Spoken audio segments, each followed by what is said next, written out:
government. So the senior high school program, that's the next slide.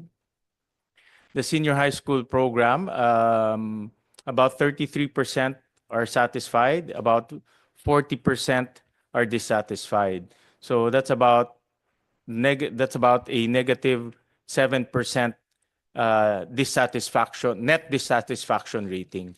So in other words, our constituents are not satisfied with the K to 12. Our constituents are also not satisfied with the senior high school program in particular. And this is something that we should take note because what we want is our parents and our constituents to be happy with the K to 12 program. This is the nation's education program. This is the nation's basic education platform. And if our constituents are not happy with our basic education platform, particularly our parents, then they don't see any value to the nation's basic education program. This is something that we should learn and analyze very deeply. But of course, if you look at the 2025 numbers, seems like it's quite discouraging. But if you look at the trend over the years, we'll show you the trend over the years for K to 12.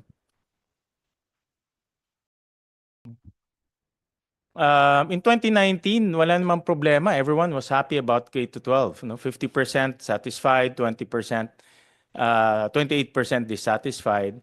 But everything turned around after the pandemic. The dissatisfaction went up in 2022. Unfortunately, there was no survey during 2020 because it's a pandemic year. And we failed to also conduct in 2021 because everyone was still trying to grapple going back to normalcy. But everything, the satisfaction turned around and became dissatisfaction after the pandemic. And because of that, after the pandemic, the height of the dissatisfaction was in 2023, about 52%, and satisfied about 32%. The good news is it's going down. The gap between satisfaction and dissatisfaction is actually narrowing. So in other words, over the years, the reforms and programs that the department is implementing on the ground, people are seeing some benefits out of it. And that's why if you look at the dissatisfaction, which is the red one, and dissatisfaction is going down, the gap is narrowing. But the thing is, it's also going to the undecided or cannot say. So people are seeing some benefit, but they cannot say whether it's good or not. But the good thing is the dissatisfaction is going down. So in other words, we should continue the reforms that we are doing in order to eliminate dissatisfaction, and our constituents will see the beauty and the benefit of our basic education program in our country. The next slide is the senior high school. The same, over the years, the gap of dissatisfaction and satisfaction is also narrowing, but it's going down to the undecided, so meaning people are not very sure whether it's beneficial to them or not. But the good news there, the number of dissatisfied is going down. If we continue that trend, hopefully in the next few years, we will see more people happier and satisfied with our K-12 and senior high school program. My own personal analysis to this is because of the pandemic. The pandemic exposed a lot of weaknesses, both economically and also in our education system. I think during the pandemic, a lot of people were jobless, their income went down, their livelihoods disappear. So because of those economic factors, the senior high school in particular became a burden rather than an asset for them. Because wala ka ng trabaho, because you were laid off because of the pandemic, your factories, your restaurants were all shut down and you were not earning. And then you still have to pay for 2 years of schooling in senior high school, which our constituents do not see any return to them. Wala silang nakikitang benefit wala silang nakikitang return para sa mga pamilya nila. That's why I think there was a big change during the pandemic. It exposed our economic weakness that also cascaded to our education system. No? So in other words, we have to demonstrate to our constituents that the senior high school has value to them. It's about value, no? Because you're shelling out money in the form of baon, uniforms, projects. But what's the return to their family? The return should be in the form of college readiness, job readiness, maybe entrepreneurial skills. Those are the returns that our family should see, but they are not seeing it. No. But then again, it's not always a bad. It's not always bad news. Like I said, no, the gap of dissatisfaction and satisfaction is narrowing down. No, so let's continue the reforms that we are doing, and hopefully in the next few years we'll see a reversal. No, more people will be happy because they see great value in senior high school and K to 12 to their own families. No, so I wanted to start off with that because we're talking about reforming the senior high school program of our country. And I know that the department is embarking on a massive reform in our curriculum, no? From grades 1 to 10 through the Mandatag curriculum, which is now being implemented. And now we are rolling out the reform or the strengthened senior high school curriculum, which will be piloted this coming school year. So hopefully this reforms that we are doing, itong mga reforms sa curriculum takes time eh. No? When you implement a curricular reform, it doesn't translate it overnight. No? It will translate maybe a few years from now. But then again, people will start noticing changes on the ground. No? So, but now that the department has decided to implement the strengthening of our senior high school program, we would like to understand fully the reforms that were undertaken in order to address the gaps and weaknesses in our current senior high school curriculum, and how this new senior high school curriculum will create value to our constituents. If you remember, there were so many promises during the debates of the K to 12. I'll show some later on. No? We had to review the transcript of the K to 12 debates, and we saw some promises there. And alam mo, mahilig tayo mangako, puro pangako tayo ng pangako, lahat napako na eh. No?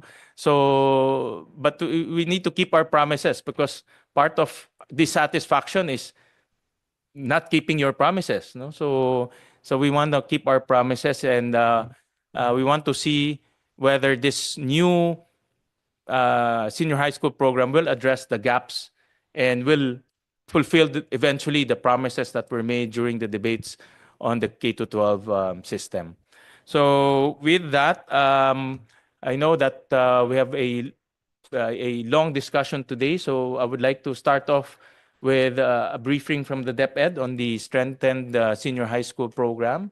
And then after that, we'll open the floor to discussions, no? Particularly questions. All right, so we'll call on you, Sec Gina Gonong, to brief us on the new senior high school curriculum. Thank you very much, Senator Win, and thank you very much to the Basic Education Committee for providing DepEd an opportunity to explain the ongoing reforms in senior high school. The ongoing reforms stem from the directive of the President to Secretary Sani Angara to ensure that we can help prepare our students to become more ready for the life of work or for college education, thereby giving them a better future.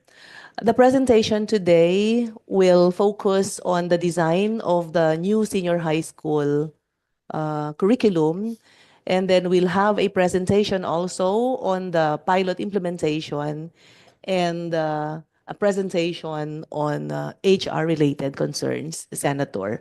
So the first presentation will be done by Assistant Secretary Janier Datucan. May I turn this over to ASEC Datucan, please. Good morning, everyone. Good morning, Senator Win Gatchalian, the Chair of the Senate Committee on Basic Education, We'd like to welcome also our friends here from EDCOM 2, the Senate of the Philippines, our colleagues and officials from DepEd, Chad TESDA, resource persons from the academe, and our guests. I will be presenting the key features of the Strengthened Senior High School program. Next slide, please. The outline of the presentation will include a presentation of the key features of the senior high school curriculum, the latest updates on the curriculum guides, and a discussion on the preparations for the pilot implementation. Next slide, please. So we will start the presentation with the key features of the Strengthened Senior High School program. Next slide. The K-12 senior high school program is not just about preparing our learners for the future, it's about igniting their full potential. We are bound by our constitutional mandate to nurture well-rounded individuals equipped with the skills to thrive in the 21st century. We envision graduates who are ready for the future, guided, be it in higher education, specialized skills, meaningful employment, or entrepreneurial pathway. This vision is deeply embedded in the K-12 program by virtue of Republic Act Number 10533 and further strengthened by the various curricular reforms anchored on it. Next slide, please. According to research, the senior high school program has not yet reached its vision for the K-12 graduates. ACT-RC reported that the curriculum is congested and with cognitive mismatch. And EDCOM2 research reported that there is an excessive number of competencies which limit instructional depth. Both the learners and teachers are overworked and overwhelmed. The instructional and homework time exceeds global standards. Research published by the UP Center for Integrative and Development Studies show that there is low labor participation, with only 10% of senior high school completers enter the workforce or who are mostly in informal jobs. Next slide. But in spite of these, we have made some progress. We want to build on the small wins that we have. TESDA-DepEd reported that we have improved the hiring outlook, with 4 out of 5 companies open to hiring senior high school graduates, an improvement from the 3 out of 5 in 2018.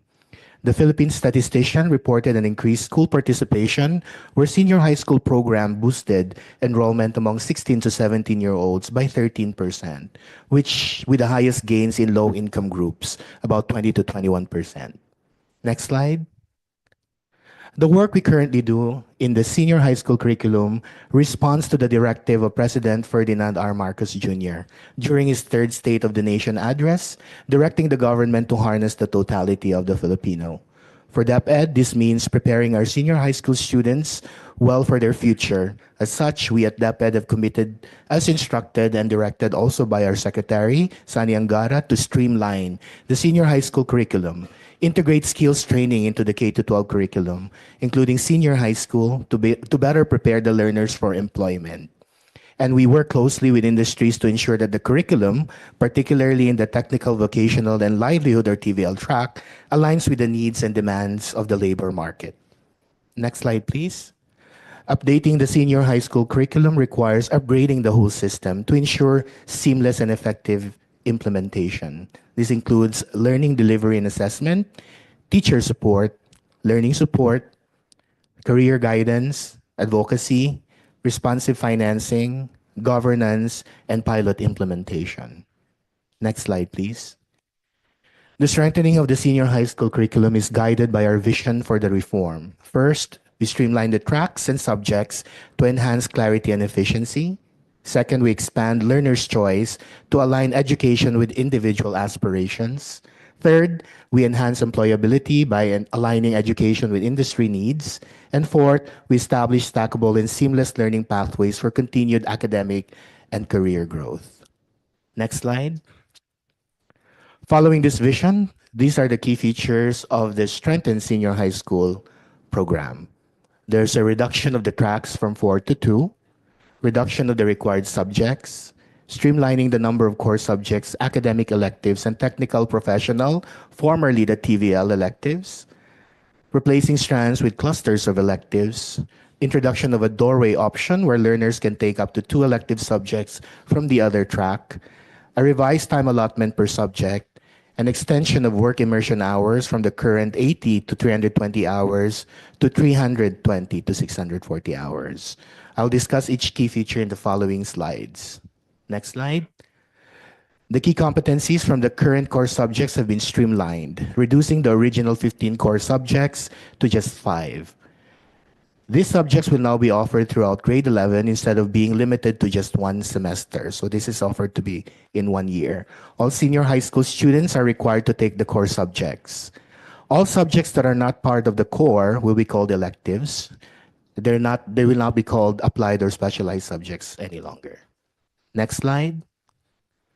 The current 15 core subjects have been streamlined into 5 subjects, namely effective communication or mabisang komunikasyon, life skills, general mathematics, general science, and pag-aaral ng kasaysayan at lipunang Pilipino.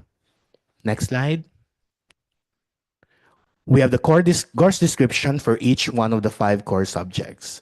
For effective communication, mabisang komunikasyon, this subject is designed to enhance learners' ability to communicate effectively across various contexts. It provides a holistic approach to developing learners' oral, written, and multimodal communication across personal, social, workplace, and professional interactions. It fosters an in-depth understanding of how purpose, audience, and context shape communication while emphasizing clarity, coherence, intercultural sensitivity, and ethical considerations. By the end of the course, learners shall be able to adapt communication strategies based on purpose, audience, and intercultural sensitivity, engage confidently in various communicative events, applying appropriate conventions, language, and structure, utilize digital tools and platforms responsibly to enhance communication effectiveness, and reflect on their communication strengths and areas for improvement, applying feedback to refine their skills for real-world application. Next slide. Nakatuon ang kursong ito sa paglinang ng mabisang komunikasyon sa Filipino bilang wikang pambansa gamit ang pasalita, pasulat, at multimodal na komunikasyon ayon sa layunin, tagapakinig at konteksto na may pagbibigay diin sa interkultural at mga etikal na konsiderasyon tungo sa aktibong pakikisangkot sa isyung panlipunan, pagpapatatag ng kultura at diwang makapilipino. For life skills, this course aims to equip the learner with essential skills, highlighting personal, physical, social, and career competencies, preparing for a meaningful transition to various pathways. It focuses on the interconnectedness of the science of personal development, health and wellness, and career readiness that enable learners to develop self-determination, leadership, adaptability, and resilience to act responsibly in the workplace and community. For the next slide, we have the course description for General Mathematics. General Mathematics aims to deepen learners' understanding of concepts and techniques drawn from numbers and algebra, geometry and measurement, and statistics.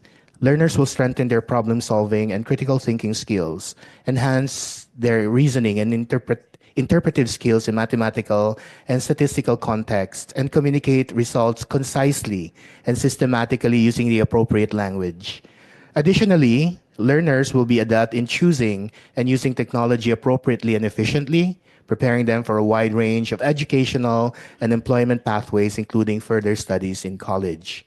This subject is designed for learners with a wide range of educational employment aspirations, including continuing their studies at college, but whose future studies or employment pathways may not require the knowledge of calculus.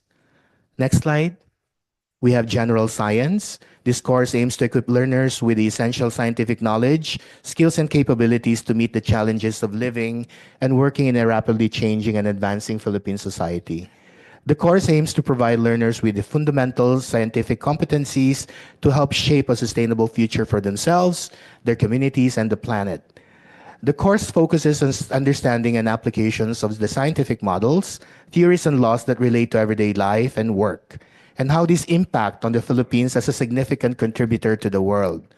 The curriculum uses a transdisciplinary approach to build understanding of the ways that chemistry, physics, earth and space science, and biology interact to explain natural phenomena, as well as how they can be utilized to advance the Philippines economy.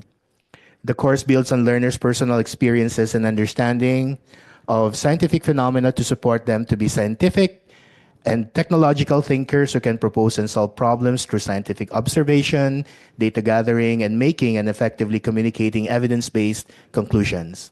Learners will develop practical scientific and critical thinking skills through individual and collaborative scientific investigations and research, preparing them to pursue further education and careers in STEM fields, or contribute meaningfully to a science-driven workforce. Last but not the least, we have the course description for pag-aaral ng kasaysayan at lipunang Pilipino. Nakatuon ang kursong ito sa masusing pag-aaral o pagsusuri ng mga piling issue at usaping pangkasaysayan at panlipunan tungkol sa pag-usbong at pag-unlad ng lipunang Pilipino gamit ang tematiko, multikultural at interdisiplinaryong pagdulong. Layunin nito ang mapalalim ang kalaman at pagpapahalaga ng mga mag-aaral sa kasaysayan, kultura, ekonomiya at politika ng lipunang Pilipino upang mapaigting at maitaguyod ang kahusayang pansibiko na mahalaga sa pagiging isang mapanagutang mamamayan ng Pilipinas at ng daigdig. For the next slide, we will answer the question to who will teach these new core subjects. For effective communication or mabisang komunikasyon, this will be taught by teachers of English and Filipino, and this will be team teaching. For life skills, this will be taught by teachers of values education, health, optimizing physical education or hope, or personal development. General mathematics will be taught by mathematics teachers. General science will be taught by science teachers of any major. Pag-aaral ng kasaysayan ng lipunang Pilipino will be taught by araling panlipunan or social science teachers. Next slide. The removal of strands as a structure of the senior high school curriculum is based on the premise that the strands lock the learners into a specific set of subjects. A learner interested in both science and humanities might feel forced to choose one over the other. Learning areas are grouped into clusters to help schools efficiently organize teachers and learning resources. The proposed cluster of electives for the academic tracker as follows: arts, social sciences and humanities, business and entrepreneurship, science, technology, engineering and mathematics, sports, health and wellness, and field experience. The proposed clusters of electives for the technical professional or tech pro tracker as follows: agriculture and fishery arts or AFA, information and communications technology or ICT, family and consumer science or FCS, industrial arts or IA, and maritime. Next slide. The proposed time allotment are as follows. For the core subjects, these are offered at 160 hours taken in 1 year or 2 semesters in grade 11. The academic electives are at 80 hours taken in 1 semester. Tech Pro electives taken in grade 11 are at 320 hours offered in 1 year. Yes, in 1 year. And Tech Pro electives taken in grade 12 are at 320 hours taken in 1 semester. This purposeful approach to time allotment ensures that learners are engaged in meaningful learning experiences, developing valuable skills, and gaining knowledge they need to thrive in the 21st century. Next slide. The tracks are reduced from 4 to 2. Currently, the senior high school curriculum has 4 tracks: academics, technical vocational and livelihood or TVL, sports, and arts and design. The proposed curriculum will only have 2 tracks: academic, which will now subsume the sports and arts and design tracks, and the technical professional or tech pro track. Next slide, please. In the current structure of the senior high school curriculum, learners take core subjects, applied subjects, and specialized subjects. As earlier mentioned, these learners are locked in specific strands as well. The proposed senior high school curriculum opens up a doorway option, which allows learners to select up to 2 subjects outside their chosen track. This option allows learners to explore learning areas based on their aspirations and goals, providing opportunities for personal growth and the development of specialized skills. We imagine Filipino students inclined in the humanities, for example, and discovers fascination with computer programming. This new flexibility allows them to explore an ICT programming elective, opening up exciting possibilities for future prospects. Next slide, please. We move on to the updates on our curriculum guides. Next slide. As of yesterday, the curriculum guides have been finished and are finished undergoing language editing and are routed to the resource persons for signing off. The layout and formatting of the CGs are currently ongoing, and once approved, the CGs will be approved through the proper channels within DepEd. Next slide will show you the indicative timelines as provided in this slide here. We started in February 3 to 7, 2025 with an interagency alignment workshop. In that workshop, we invited resource persons from various, from the academe, from various institutions. We also invited our partners from CHED and TESDA to be part of that alignment workshop. That also continued from February 10 to 14 and February 17 to 21. By February 24 to 28, we finalized the curriculum guides for life skills in this case, and then the final interagency alignment workshop on the last TechFlow score electives. In March 24, we had an alignment meeting with CHED on the senior high school core curriculum. We opened public consultation from April 4 to 25. And by April 28 to 30, we had an interagency workshop on the finalization of the curriculum guides, again inviting our friends from CHED and TESDA and our resource persons from the academe. And by May 5 to 7, that's yesterday, we finished the final editing, language editing of our curriculum guides and are now being routed to our resource persons for signing off. That ends my presentation for the first part. I would like to call on USEC Malcolm Garma for the preparations for the pilot implementation. Okay, thank you very much, Secretary. Good morning to everyone. Good morning, Mr. Chair. Good morning to all the stakeholders joining this hearing. So, given all those preparation insofar as the curriculum reforms are concerned, so we decided to test out the implementability and the operability of the curriculum by way of doing our pilot implementation. May I emphasize, Mr. Chair, that this is not just a pilot implementation, but this is basically a pilot study. So we would like to learn more in terms of the reforms, the effectiveness of the reforms that we are introducing insofar as the strengthened senior high school is concerned. And by way of defining our pilot study, we are collaborating with PIDS so that we'll have a more concrete and more evidence-based evaluation on how we see the pilot implementation will be happening at least for this coming school year. Next slide, please. So we start with the selection of the pilot schools or the pilot school sample numbers or sample schools. Next slide. So, Mr. Chair, we subjected the selection of the sample schools by way of a nomination process. So, in April 4, we issued the joint memorandum subjecting our regions to do the selection process and the nomination process. So we started, Mr. Chair, by really exhausting the information dissemination to our field units, to all our schools. Ano ba po yung key features ng ating pong strengthened senior high school? And the basic parameter that we are looking into is really the interest of the schools, particularly the school heads or the school administrator, to be part of the pilot study. Part of the selection process is the initial planning based on teaching complement and learning resources. So it's like hinanap po namin yung mga low-hanging fruits. Sino po yung ready in terms of the teaching complement and learning resources as being defined or being required by the reform in the senior high school curriculum reform.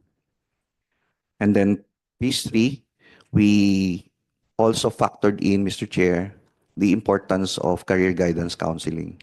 So we introduced what we call as the Landas Toolkit. It's part of the DepEd memorandum. This is to give premium and emphasis on the choice of the learners and also in consultation with the parents, so as to also guide our schools who will be interested to be part of the pilot study kung ano po yung mga elective courses that they can offer at least for the first year of the pilot implementation. And then lastly, the selected or the selected schools in the region will now be endorsed to the central office as to be part of the pilot study. Next slide. So just to enlighten the committee on the Phase 4 in terms of the selection, so we set a criteria or scoring criteria for our regions to be more guided in terms of how they select and nominate the schools. So this is the breakdown, Mr. Chair, of the criteria that we set. Diversity of electives offering, sufficiency of teachers, and then lastly, yung availability po of facilities and learning resources. And this has been transmuted to a scoring readiness index in which 3.5 to 4.0 will be considered as those who are highly ready. 2.5 to 3.4 are those who are moderately ready. And 1.5 or 2.4 needs improvement pa. So, yun po yung naging basihan natin. Mamaya po, ibabanggitin ko kung alin po yung kinonsider natin in terms of the readiness index. Next slide, please. To further guide our regions in the scoring, nag-set din po kami ng rubrics, setting the how the scores or how the schools will be scored. So, with your indulgence, Mr. Chair, hindi ko na po isa-isahin yung rubrics natin. Anyway, it's part of the document submitted to the committee. Okay, next slide. So, we set the deadline last April 30, and after the deadline that we have set, we have received, or the Central Office Selection Committee, which we formed, has received 1,277 nominations. So these are the nominations coming from the regions. Now, for the initial screening or filtering done by the selection committee at the central office, kinonsider po namin yung highly ready. And for those that are considered or qualified as highly ready, we came up with 755 schools. Both public and private na po yan, but later on we will show the breakdown of the 755. However, upon further validation of the 755 schools, meron pa po kaming mga nakitang may mga kakulangan doon sa documentation, and hence we have came up with this initial number, initial final number of 727 schools that are considered or that will be considered to be part of the pilot study. Next slide, please. Just to see the profile of the selected school, or just to show the profile of the selected schools. So, 160 of the 727 schools, Mr. Chair, are coming from the private schools, while 567 are coming from the public schools. So pag tinignan po natin, anong percentage po nitong number na ito based on the universe. So basically, yung 160 of 4,878 total number of private schools offering senior high school. This is about 3.29%. While the 567 of the 7,743 public senior high school, this is 7.32%. So more or less, pag in-aggregate po natin, Mr. Chair, we have around 6% of the sample schools that will be part of the sample of the pilot study, rather. Part of the parameters that we will be using in terms of looking at the 6%, okay, is in terms of school size. Or we also would like to see the pilot study in terms of schools located in rural areas and those schools located in urban areas. And also would like to see the variety or the track offerings Tech Pro academic or combination. We also would like to see, in terms of the pilot study, yung implementation in a public school vis-a-vis implementation in a privately managed schools. And we also would like to see, because part of the sample that we have identified are standalones. So gusto po nating tingnan kung how would the standalone be implementing the strengthened senior high school versus those with integrated senior high school. So next slide, please. For the public schools, most of the schools that are initially qualified are coming from the large, in terms of the size typology, followed by very large and then medium. Meanwhile, for the private schools, mostly are large, followed by medium and small. Only 20 schools that were initially qualified are rural or those located in rural areas, while 707 of the schools are coming from the urban areas. Of the 727 schools, there are 60 standalone schools or standalone senior high school, while the remaining 667 are coming from integrated senior high school. Next slide, please. So this is, Mr. Chair, just to show the breakdown of the nominations and the qualified schools coming from the regions. So it's worth taking note that in Region 4B, tatlo lang po yung na-qualify.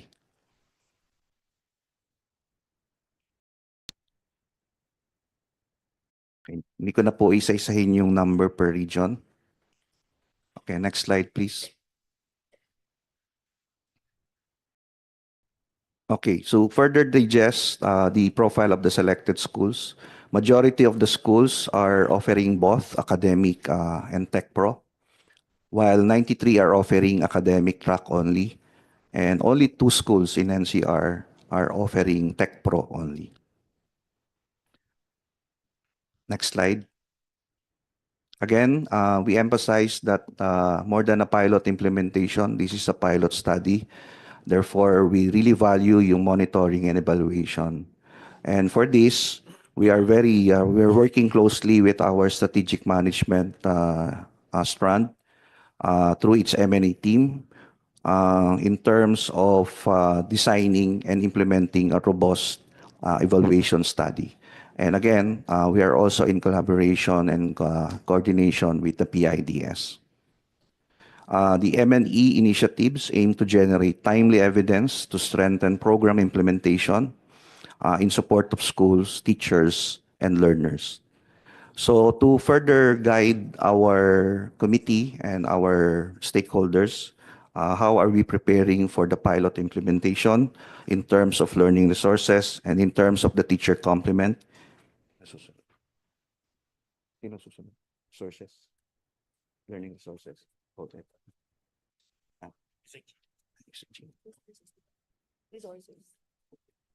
So we're turning over again to our Bilar strand through the OUCT in terms of the preparation for the learning resources for the forthcoming pilot study implementation of the strengthened senior high school.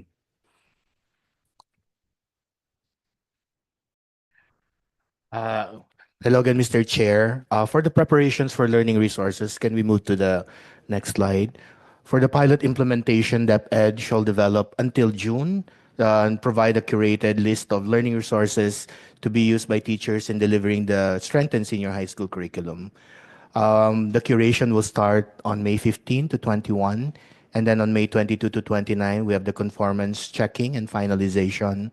And by June 2, we'll release the list of resources to the field. DepEd shall also orient private publishers on the content of the new strengthened senior high school curriculum for the development of new senior high school core textbooks and textbook titles, which we will be ready for the evaluation in the coming year. So that's the preparation that we are making for 2025. Next slide. For the teacher workload, I turn this over to USEC Willie Cabral. Good morning, Mr. Chair and everyone. In preparation for the pilot implementation of the strengthened curriculum, we also did preparation for identifying the teacher workload. And on the next slide, you will see that we did the inventory of all the senior high school pilot schools in the public schools. And out of the 727, as earlier mentioned, we had 567 considered as highly ready for the implementation. So we did do crunch the number as to how many teachers are there in a particular school, but this one is on more on a regional level because granularization will happen once we are able to get the enrollment in each of the strand. So what we'll be doing is that we'll be providing hand-holding session to our school heads so that they can readily deploy the appropriate teacher to teach a core subject or an elective, as earlier discussed by ASEC Engineer, that certain subjects should be taught by a teacher with specific learning area. So if you look at the number of pilot schools with their corresponding number of junior high school teachers and senior high school teachers, we look at the enrollment range based on the levels of education and come up with the number of organized classes both in the in the senior and the junior high school, and look at the manpower complement, looking at the number of minutes in which these teachers can handle the subject. So on the average, they will be having about 27 out of that enrollment of 55,605 of the 567 pilot school. On the next slide, we tried to pick up one of the identified pilot school, which is a small rural, and this is a junior high school with the senior high school offering. We tried to find out how many students are there in junior high school and senior high school, identify the number of teachers in each of the particular learning area, and how many can really fill in the gap in case there will be shortage in terms of specialization in the senior high school.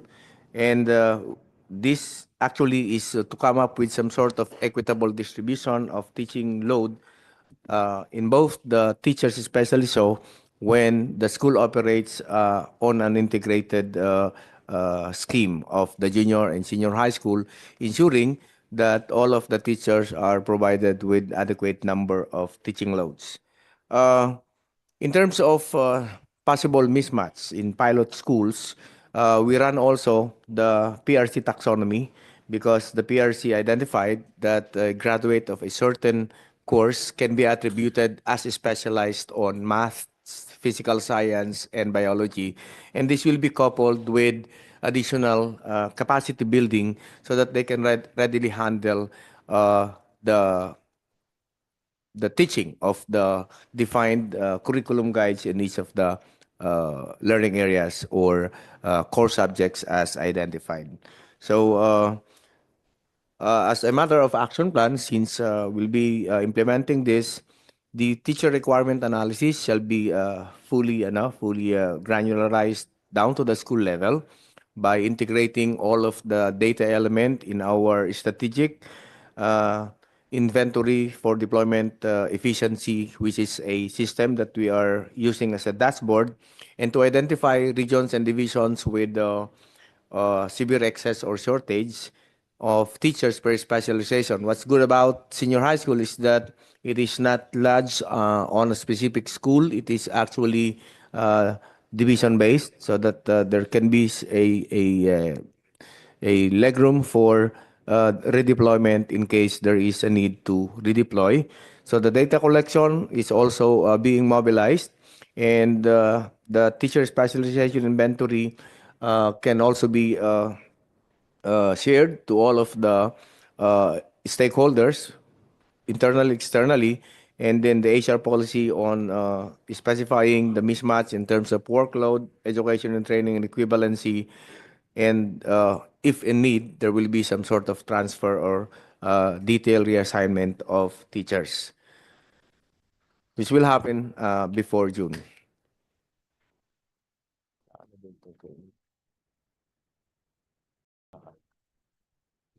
Yeah.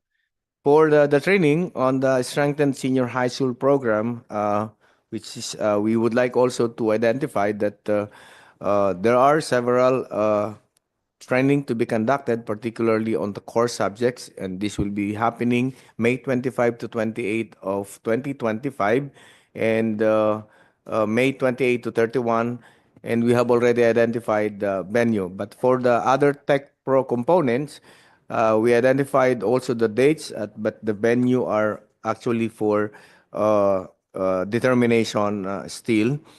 For the school leaders, we would like also to ensure that our school leaders are well informed and are looped into the preparation so that they can better manage the implementation at the school level.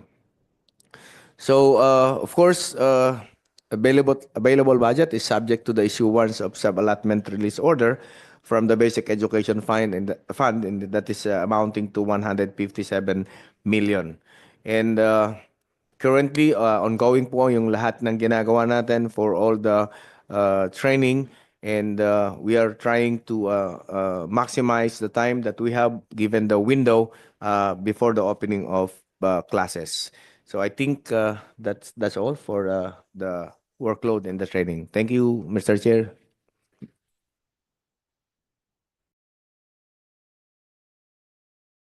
Thank you for that very comprehensive presentation on the rollout of the new strengthened curriculum. I just want to go to the basics, no, so that we'll be guided accordingly. So based on the presentation, there are about 727 pilot schools, identified pilot schools. And based on the timetable, correct me if I'm wrong, school year 2025-2026 will be the 727 pilot schools. Then school year 26-27, what will happen subsequently? Full implementation already? What will happen? Mr. Chair, may I? Yeah, go ahead. Okay, so we will be rolling out the pilot study for this coming school year, but we would like to see that the full rollout will be happening the following school year, Mr. Chair. That is school year 2026, 2027. 27. So that will be the full rollout. Yes, sir. We hope to fully roll out by the following school year. The following Yes, sir. school year. So meaning all senior high school schools will be implementing the new strengthened Yes, sir. curriculum. Okay. So that's, and how many of these 727 are considered rural or in municipalities? There's no hard and fast definition of urban and rural. No? So Yes, sir. let's just say how many of those are in municipalities. No, we'll use that as a proxy for rural settings. No. We'll check on kung saan yung location, sir, nung na-identify natin na rural. But so far, based on the presentation, we just have identified ayan. Yeah, 20 schools ang rural and 707, Mr. Chair, yung ating urban. So we'll try to provide a more detailed dissection of the 20 schools kung municipalities po ito.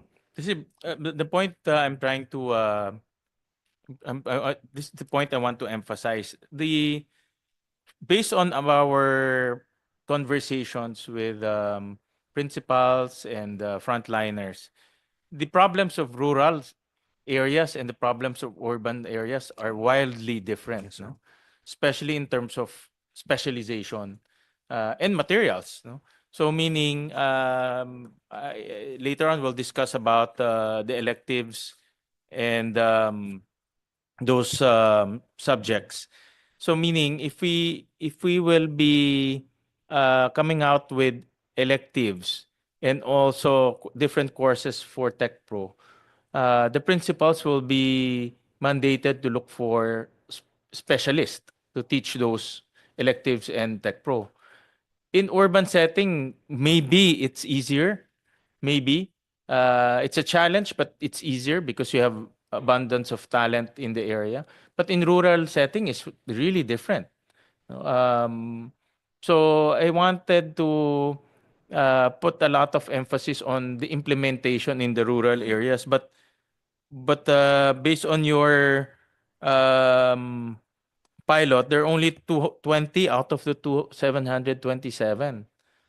That might not be a good representation of um, the pilot implementation, meaning sana man lang 50-50, no? 50 rural, 50. I know that part of your rubrics is readiness, diba? But I think we should also consider the rural schools because the readiness of those schools is really a challenge. They might not be ready for the rest of the for a very long time. In my conversation with some of the principals in rural schools, until now, they're having problem. Alam mo naman yan, Willie, they're having problems in the current senior high school curriculum. No? Because it's very difficult to get specialists. It's very difficult to buy equipment. It's very difficult um, to um, to collaborate with industry. Some of them do not have industries at all. No? Kasi farming sila or fisheries. No? So the suggestion I want to make is let's include more rural schools so that we will have, kasi the end goal of the pilot is to learn, diba? To learn what's wrong or to learn what's right, no? And to learn and to correct what's wrongs. So in that case, richer, if we get more rural school, we'll have richer data on how to implement or how to correct what's wrongs, no? And how to address the problems encountered by the rural schools. No? I'm more concerned with the rural schools because based on my conversations, the challenge really is much heavier. No, nasa bundok sila, yung iba nasa isla.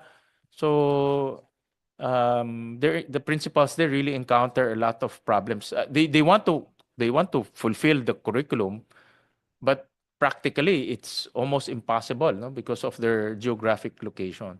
So my first suggestion is to include more rural schools so that we'll learn more from them and we can assist them later on what to do. No? Yeah. Yes, Father Inocencio.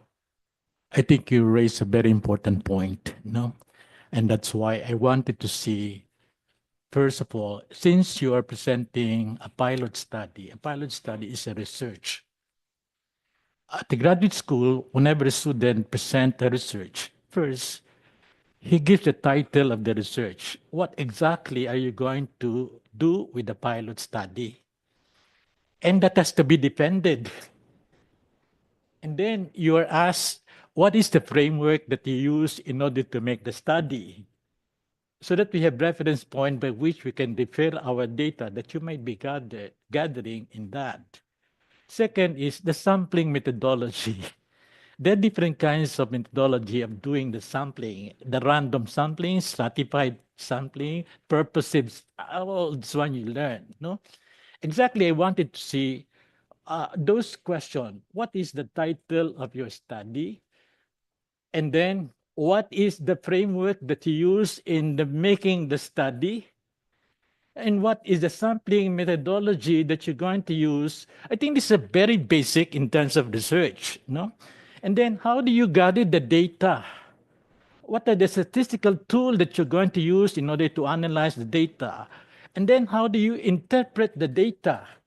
And these are the things that I was wanting to hear from the presentation of a pilot study.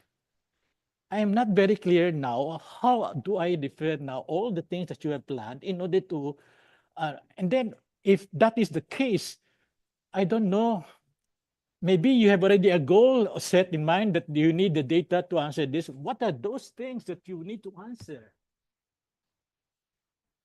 So I think this is the process of a usual basic research.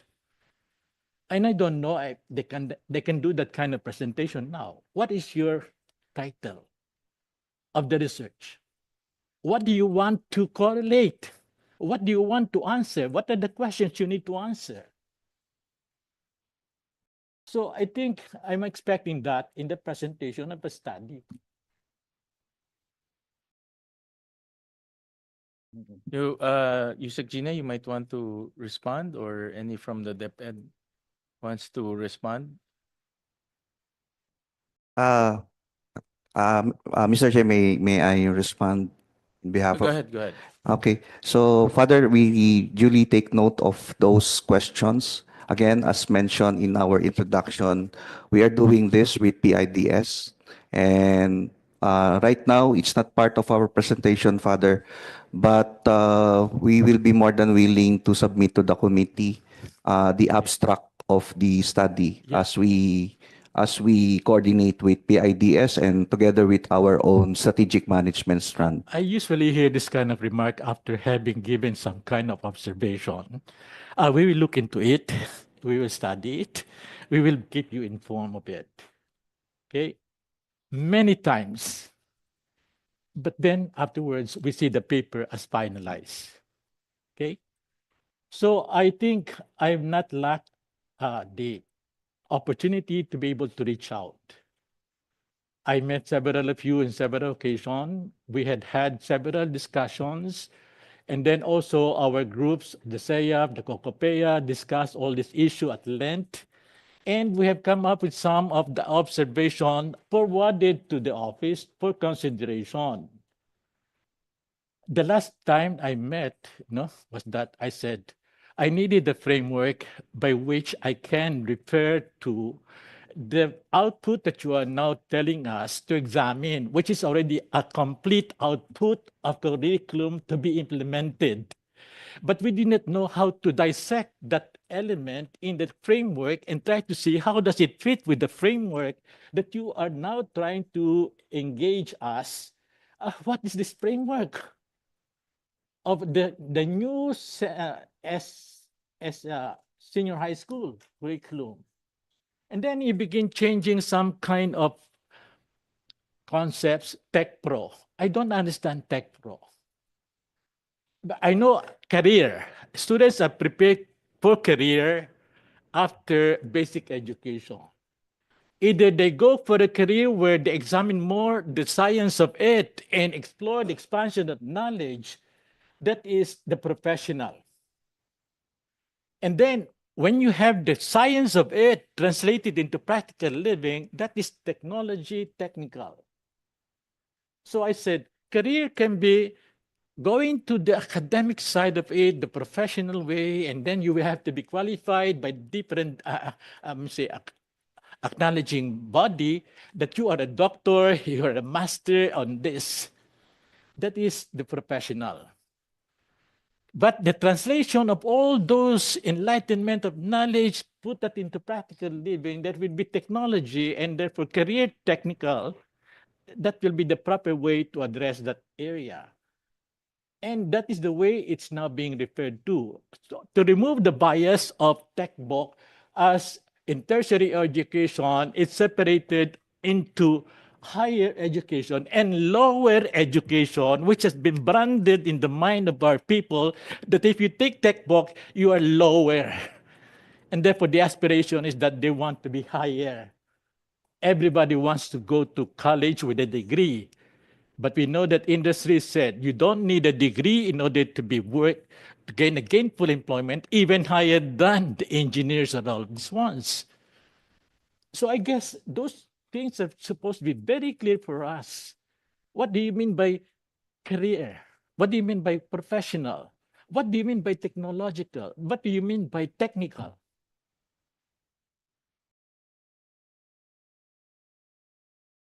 Thank you for those comments. I'm sure DepEd is taking notes. And this will not be the first hearing. So we'll have succeeding hearings to discuss this. And during the next hearing, we'll discuss the comments of Father Inocencio. So with that, I would like to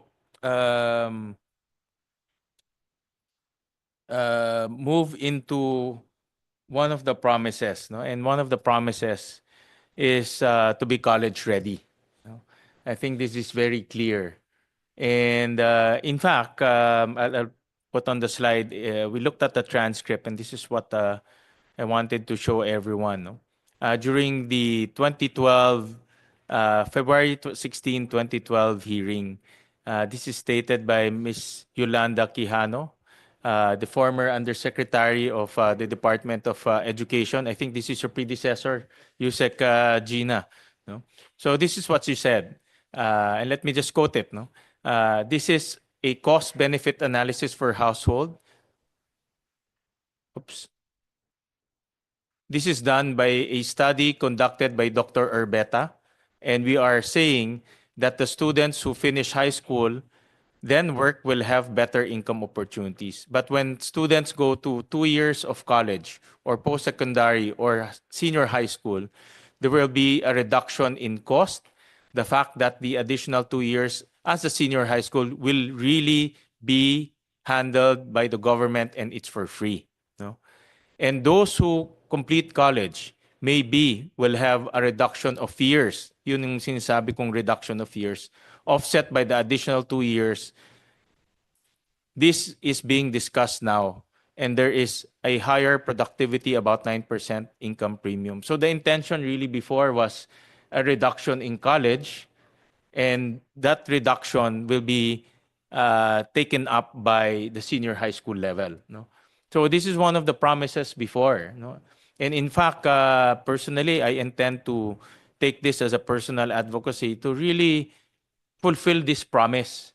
Because what we guaranteed our constituents is with the additional 2 years in college, with the additional, what we guaranteed to our constituents with the additional 2 years in senior high school, we will reduce the number of years in college.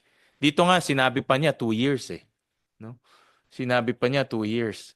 No? So, but what happened in reality, we added 2 years in senior high school and maintained 4 years in college. That's why a lot of people are now resenting senior high school because that promise has not been fulfilled. And in that survey that I showed earlier, there's another question: why are you dissatisfied with senior high school? We'll flash that, no? And I want everyone to take note. And if you look at the top 3 reasons why people are dissatisfied with senior high school. Number 1, parents have to shell out more money for transportation, food, for education, for their children. So it's value, no? Nagbabayad sila for food, transportation, pero they don't see value. It's all about value eh. What do you get in return? No? Number 2, a senior high school diploma is not enough to get a better job. So they still want to go to college.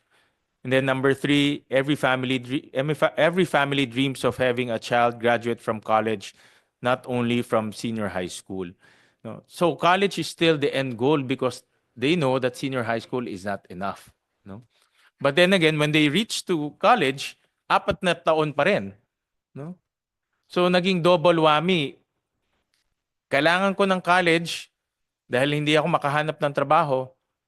Dinagdagan mo yung senior high school, pero yung senior high school hindi naman enough o hindi sapat para makakuha ng trabaho. Pero pagpunta ko ng college, 4 na taon pa rin.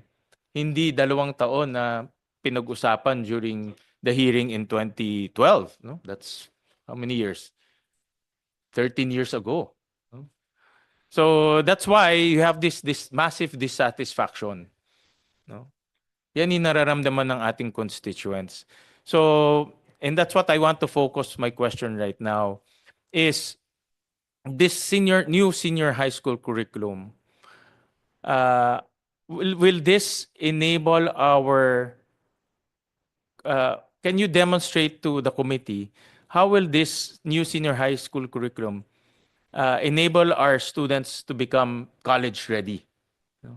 And the guarantee that they will not repeat what they have taken up in senior high school and again will be taken up in college. Kasi yun yung isang mga comments na naririnig natin na uulit lang sa college eh. Pero sinasabi ng college dahil hindi enough or hindi tama yung tinuturo sa senior high school. So how do we now guarantee this is an opportunity because we're reforming na eh. Nandito na tayo sa reform eh. So how do we now guarantee our constituents that number one, the learner will be college ready. Number two, the curriculum in college and the curriculum in senior high schools are aligned and it will not be repeated once they reach college. Thank you, Senator Win. I think our CHED friends will reinforce what I'll say today. Okay.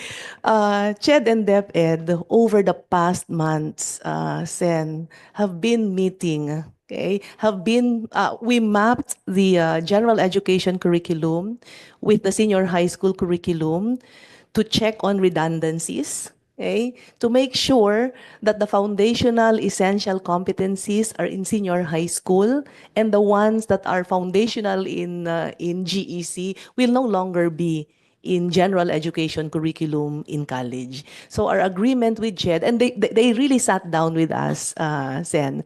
We're focusing on essential competencies to prepare our students for college readiness or for apprenticeship in TESDA.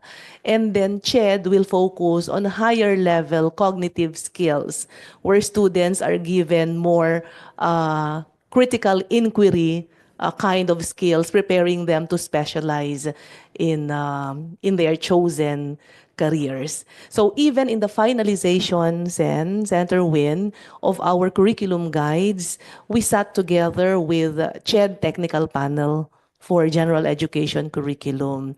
So for days, they sat with us. We reviewed together with our other resource persons from the academe. So I think Dr. Ed and I can confidently say at this point that there is a very good alignment between the DepEd senior high school curriculum and the general education curriculum. But then after this, maybe Dr. Fermin can talk about this later on, they will also need to revisit their general education curriculum. Okay?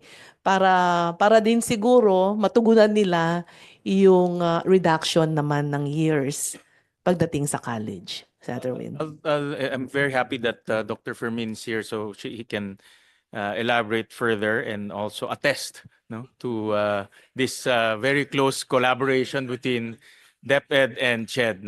But I'll flash on slide slide 12 of DepEd. And this addresses the common complaints of our principals. And dito si Principal de la Cruz, so later on we can ask his opinion as a frontliner kasi mga frontliner importante. At the end of the day, ang decision making point and implementation will be at the hands of the principals. So we need to also talk to our principals. I'll slide 12, please. Yan. With the reduction of the 15 current core subjects to 5, will this be sufficient to prepare our students to become college ready? And can you assure the committee na wala ng bridging program? Kasi before, meron tayong 15 na core subjects, pero nagkakaroon pa ng bridging program. Ngayon, reduce natin ng 5, baka sabihin ng mga parents natin, mga students natin, baka pagdating natin ng college, kailangan pa ng bridging program. Kasi nga, dati na, ang dami-dami, may bridging program. Ngayon, na-reduce. May bridging program. So, I'm very happy that this answers the common complaint of our principals of overcrowded and congested curriculum. That's actually number 1 in our list of problems. But will the reduction still enable the student to become college ready? Meaning no more bridging program. Diretso na siya sa college pag-aaral. Can we get that assurance from the DepEd? Baka pagdating ng 2030, Senator Win, yung sasabihin ko ang naka-flash dito. So, ingat. Oo, kasi the transcripts, buhay yan. Binabasa mo earlier, 2012 pa yun. But Opo. we go and review it. Opo. So, everything that we talk about here, can come to life after 20 years, Yes 30 po. years. No? So I'll be very realistic, Senator Win. The 5 proposed core subjects are not enough for students to be college ready. They need to take electives. So for example, a student wants to do a STEM course later on in college. We need to guide our students to take science-related electives. Okay? Ngayon po, ang hinihingi namin sa CHED, nag-usap kami ng CHED dito, bigyan nila kami, so that we could guide our students better in the choice of electives, we asked them to give us a list kapag natapos na nila ang kanilang curriculum later on. Ano ang mga prerequisites, mga basic requirements na subjects para para kumuha ng engineering yung bata halimbawa, para kumuha ng chemistry course yung bata, para maging teacher yung bata. So kapag nakuha po namin yung list na yon sa CHED, guide namin, we'll be able to guide our students better in the choice of electives. So Senator Win, the core subjects are not enough. We need the electives to prepare our students for college, and the electives must be chosen very well, depending on the career path that they want in college. The point of the matter here is two things. No? Number one, these core subjects should not be repeated again in higher education institutions. And then number two, there should be no longer bridging programs. No? Because the bridging programs again, pag umiikot ako, it's really a cost burden for many families. They don't understand it. They just take it because gusto talaga nilang mag-college. No? So, ang unang tanong sa akin parate, how come nagdagdag na tayo ng 2 years and then may bridging program pa? You know? So I don't agree with the bridging program. The senior high school curriculum should address the readiness of the learner so that no bridging program is required anymore or necessitated anymore.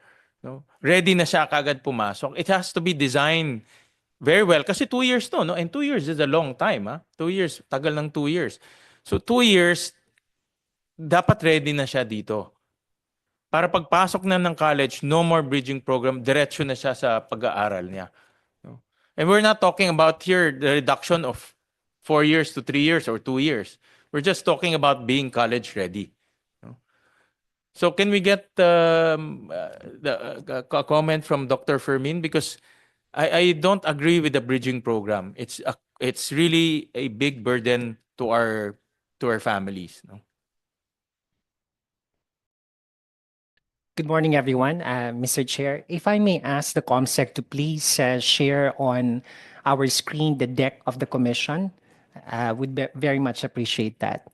With me today is Dr. Basilia Blay, a member of the Technical Panel for General Education, who has been working with the commission for some time now on understanding the nuances of general education.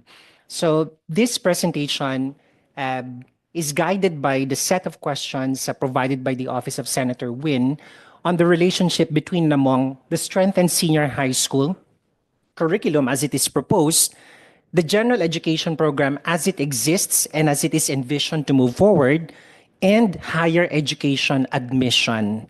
So these 3 things I'd like to share with you. The next slide shows you a quick 5-part outline of the presentation, where we will begin with good news, maiba naman, and then we will discuss what we metaphorically refer to as a wheel alignment process existing between and among the 3 education agencies. And if we can even include PRC in the process, we will. And then we will move towards 2 big items: the relationship between senior high school as it is proposed and the college readiness standards as it exists and as we continue to contextualize or recontextualize them.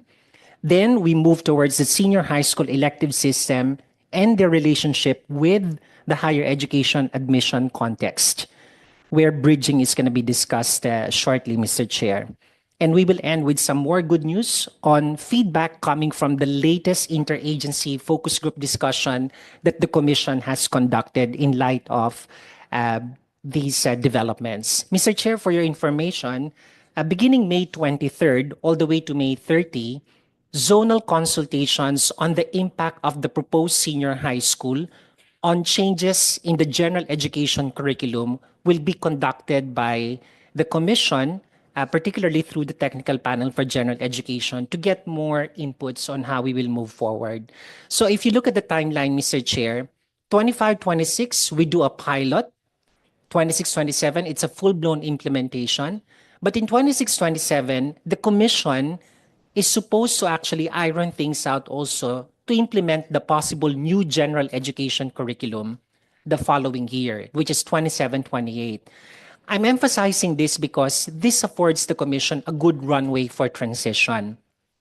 Rather than what happened years back when we had to accommodate the first graduates of senior high school and we don't have a clear articulation between and among agencies on what we can focus on. So I'd like to focus on the good news on the next slide. While ASEC Datukan mentioned that the interaction between and among stakeholders in the process started in Feb in your timeline, the fact of the matter is Yusek Gonong and I were discussing as early as October 8. This is a long journey, to be honest. And this is the first time that prior to the review of the standards for GE, there was a set of meetings with the Department of Education, which feeds to the admission context of Philippine higher education.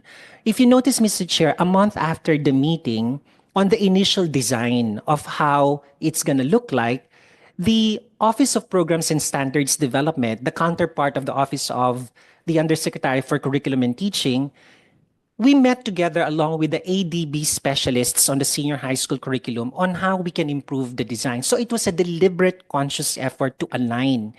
And few weeks or 2 weeks, shortly a week after that, I chaired the first General Education Summit with the Technical Panel for General Education, a number of the TP reps, and for the first time, the Bureau of Curriculum Development sat in the process of clarifying what might be the impact of the proposed changes in senior high school, particularly on GE. So it was a good series of conversations that led, next slide, to the BCD specialists and the TPGE specialists coming together to review the curriculum guides, particularly in the core curriculum of senior high school, which I will declare as very impactful on the nature of changes that will happen on general education. But in the subsequent stages, as you will notice on the next slide, the curriculum guide development workshops for core subjects led us really to refining and answering questions on alignment. And as those meetings are happening, all our specialists at CHED in the Technical Panel for General Education are moving at least 2 steps ahead because we are wanting to answer, as evidenced on the next slide, in the presence of other agencies, PRC, the quality assurance agencies, we are presenting to them what DepEd and CHED had in mind to change or reform the context given the realities that we are dealing with. And fortunately, on March 17, next slide please, acting on EDCOM2's recommendations forwarded about senior high school, 5 items were discussed by the Commission and Bank led by Chairperson De Vera. And Mr. Chair, I'd like to tell you and the public that there were 5 items that the Commission really wanted us to focus on. The first is to ensure the alignment of senior high school core courses with the college readiness standards. Number 2 is to study the possibility of downloading GE courses into senior high school. The third, as you have mentioned, is to study the elimination, the term really used was elimination, of the bridging programs in college. But aside from eliminating the bridging programs, we found out that some HCIs actually add other extra and unnecessary courses in view of the possible reduction of GE units. I mean, that's a possibility.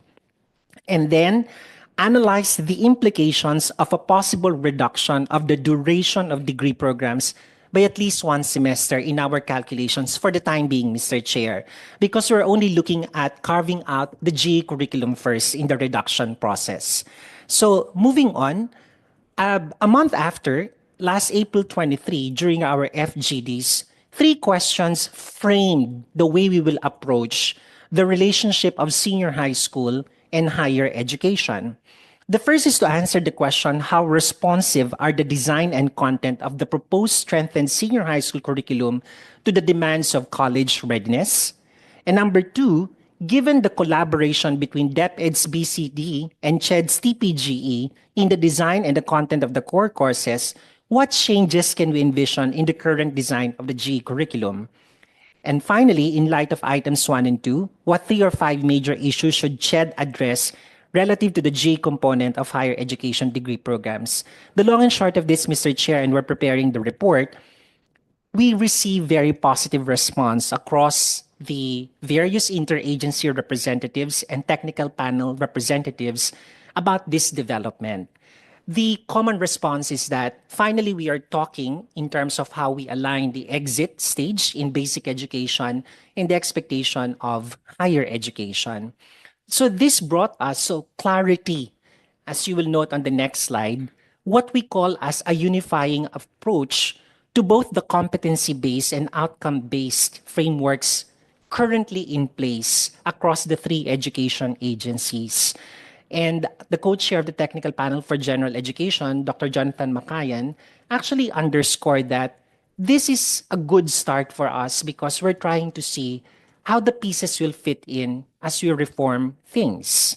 Unfortunately, in the process of the technical panel for general education, the wheel alignment process is contingent on how we appreciate the generation of higher education learners right now. And on the next slide, I will introduce to you the term multi-hyphenates. Our higher education students, actually even senior high school students who are college age, are developing into what we call as the multi-hyphenates. They want to become a doctor musician. They want to become an entrepreneur engineer. Or if they could add another 1 or 2 hyphens, they will do that. Go ahead and ask your nephews and nieces. They might have appreciation of this. And we would like to emphasize that the Commission is keen on understanding the freedom of choice, the pursuit of reinventing themselves, their investments in technology and upskilling themselves in more ways than one, and their changing vision of themselves engaging in the future. Typically, for our generation, we regard people who have actually shifted jobs 5 times within a period of 5 years. But this is the trend that our students are moving towards because they see the richness of experience across different ecosystems or workplace environments as adding up to their vision of who they can be in the near future, the near far future. And Mr. Chair, if we pay attention to these realities of these multi-hyphenates, then this should be the end in mind of the Commission and DepEd for that matter, as you will note on the next slide. In the National Development Plan, you'd notice that CHED has already been mandated to actually look at 7 priorities that require a different type of competencies that higher education learners need to possess. They will be engaging in transnational knowledge, co-creation of knowledge, and so on and so forth. The qualification system will shift, but in the Philippines, we are governed by, next slide, PQF level 6. This is at the very least what we want to see among graduates of higher education institutions. Now, when we articulate the PQF as our guiding document, Mr. Chair, we at the Technical Panel for General Education said that originally, the first 2 years of college, which or the students who are in senior high school are students in the first 2 years in college. So it's but natural that we actually work towards seeing what's happening in senior high school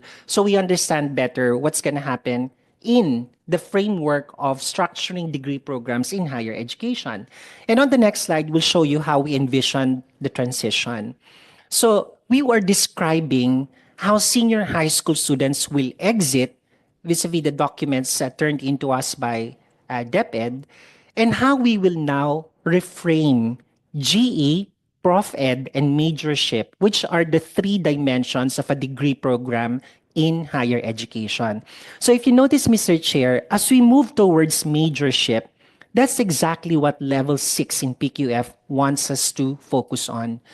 to have Filipinos who create solutions, services, and systems that address personal, communal, and global issues and needs. These are still big words, but we need to have a system that will drive our learners towards the achievement of these attributes. And the way to do that is to map out the curriculum transition model that will help us really decide which ones are necessary, essential, and which ones we could forgo. And we pick up from the model of the senior high school curriculum as shown on the next slide, how that's going to happen. You know, it's difficult for you to gain an appreciation how competent and confident you are in doing something when you're actually attending to too many things. You cannot say you are concentrating on a set of essential skills, competencies, when there are 15 subjects to begin with. Core pa lang po yun. So we welcome the idea. Let's focus on 5 proposed core subjects. And the agreements that have been made since October have been very fruitful as far as our exercise is concerned. Of course, we're still at a nebulous stage on how the elective system is going to operate, but we welcome the further iteration. Because if you follow the lifestyle of the and disposition of the multi-hyphenates, this is what they would want to see, that I am not confined in just one strand because I want to experiment on as many things as possible. So what matters at this point is that we ask whether we are responding to the declared college readiness standards. Mr. Chair, on the next slide, we're showing you essential details of resolution number 298-2011. So this is more than a decade already. These are the college readiness standards. If you sit down and pay attention to the details of the CRS, these are really enduring characteristics of people engaging in higher education disciplines. But what we would like to focus on, as shown on the next slide, are the real articulations of who are the K-12 graduates that we want to accommodate in the higher education context. If you look back at curriculum development documents of the the then Ministry of Education, now the DepEd, and then we have TESDA. Mr. Chair, these are 5 very broad expressions that we all really want to have in place in the first place. So they're not so much immutable as mutable, I would say, because they are enduring competencies which have been designed to become interdisciplinary but broad enough to accommodate a range of perspectives and approaches. We've got all of them in the roster of expectations here to produce all forms of text, apply knowledge, work comfortably with technologies, communicate with local and global communities, and interact meaningfully in a social setting. So if we use this as basis of determining how much of the proposed senior high school has been mapped into and has been made relevant to higher education, we go back first to the next slide, the evolution of Philippine general education. So, Mr. Chair, we are all aware we came from an era where nearly half of a standard degree program is spent on general education with 63 units. Then its iteration in 1997, a year after, became 51, and now it's 36 under the 2013 CMO. But take note, dear colleagues, that the 36 units here, they do not include the 14 units that are mandatory. So in effect, Mr. Chair, we still have 50 units in GE. So last week, the discussion on the legislated subjects 2 weeks ago was run, and the observation is that we might need to look into that because, Mr. Chair, as you notice on the next slide, from the series of collaborative meetings of the BCD of DepEd and CHED's TPGE, you notice, Mr. Chair, the broken line between the proposed senior high school core subjects and the existing general education subjects. They're broken because, on the one hand, one team would say, no, they're not apples to apples. But I would say that I think they both contain vitamin C. So to be metaphorical about it, if you really examine it, they are related. That's why I couldn't blame the students and the parents who'd suddenly realize, why am I repeating certain subjects? Okay, of course, the discipline-based experts in CHED would say, no, they're different. But that's the academics in us talking about how we name things and how we roll out things. But notice, dear colleagues, there seemed to be a one-to-one correspondence for these 5 subjects in GE alone, right?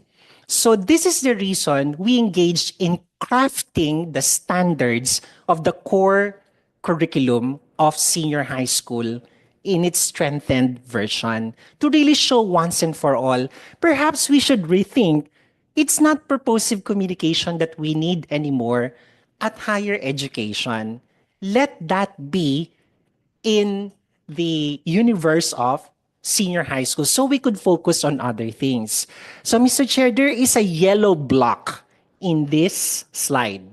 The yellow block contains the remaining GE subjects that seem to be in need of further review. The contemporary world, ethics, art appreciation, Rizal, NSTPPE, and the general education electives. Now, I'd like to focus on the general education electives. These are 9 units which are actually provided to every higher education institution to design and freely articulate on the basis of their vision, mission, goals, guided by few enabling requirements by the Commission. This is actually, in the words of our chairperson, this is a good space to study because for so long, liberal arts education, translated into the G curriculum, was really based on how we are seeing things to be changing further and how they can be accommodated in a choice-based setting. So we have no idea yet what's the set of institutional GE electives that have been implemented. That's coming up very soon, Mr. Chair. But that's something that we are looking at. So, Mr. Chair, to answer your question earlier, will our students be ready for college given at the very least the core curriculum of senior high school? I'd like to show you on the next slide, for the first time also, a public consultation copy of the curriculum guides of DepEd bore an imprimatur from CHED. So if you notice, Mr. Chair, during the launch of the public consultation, you will see there in fine print, this curriculum guide contains inputs from the Technical Panel for General Education of the Commission on Higher Education to herald the fact that the 2 agencies are talking about what it means to really have a graduate of the senior high school curriculum vis-a-vis the expectations of higher education. And I will give you one of the recurring issues that they are not ready for mathematics.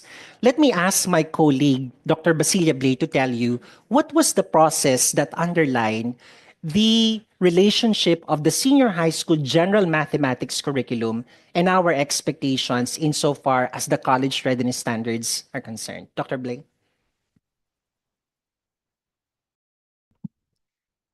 Good morning. Good morning, sir. Good morning, Sen. There were so many times that we met with our counterpart in the DepEd, and there were several revisions, several consultations, and we have also we engage also with several mathematics experts in higher education. So from then the DepEd our DepEd counterpart made some revisions. We made several consultations, several revisions, and there were additions and there were several deletion. So I think sabi nga ni Doc Ed, it's not actually apple to apple, but they are parallel. They are parallel. So um, we cannot say that they are 100% ready for the math. However, there are electives that can augment the shortcomings of the general education mathematics. So with that, we are confident in the math area, in the math that our students will be ready for to take up more mathematics courses in college. So that's it. So, Chair, remember there's several of us experts overseeing the work technically of the BCD at that time. And the experience led us to actually saying, okay, maitatawid nito ang mga mag-aaral ng senior high school sa kolehiyo. At least in the core curriculum. The electives component, I will dwell on that in a little bit. But Mr. Chair, I'd like to share with you our concerns on the next slide. These are the subjects in the G program that need to be reviewed further. For instance, Mr. Chair, the contemporary world is a smorgasbord of several issues and concerns, which we have found to be covered even as early as junior high school. So there are some items there. Ethics, there is a general course on ethics in higher education, but we also found out, Mr. Chair, for example, in the business programs, there is a separate business ethics subject. But if you look at their essential objectives, they're very much parallel. The same is true for teacher education, for instance. We have a different ethics course for teachers, which we thought, shouldn't that be the case? You have to teach the college students the ethical considerations of their chosen profession rather than a more general ethics course. Because in edukasyon sa pagpapahalaga in DepEd, you will find nuances of ethics also embedded already.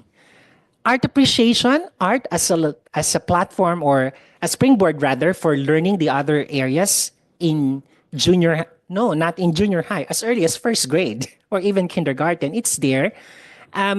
But the standalone course on art appreciation or related to art appreciation in senior high, that's already gone. But for those wanting to move towards the arts, it's actually expanded in the set of electives. Then, of course, I said the GE, it's a green light because it's an area of growth that we haven't really studied. So, Mr. Chair, if you notice the orange or light orange, these are our ways of creating a heat map of some sort. Teka, baka dapat pag-isipan na natin kasi they have evidence of their existence in the basic ed curriculum. But Mr. Chair, if you look at the red dots, those are the mandated courses. Accounting 4, Rizal has 3 units, NSTP has 3, PE has about 4 units. That's still a considerable number of units that we have to think about. 8 units in all, right? And we are guided on the next slide, much like what EDCOM has found out, by the OECD report on the Learning Compass. At higher education, we also need to be concerned with overload, gaps, content, inequity, and implementation, which we found out, Mr. Chair, as the same issues that were originally addressed, next slide, by 3 ASEAN member states. These are Malaysia, Singapore, and Thailand, who actually shifted their higher education ecosystem to a minimum of 3 years in terms of duration and a maximum of 5 or 6, particularly for those degree programs covered by international accords, which is understandable. We have them in the Philippines also. But moving towards a shorter duration of time in college, where their secondary program ends or their basic education program ending at about 11 or 12 years, there's something that probably they're doing right because their economies are advancing quite fast.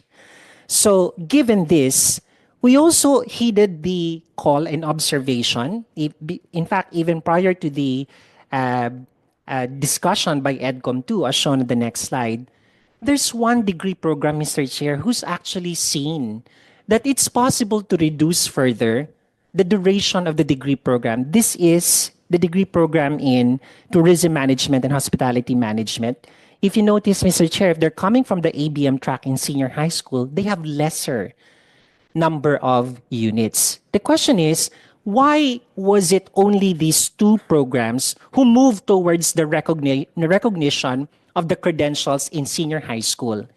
The reason? Because the articulation between GE, Prof Ed, and majorship back in the implementation of K to 12 as it was designed was absent. So we have high hopes that the current context affords us the opportunity to rethink and see how the model that was created by, for instance, BSTM and BSHM may be replicated. And the reason why I'm saying this, Mr. Chair, is that on the next slide, if you look at the senior high school elective system as it is proposed right now, we have just not finished our work here, but Mr. Chair, we are wanting to identify, for example, in the arts, social sciences, and humanities strand, or electives cluster rather, sorry, I'm transitioning to the terms. Mr. Chair, there is a higher education course that is related to citizenship and civic engagement. Creative industries. Creative writing is an actual course with 4 variations in a standard creative writing program in college.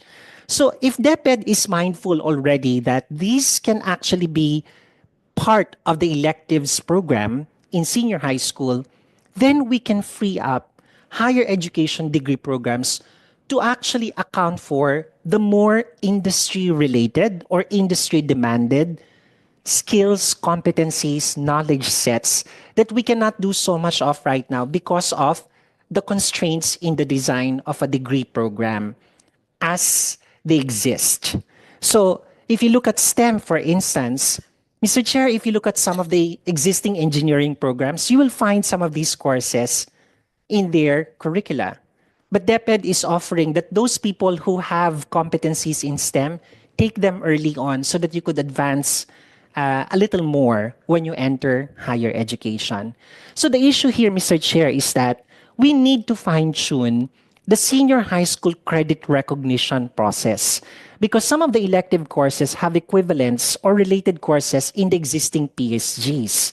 Now, if we do this, Mr. Chair, the next question to answer will be, what can we do to optimize them for admission and program placement? What do I mean by this? Imagine a STEM student who was able to take, Yusek Gina, how many electives should they take? About 5? Average of 5. Average of 5. If you've taken already, of the 5, assuming that you already explored also the other areas, how do we call them? The doorway option. Let's say you have taken 3 of the STEM courses. Shouldn't those 3 STEM courses matter in your application for admission to a STEM-related degree program? And therefore, if you earn that credit, don't take the subjects related to those subjects anymore. And hence, you will be measured as, okay, you're clear to enter STEM. Of course, it's easier said than done because that will require an upbeat, more enhanced admission, a set of admission protocols. That's where I will bring this short presentation to its conclusion. On the next slide, Mr. Chair, 2 questions are now important to us because we will be meeting all the technical panels soon. Because this means that we are already in agreement at the level of the technical panel for general education. Now that GE is likely going to change, hopefully for the better, we need to really underscore how Prof Ed and specialization will naturally evolve. Will this mean a reduction, an enrichment? How is it going to look like? Vis-a-vis the regional and global trends in terms of the design of higher education curricula. I remember in one Philippine mission to the United Kingdom, there was an articulation that we graduate our lawyers very late because there's just too many things that we take at pre-law and then law proper and so on and so forth. Of course, I commented that, well, we should go back to basic ed as well because we could have provided a more efficient way to make those early credentials recognizable?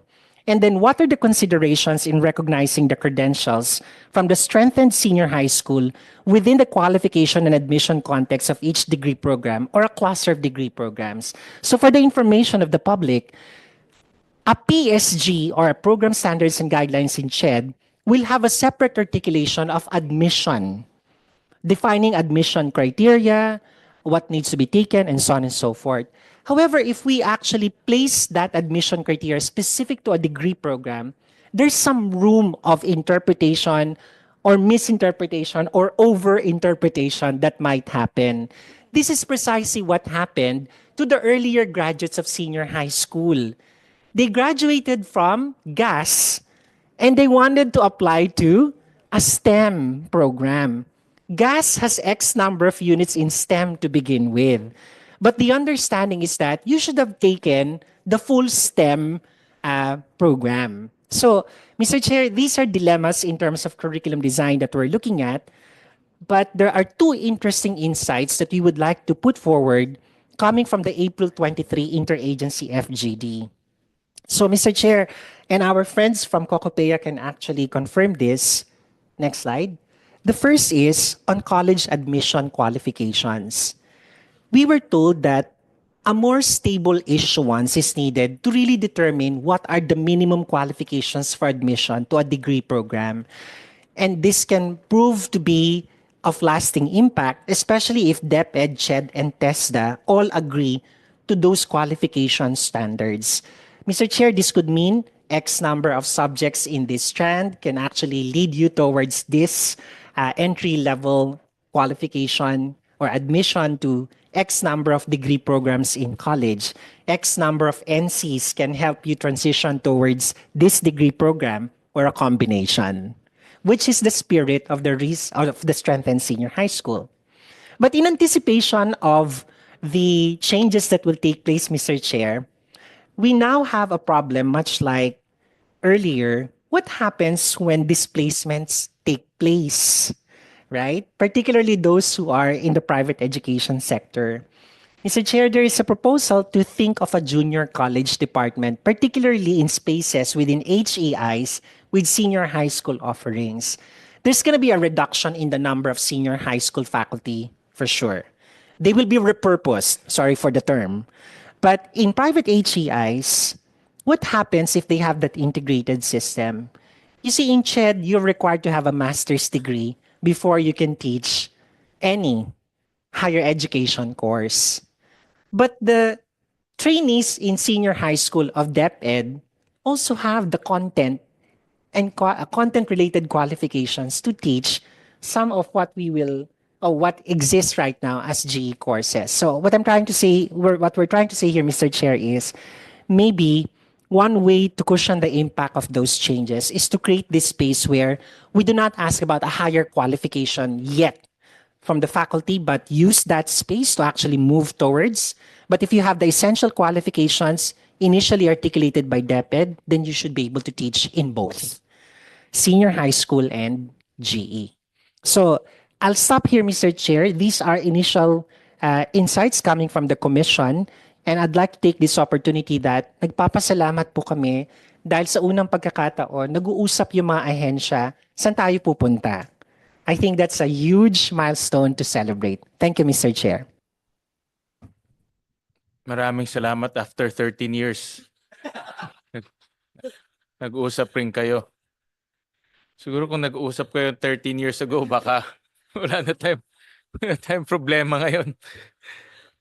But it's really, no, kidding aside, it's really a milestone. And I saw the number of days and also corroborated by the briefing earlier that there were really intense collaboration between DepEd, CHED, and also TESDA. I've been monitoring the interaction between Secretary Angara and Secretary Benitez. And we'll talk about the Tech Pro later on. But I just want to just ask a few questions to CHED through Dr. Fermin. On your slide 20, no? And of course, this is the Committee on Basic Education, but I have some questions on your presentation. Slide 20, ComSec.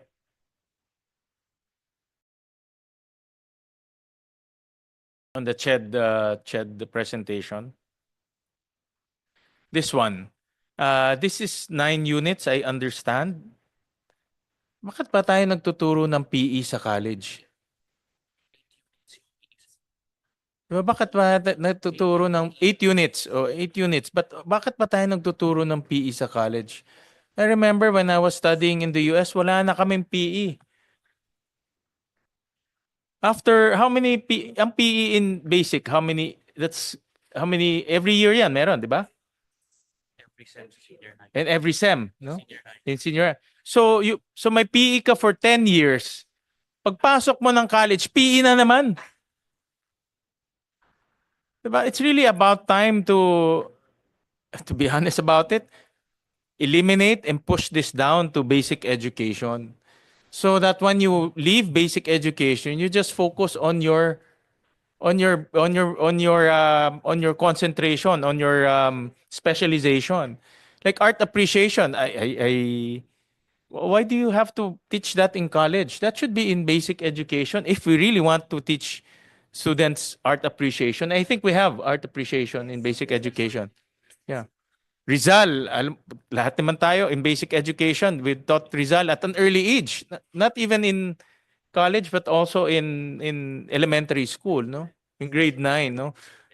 So, but I understand some of these are legislated. So we really need to review, and we will ask the help of EDCOM and CHED to review these subjects. If we can amend the law, if those other subjects are not in the form of law, then I'm urging CHED to review this already and eliminate as possible. Top of mind is PE. No, I don't think PE is a requirement for higher education learning. No? So the rest, maybe we can review it. But the concept here, if we can push this down to basic education, because basic education should be universal. No? Everyone should learn all of these subjects. No? If we can push some of this to basic education, then that will be the best case. At least when they now transfer to higher education, they're focused on their specialization, research, more intense discussion on their subject. No? So again, I'd like to, I'm urging the CHED to review these subjects. Before I call EDCOM, just one more thing. No? On slide 7 of the CHED presentation. And this actually encapsulates the comments that we get from our parents and our stakeholders. No? Particularly the bridging program, particularly the downloading of the GE courses. So in short, Dr. Fermin, and I thank you for the effort in spearheading the collaboration between DepEd and CHED. But can we, based on the new curriculum, can we assure our parents that the bridging program will no longer be necessary in college? No? Because that bridging program is, ito kasi nasa isip ng mga parents natin, nagdagdag na tayo ng 2 years, may bridging program pa pagdating ng college. No? And the bridging program is not free. No? In most cases, they have to pay for the bridging program. So can we assure our parents that with this new curriculum, we will no longer need the bridging program because they will be ready to enter college? No? Mr. Chair, I will respond to that in the shortest way possible. Yes, it should work that way. But we will need that joint order, Mr. Chair, to articulate what the minimum qualification really is so that universities may be guided, wala namang sinabi dyan na magbe-bridging kayo whatsoever. Then let us lay that down very clearly. But Mr. Chair, one thing that I'm seeing is that the part of the academic freedom enjoyed by HAIs is to enforce some mechanisms that make their admission and retention policies move towards excellence. They will impose higher criteria for admission. They like, I think that's fine, but the HEIs will also have to mature in understanding at entry level, and you have the minimum qualifications. Will you prevent that potential human capital contribution from moving forward by imposing a number of other bridging or enrichment courses rather than taking it upon yourself as the institution to really make sure you polish that student given whatever updates you will do in the prof ed and the specialization courses, because otherwise we will repeat the same mistakes, Mr. Chair. So that's where we are coming from. Thank you. I want to take this opportunity to make sure that this new curriculum, the strengthened senior high school curriculum, will address the bridging program issue. No? And that's why, because we're already reforming the curriculum, so that by reforming it, we're now assuring the public that this bridging program will no longer be needed because we have already reformed the curriculum. We don't want a scenario wherein we reform the curriculum, but the end goal is the same. May bridging program pa rin. No? So that's one of the things that I want to flag DepEd, that to work together with CHED to make sure that the minimum qualifications for college, for being college ready, is met with our senior high school. The other question, Dr. Fermin, is number 2. No? Downloading of GE courses senior high school. Again, with our new strengthened senior high school curriculum, have we already downloaded the GE courses in the new curriculum? No? Yeah. So, Mr. Chair and Dr. Blay can attest to this. That's why, Mr. Chair, I articulated in the slide that in the original exercise, we did the articulation of the 5 subjects already. This is slide number 18, Mr. Chair. So the initial direction is that if you notice those 5G courses, they have semblance and similar directions as the proposed senior high school core. The secret, Mr. Chair, is the people who the people who are delivering and designing those 5G courses sat with their counterparts in senior high school to really once and for all answer the question, oh, why are you teaching that in college? Meron pala sa senior high school, and so on and so forth. So that one we could guarantee, Mr. Chair. I don't know if the other technical experts in higher education listening to me will disagree, but let's call it like that.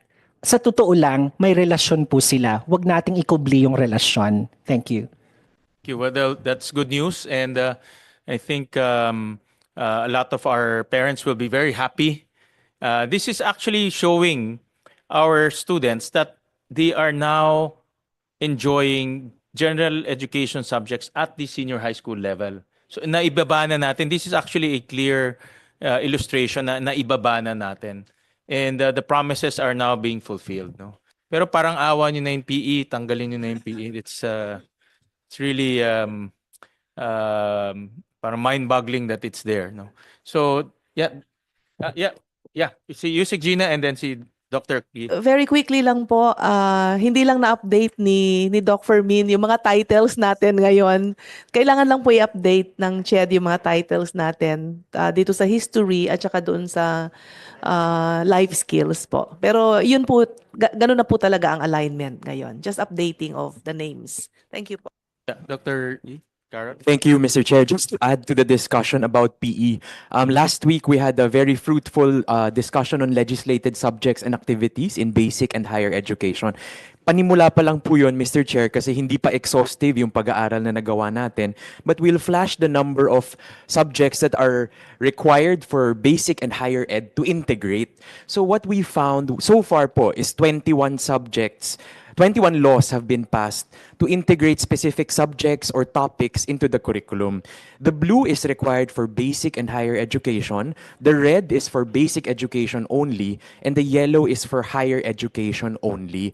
What we also noted in that conversation, sir, is that hindi lang po mga batas na diretsong nagsasabing basic and higher ed yung talagang kailangan. Marami pong batas sa PRC, sa mga professional boards, and there are 46 of them that somehow even indicate what exact subjects with no room for flexibility.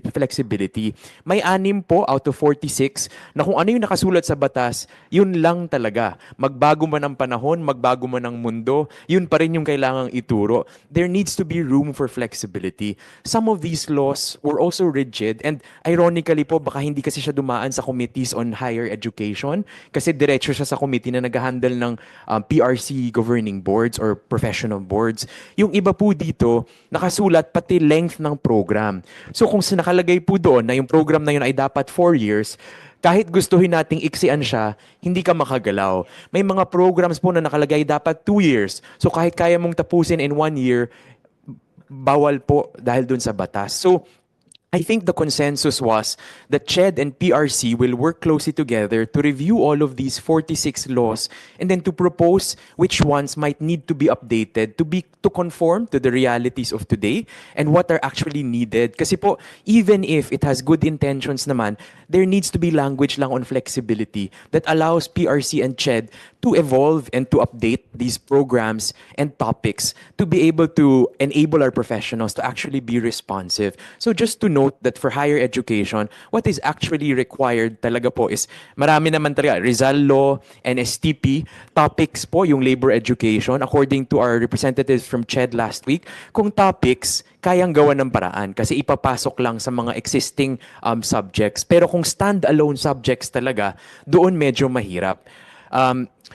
So, Mr. Chair, ayan po, Rizal Law, Constitution, Rule of Law, IP and Philippine Muslim History, Safe Spaces Act, Philippine Cultural Heritage. So, medyo marami po talaga. And meron pong 138 bills filed in the 19th Congress to legislate additional subjects. So, kung ito po lahat pumasa, kahit po mag-decongest tayo, dadagdag ulit. So baka po kailangan nating mag-isip ng paraan para talagang ma-manage ito so that there is a framework and actual coherence as it relates to our desired competencies for our graduates during the time that we are actually doing it. Kasi some of these laws are 1950s, 1960s, sir, na hanggang ngayon bit-bit natin sa 2025. Next slide, just to reinforce the point of the chair earlier, under the Physical Education and Sports Development Act of 1969, what is actually required is a program of general physical fitness for pupils in elementary and secondary schools. So actually, CHED may consider to amend its current requirement that PE be taught in college. So it is up to there is no restriction under the law. What is stated under Section 11 is there shall be charged an athletic fee of an amount not exceeding 10 pesos per annum from each college and university student. But this naman could go towards competitive athletics, other sports initiatives, but it doesn't explicitly require that there has to be this number of units for all students in college. So just to share this point, Mr. Chair, and the work is ongoing, and we hope that we will be able to present to our EDCOM commissioners once we are done with our comprehensive review together with our DepEd, CHED, TESDA, and PRC partners. So yun lamang po, Mr. Chair. We have other comments later for senior high school, and we have a prepared presentation later. Thank you. Thank you. And it's really about time to review all the laws, and I commend EDCOM for taking the cudgels in reviewing the laws, and especially those laws that mandate subjects in basic education and higher education and in both. No?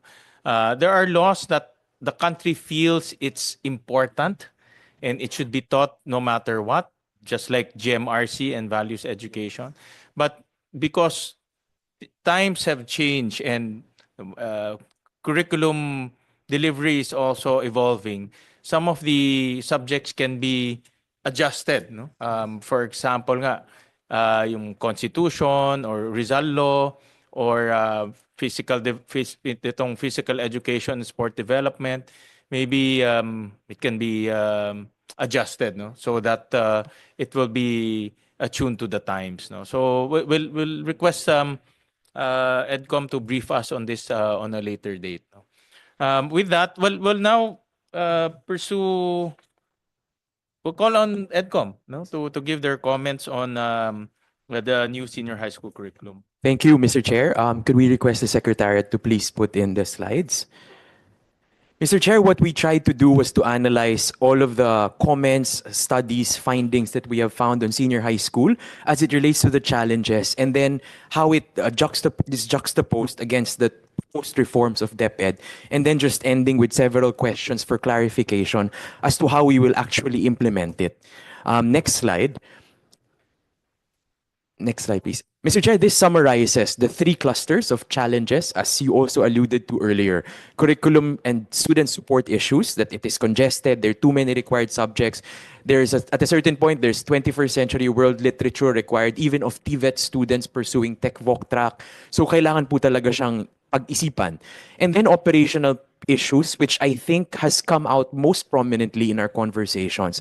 The lack of textbooks, the lack of supplies, the lack of laboratory material equipment, the lack of TVET equipment in some, or actually a good number of SHS TVL programs. Also, the unavailability of tracks and strands in specific localities, the difficulty in establishing industry partnerships. Ito po, maigting yung comment ng mga nasa maliliit na mga lugar, ng mga munisipyo at mga maliliit na schools, to the point of our chair that rural schools really have difficulty kasi pag may requirement na work immersion pero wala namang pwedeng puntahan sa kanilang komunidad, paano po mafulfill yung requirement na yon? So baka nga po kailangan pag-aralan sa pilot, paano to pwedeng i-implement, or baka dapat iba yung requirement for those with limited access to such opportunities. And then system readiness and implementation gaps. Also the issues at the exits, which was already thoroughly discussed earlier, including certification and assessment, actual employability, and then the bridging programs. Next slide. Mr. Chair, we also commend reforms or improvements that were meant to really address these issues, including the passage of laws such as the Basic Education Mental Health, and as well as the Second Career Guidance and Counseling Act of 2019. But we also see that despite that, next slide. So, next slide please. Ayan, nakita po natin may mga pagbubuti po talaga sa demand ng industry na mas mahaba ang work immersion, and this is already reflected in the revised sample class program under the new senior high school curriculum. Dati kakapiranggot yung oras for work immersion, ngayon isang buong semester plus may na-embed na NC2 in tourism services. Next slide. We note, however, that there is volatility in the transition of students from junior high to senior high. Ito po yung dark yellow line, whereas you see that in some years, it is at 90%. May mga taon umaakyat siya ng 100%, pero bumababa ulit. So siguro po pag-uunawa kung bakit paiba-iba yung bilang ng mga estudyante or yung proportion ng mga estudyante na nagtatapos ng grade 10 na sumasampa ng grade 11. At ano yung dahilan sa likod nito? Is it supply? Is it electives? Is it options for them? Is it difficulty in financing? Is it voucher program challenges? Is it quality? So kailangan pong unawain kasi hindi stable at talagang paiba-iba since its initial implementation. Next slide. Ito po alam nating lahat, karamihan talaga nasa academic, at 33% nasa tech-voc, pero kahit yung mga nasa tech-voc, karamihan tumutuloy sa college. Next slide. We also noted this, however, because if you look at the SHS TVL, yung top 10 programs based on enrollment are as follows, and you could actually cluster it into 3. Food and beverage, bread and pastry, and cookery. Yung second cluster po natin, yung yellow, computer hardware servicing, system servicing, computer programming at animation. At yung third is electrical maintenance, computer program, shield metal work welding, etc. I guess yung question po namin dito is this due to student preference or is this a product or a reflection of the packages that were given to the senior high school providers na ito yung pwedeng pagpilian and therefore ito yung plug and play, mabilis maibibigay. Kasi po, kung ganun, ano kaya yung basihan nito? How does it reflect jobs that are actually available? How does it reflect student preference? How does it reflect needs of our country when it comes to filling specific deficits? Next slide. Pagdating naman po sa labor market outcomes ng graduates, mixed picture pa po siya at it continuously evolves. Nakita po natin yung labor force participation ng 2020, nasa 23.3%. Noong 2024, yung result naman 38.6%. But it shows that there is good employability, more or less, 78, 79% employability for those that do decide to join the workforce. Pero what is the quality of employment is the question. They may be employed, but it seems that a good number of them are obviously employed in elementary occupations. Whether or not we could do better than that is something we will need to confront. Most SHS graduates enter the labor force, of which 28.2% is in the informal sector and 20% are unpaid family workers. So ang ibig sabihin po nito, yung sa 39% na pumasok ng trabaho, actually kalahati sa kanila nasa informal, casual, or hindi bayad ng kanilang mga pamilya. So kailangan din nating harapin po ito. Next slide. This is also what we are trying to show, Mr. Chair. In a lot of our consultations on the ground, ang napapansin po namin, marami ang junior high schools nagtatapos sa public. Meaning to say, pagkatapos ng grade 10, wala na or limitado na yung available public SHS options nearby, kung kaya't talagang dependent pa rin tayo sa private SHS providers, although the proportion has been declining since 2016. So, nakikita po natin ngayon, 44% ng student enrollment sa senior high school ay nasa private institutions. Next slide. Tinry po naming pagbanggain year on year mula 2018-2019. The blue bar depicts grade 10 public enrollment, whereas the red bar that is dark is the grade 11 public enrollment. Meaning to say, napakarami po talagang nagtatapos sa public grade 10, junior high school, na hindi kayang i-accommodate ng public options niya. Ngayon yung tanong po namin dito, okay naman po yung complementarity natin. In fact, nakatulong talaga yung private sector sa pag-i-implement. Pero ang dalawang issue po dito is, accessible kaya lahat ng options for senior high kasi meron ba tayong pag-aaral pagdating sa top-up fees? Kasi what if may provider ka nga na private, pero kung lahat sila nagsisingil ng mataas na top-up fee at walang limitation yon, saan sila tutungo? Makikita rin po natin, sir, na meron talagang agwat sa grade 10 completer at grade 11 starter. So meaning to say, there's a good chunk, a significant chunk that really is unable to proceed when you stack up both public and private provision. Next slide.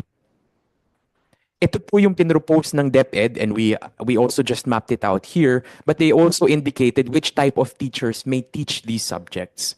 Next slide. Ito po pinresent na rin namin before, pero uulitin lang po namin at talagang kinonform na namin siya sa current core subjects. Yung life skills po, malamang sa malamang kung pagbabasihan natin yung S-Form 7 ng grade 11 and 12 teachers ngayon, 85.11% of them will be teaching a subject that they did not train for. Kasama sa 13.9% na kukonting blue ang MAPE teachers. Ibig sabihin, PE major, music major, siya yung pagtuturuin natin ng life skills.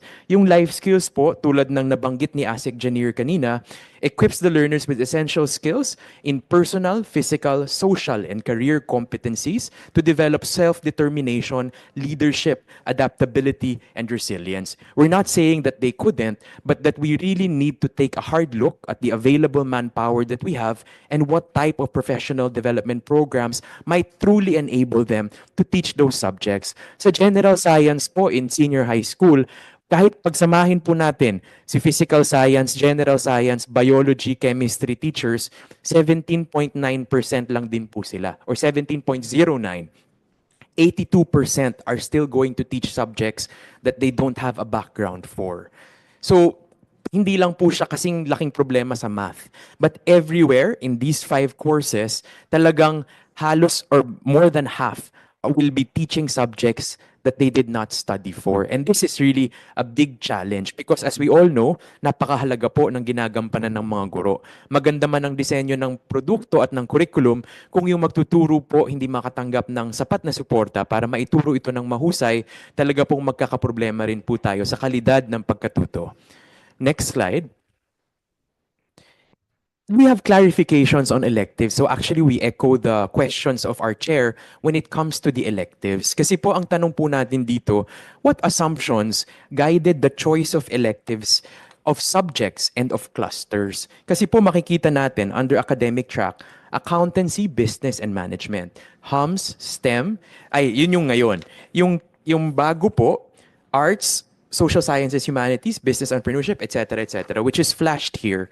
What we tried to do was to look at some of the PSGs of CHED, of the most popular programs. Kunyari po sa nursing, ito po yung finlash ko. Pasensya na, pinicturean ko lang kanina tapos nilagay sa slide.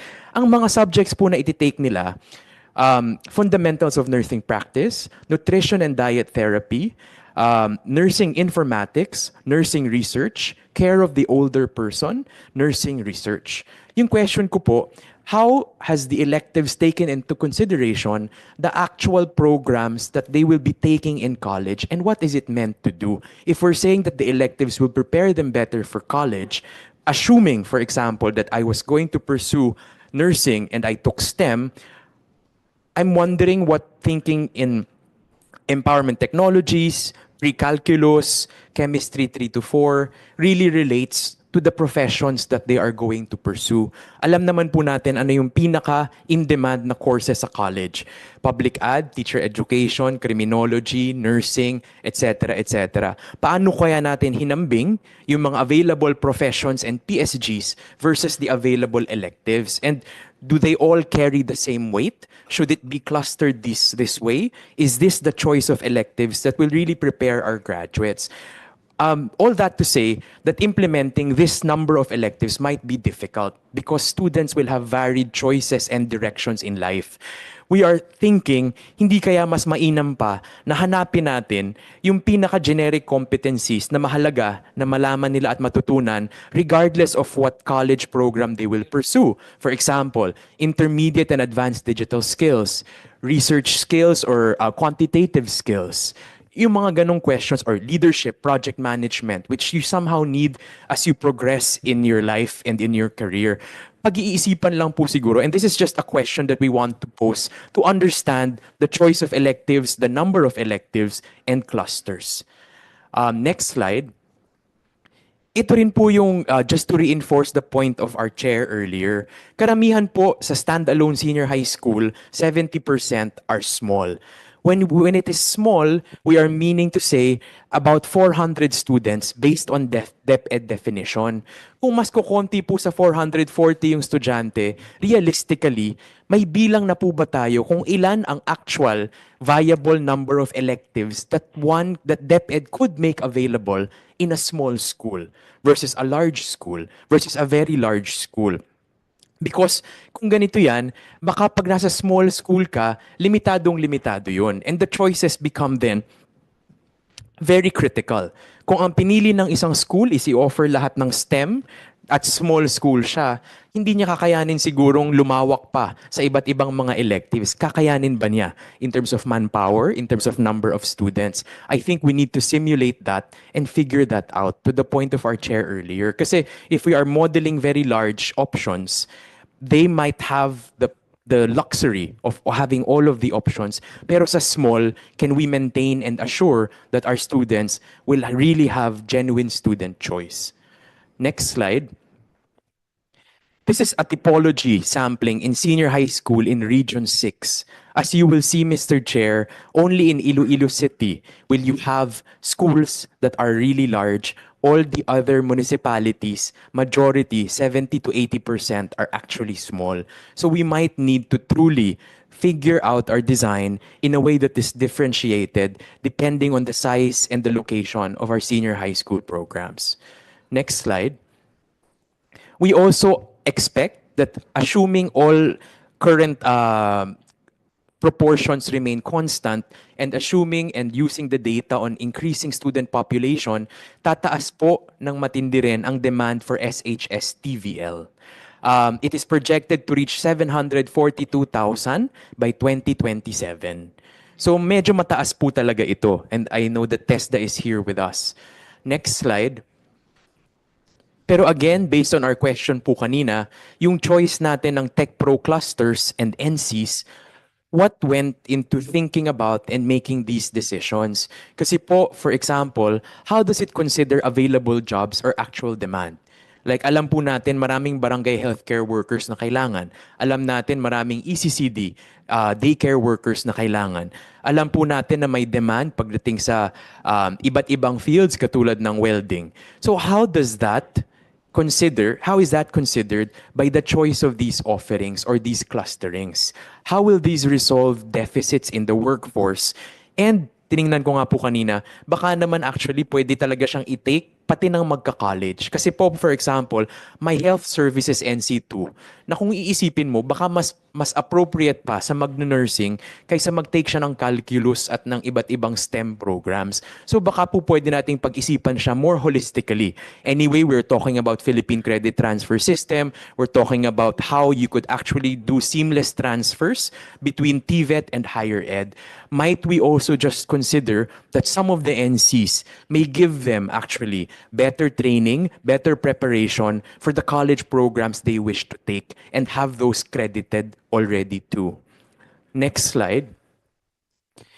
If we then demand or ask that TESDA and DepEd allow our students to take higher level qualifications, NC3 or 4, mukha pong hirap na hirap tayo dito. Kung lahat po ng SHS TVL natin by 2027, ang gugustuhin po natin NC3 or NC4, TESDA's current capacity will only accommodate 6% of that.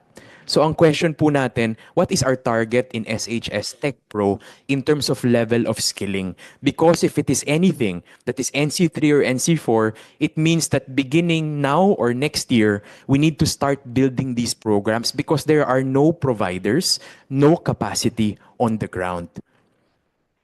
Next slide. Pagdating po sa construction, for example, and we know that PCA is very active and continuously needs manpower, talaga pong 2-3 lang ang nag-o-offer ng NC3. The same could be said of garments, heating, ventilation, air conditioning, and refrigeration. At marami po tayo nasisiraan ng ref at aircon ngayong summer. Kailangan po natin ng mas marami nito. Next slide. The Philippine Credit Transfer System implementation also needs to be ramped up. Matagal na po siyang pinag-usapan, 2004 pa lang may EO na. Hanggang ngayon, kulang na kulang pa talaga ang operationalized credit transfer mechanisms between TESDA and CHED. Pwede po nating pag-isipan or i-couch ang reforms natin in senior high school and college in relation to PCTS priorities, which we hope that PQF-NCC can consider in their priorities. Next slide. I guess yung question din po natin, Mr. Chair, based on your hearing last week on the functional literacy rates, we have dreams of our senior high school graduates. We want them to be ready for college. We want them to be ready for work. We have core courses that are comprehensive and really demand in-depth or critical thinking. Yung question po natin, kung ipagbabangga natin yan sa current na data natin on literacy and foundational skills of those who proceed to grade 11, what will we do? Ano ba ang data ng grade 10 completers natin ngayon at pagsampa nila ng grade 11 kasi hindi naman nila automatically magigain ang foundational skills or functional literacy pag akyat ng grade 11. How will interventions be embedded? Because we could not think in a tabula rasa way. We could not think of an ideal scenario. We need to accept where we are and meet our learners there.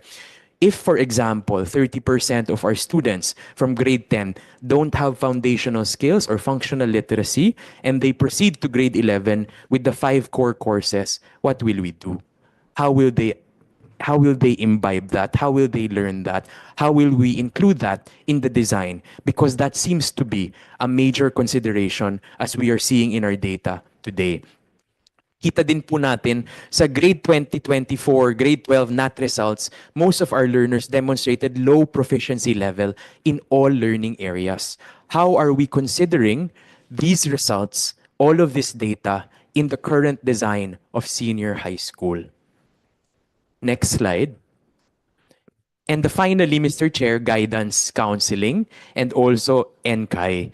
I think, Mr. Chair, in the workshop by EDCOM on this, and you were the one who asked this question, and just to share it again with the body, yung top occupation interests po ng ating mga graduates, gratefully, in the past years, spiritual vocation based on NCAI.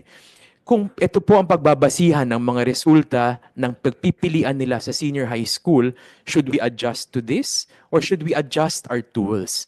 And our question is, how will the Landas toolkit also conform to this, or how will that move alongside the change in the NCAI and whatever tools are available on the ground? Because if there seems to be some disconnect or dissonance between actual student interest and programs that are available, then paano po kaya yun? Kasi hindi nagtutugma ang datos na nakikita natin at ang ating pinagsisimulang mga programa. Next slide. So, Mr. Chair, just to highlight our 7 main questions for DepEd, also to just reinforce the questions of our chair. First is, how does DepEd plan to address poor mastery of foundational competencies of students as they complete grade 10? Will there be assessments towards grade 11? Will there be an intervention before they reach grade 11? Will there be a revised program design in grade 11 for these type of students? Second, how were the electives determined? What were the assumptions behind the number of electives and the choice of subjects? Third, what is the educational background of the teachers holding SHS plantilla positions but handling subjects not related to their specialization? Kasi pagdating pa natin sa electives, isa pa po yung pag-aaralan natin. How were TVET NCs and clusters selected? Is there an inventory also of capital outlay investments made by DepEd already? Kasi po, kung na-procure na natin lahat ng mga ovens at lahat ng mga pangluto, paano po kaya yun kung ang demand natin nasa nursing aid, dental assistant, etc., etc.? Paano po kaya natin siya pwede pang ipivot? Fifth, what are DepEd's plans for career guidance and how will the Landas toolkit go side by side with the current NCAI or the future NCAI? Concretely, how will the revised curriculum for SHS not result in redundancy of subjects, as already underscored by our chair? And then finally, what are DepEd's plans in relation to senior high school recognition and quality assurance? Just to stress that we have been working on provisional permits, many of our private providers of senior high, since 2016. Thank you, Mr. Chair. Thank you for that, ED Carol. We're doing working lunch, so please feel free to have your lunch while we discuss this topic. We'll go to the slide before. Yan. Matutuwa si Father Inocencio dito. Number 1, spiritual vocation. Maraming gusto magpare. Oh. But it is actually quite out of curiosity and interest. This is quite interesting. This is spiritual vocation. Yeah, but this is what they gathered from their NCAE, no, the guidance counselor test. No? Okay, Father, go ahead. I think the question raised by Mark has been very good input for the questions that the study has to answer. I think he has identified so many things of critical issues that needs to be answered with the pilot study. And that's why I think it's very important. What are the questions you want to answer in your study when you do the pilot? And I want to reiterate that, no? Because without that proper guidance, you don't know what data you're going to collect and what means we are going to gather the data and how do you interpret the data. Those are basic things that has to be ironed out. And he has raised so many questions already and many considerations given in this discussion. So I don't know what is your framework now of making that kind of study. You raise a good point. In our experience dealing with DepEd in general, I'm not pointing to a specific administration. Like for example, the discussion on mother tongue. There was also a pilot test, during that time. I think this was 2012, 2013. But we also requested for the output of that pilot. Because you do a pilot because you want to test the implementation, you study the pros and cons, and you address the downside. But unfortunately, documentation was not as was very poor at that time, so they couldn't show us the output of that pilot. So we're also we're urging DepEd that pilot testing should serve as a research output or a research activity, Definitely. and we learn from that. No, I agree that we need to implement pilot approaches, no, because of DepEd's massive number of students, implementing it all at once is going to be very difficult. So a pilot approach is it's a rational approach, no? But we need to learn. We need to learn. Father, your microphone. My contention is before you do the pilot, you have exactly the questions that has to be answered. And therefore, we need the framework by which all those questions will be anchored. So I think that's very important process. You just don't do a pilot of nowhere or just your own thinking, but rather it should be guided by a particular framework that you are operating on. And therefore, even before you do the pilot, there is that consideration. No? What is the question I wish to answer in this pilot? Okay. And what is the framework that I'm going to use in order to do the pilot? I think it's a very important process. We'll have further discussions on that, Father. But I'm sure DepEd is listening, so we'll request for their feedback during the next hearing. So we'll go on to before I have questions and items to discuss with EDCOM, but I'll go to another expert who have studied the senior high school curriculum extensively, and this is ACTRC, headed by Dr. Frido. So we call on Dr. Frido for her comments and feedback. Good afternoon.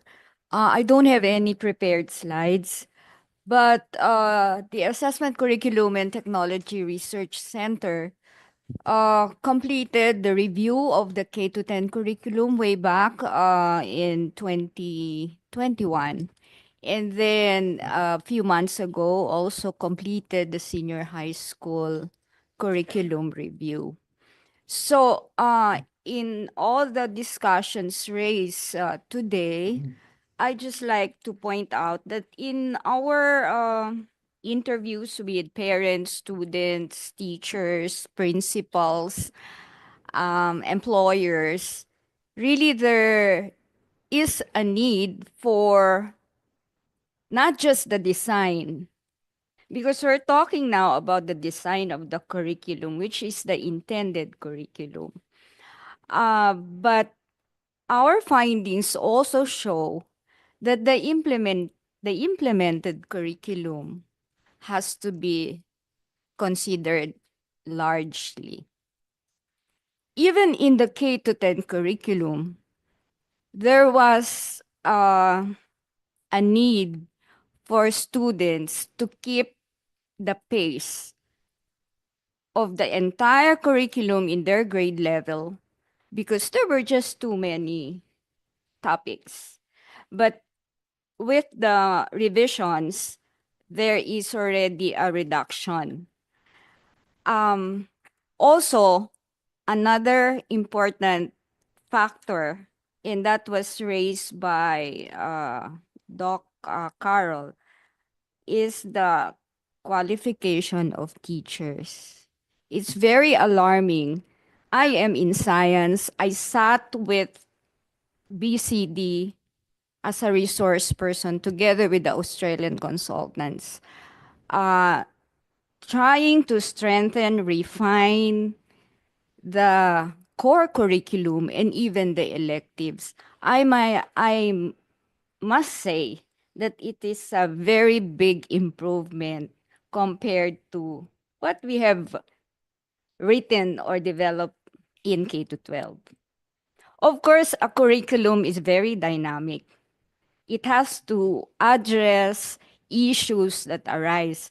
But in the core general science curriculum guide, I just signed it off yesterday. Even the electives for Chemistry 1 and Chemistry 2. as written, they're good. And if students are good, they will be able to, as you have asked, they are ready for the STEM in the GE course of the college curriculum. But we think in the research center that a bigger factor is the implementation, the teachers themselves. What about our teacher education institutions? How are they being prepared? Because if these are the percentages in the report of Doc Carroll, we have a long way to go. And when we were interviewing parents, they did not categorically say that we don't like senior high school. Rather, they are challenged by the economic factors. Now, but in terms of your satisfaction, dissatisfaction, of course, there are other factors that affect that. And I think the bigger factor is the economic. So it's better to look at it in a broader perspective. Also, I think I have already mentioned this, Senator, before in other forums, that we're focusing too much on the senior high school, when in fact, we haven't moved the elementary education sector. We may have several elementary science high schools, but how about the teachers that are fed into that? So those are my comments. And because I have been involved in K to 12 since 2011, it is such it's such a good news or a great news to hear that right now CHED and DepEd are collaborating very closely. That was the dream long time before. I heard it, but now it has come to fruition. So thank you. Kawawa naman tayo. Dream natin, mag-usap lang kayong dalawa. Oo. Yun lang ang dream namin. But that's a big step already, Dr. Frida. I've interacted with you many times on K to 12, and I know your frustrations, no, in so far as how the agencies work among themselves, no. I think that's just the way that we live in the educational system. I've not been frustrated to the fullest yet in my senior. I still have hope. Thank you, Dr. Frida, for the work you do, especially for education in K to 12, and we take your research very seriously, and in fact, we use it in our policy making. Also in EdCom, actually, we take that very seriously. I have a lot of questions, no, to Dr. Frida and to Dr. Yi, but I'll call the others first so that we can hear their comments. We'll call on Mr. Talunton of De La Salle University. Any comments, sir? Good afternoon, Chair.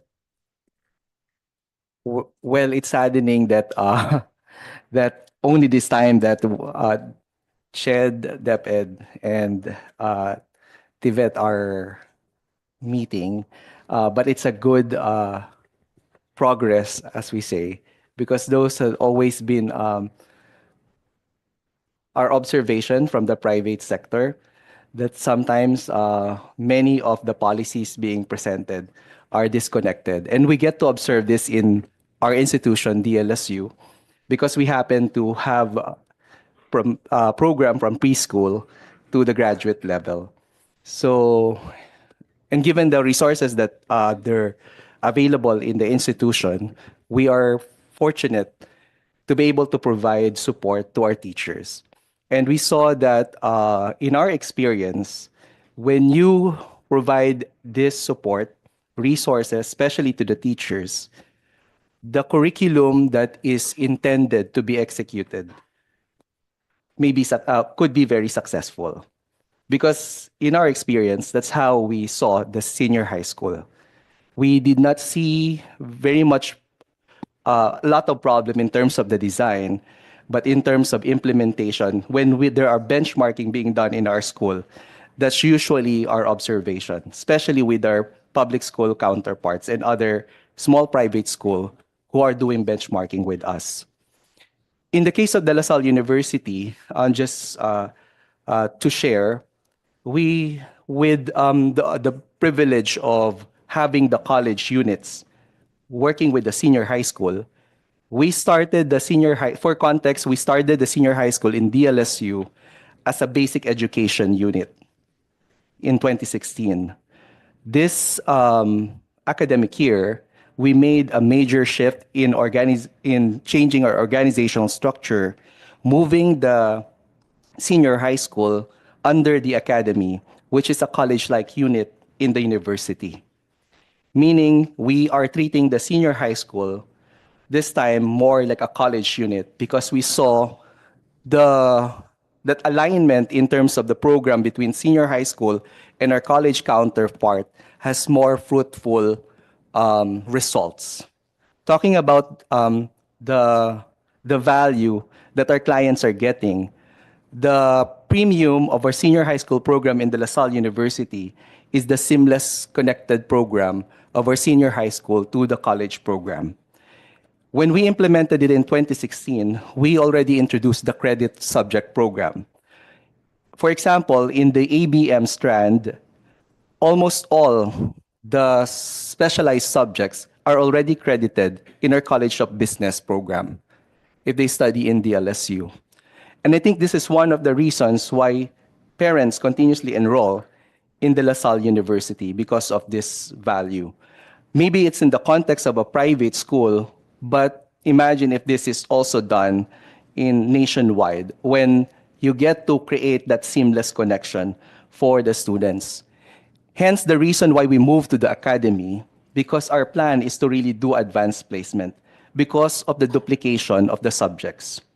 For example, a good number of our senior high school who already meet the credentials of a college faculty, especially those who have masters, also get to teach in both units. That's how we get to balance our resources. So from that experience, we also get to compare the curriculum because we designed the senior high school curriculum together. This time, we're working even in the GE courses, meeting together, how do we align the courses? And what we found out is that, for example, in PE, because we're talking about PE, all the PE subjects in senior high school are actually the same in terms of content in college. And no wonder why our students, even our own students, have been complaining and telling us that it's the same subjects that they're taking. The only explanation that we give is that PE is something important, for your well-being and your physical health. So it is very important. That's why you have to take it. But when you talk about decongestion, we saw that by doing it under the academy, aligning this as an advanced placement, we can veer away duplication of the senior high school program. When the new curriculum, when the strengthened curriculum was released, we were actually very happy. We actually commend the efforts of the Department of Education, just like what others are saying, that this is actually a leap forward from the first design of the senior high school curriculum because it has decongested the core curriculum, the core subjects, and we also appreciated that 5 core subjects. Our concerns mainly are on the electives because a lot of our concerns about the electives is how do we align it with the college program that we have. When we were discerning whether to join the pilot, we actually wrote to express to join the pilot. But recently we have to, withdraw our intent to do the pilot, mainly because the things that we would want to design in the curriculum could be accommodated by DepEd.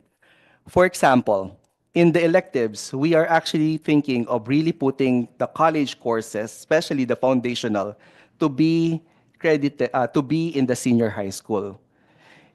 And the goal is for our senior high school students in DLSU, when they enter to college, especially if they are in honors program, wherein they can take more load, can be already second year college.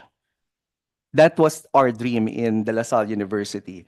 And we feel that it would create more value for our students if they can shorten their college years. Because many universities abroad already have 3 years program in college. In the, I believe this is the second time we were invited in consultation. Our dean already expressed what's the secret in the implementation. It is our situation where our senior high school faculty and college, basic ed and college, sit down and design the curriculum together. We really work together in coming up with that seamless direction towards college readiness. I also would like to share that in the senior high school program, in the recent design of the senior high school program, we were happy that there are electives, but recently with the update, we felt that there are certain subjects that need to be certain electives that we need to design or map out so that we can properly guide the students. Because letting them just choose, because I do understand that we want to value the choices for the students to choose whatever they want for the electives. Our concern is that some of these electives could actually foundational already for certain programs. And I think that guidance on the selection and mapping out, clustering these subjects so that they could be credited for college, at least in our context, is crucial. So right now, just those are the things that I would like to share at the moment, but we really commend the developments, and we do hope that we'll be able to iron out the implementation of the electives program. Thank you. Thank you, Mr. Talunton. Just a few questions. You mentioned earlier that you transferred the senior high school unit to the college unit. Yes, that is internal structure for Yeah, the internal university. structure. And That's right. the reason for that is to really make it more Okay. synergized and If seamless. I may share the structure, the academy is not just only the senior high school. So senior high school is one unit, and the other unit is the Department of General Studies. So it was a major, we had a town hall, and it was a shake in our organizational structure, because that actually requires moving the basic college subjects. I think how do you call it? The general the GE subjects, or we call it also the LaSalle. We also offer other subjects like LaSallian core curriculum taken by all to under the Department of General Studies, so that we will, and by creating that kind of structure, we will be able to seamlessly manage manage the alignment of the senior high school subjects and the GE and the LaSallian core curriculum subjects. So that's one of the approaches that we did. And you said earlier that it's quite successful. Can you give us an example of? It is on its. We haven't had completed the first year. We just had it last September, Chair. Okay. And why do you think it's fruitful? You said it's a fruitful move. We're seeing that by doing that, we'll be able to further the alignment, because when the departments are offering this subject separately, the silo mentalities of disciplines, structurally, we will be able to address those challenges. That's one. And there's better alignment in terms of competencies, the subjects that have to be offered.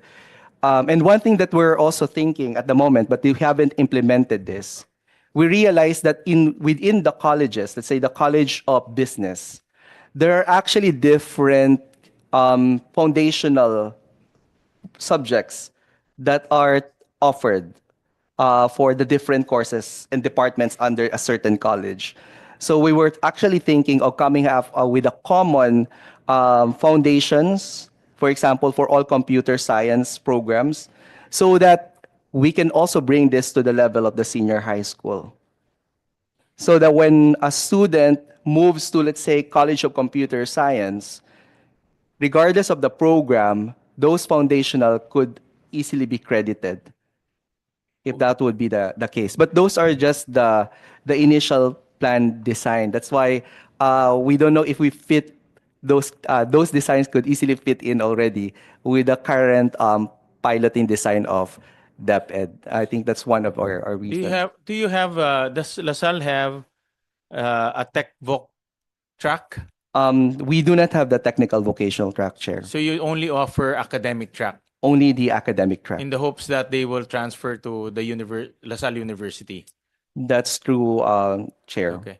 Because we also found out, Yusek Gina, this is from from DepEd, that for private school, 58% of our private schools do not offer tech voc. No? Almost half of the private schools do not offer tech voc. So I think the thought process here also is investing in tech voc. Kasi tech voc, offering the academic track and the tech voc track takes two investments. That's Diba? correct. Since majority of the students are thinking of going to college anyways, so most of the private schools probably decided just stick with academic because you're just investing in one track. No? Yes. Tech voc is more expensive than academic because of the equipment and specialization. No? So that's something to consider as well. Because I'll show a slide. Meron ba? Number of people going to college. CSB. Because, and Carol showed this earlier that 70% of our students are pursuing college degrees. We'll show in a PIDS study 2019, it's 76%, 74% of students who took the academic track will pursue college, and then 76% in TVL track will pursue college.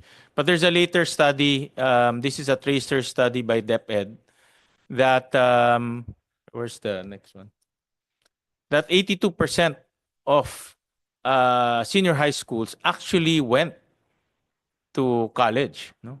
Based on the tracer study. So in other words, if you are a private school and this is the number, you might as well invest in academic because they all end up in college anyways. No? Even the ones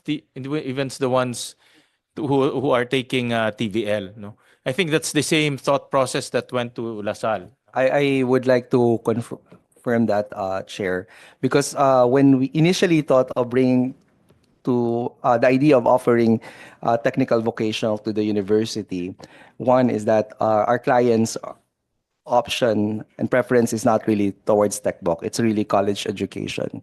And secondly, we cannot deny the fact of the impression that majority Filipinos really don't see technical vocational as a profession or a lucrative career path. All right, thank you for that those comments. We also have a resource person from UST, Dr. Quintana.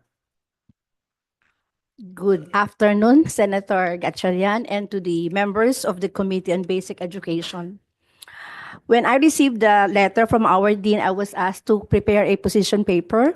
And I think the position paper that I will share with you this morning is something that will answer some of the questions raised a while ago. So the title of my position paper is a proposal for laboratory school as a pilot testing site of the strengthened senior high school program. Because I am here as a representative from the College of Education, and at the same time, I am the principal of the laboratory school of the College of Education, which is the training ground of teachers, future teachers of basic education. So let me start with my introduction. One of the major development in the Philippine educational reform, of course, is the introduction of the senior high school program in our country. But nevertheless, this needs refinement and changes as time passes by in order to maintain its relevance in preparing Filipino youth in a competitive and globalized 21st century environment. With the plan of strengthened senior high school program of the Department of Education, or DepEd, this school year 2025-2026, it is essential to address important concerns, and moreover, it is necessary to focus on improving foundational aspects of teachers' preparation because effective educators serve as the backbone of an engaging classroom. Thus, by incorporating real-world experiences and immediate feedback measures that can be provided by laboratory schools who are training future teachers, this position paper encourages the use of pre-service teachers preparation program, particularly in the laboratory schools as pilot testing site for strengthened senior high school program. Next slide, please.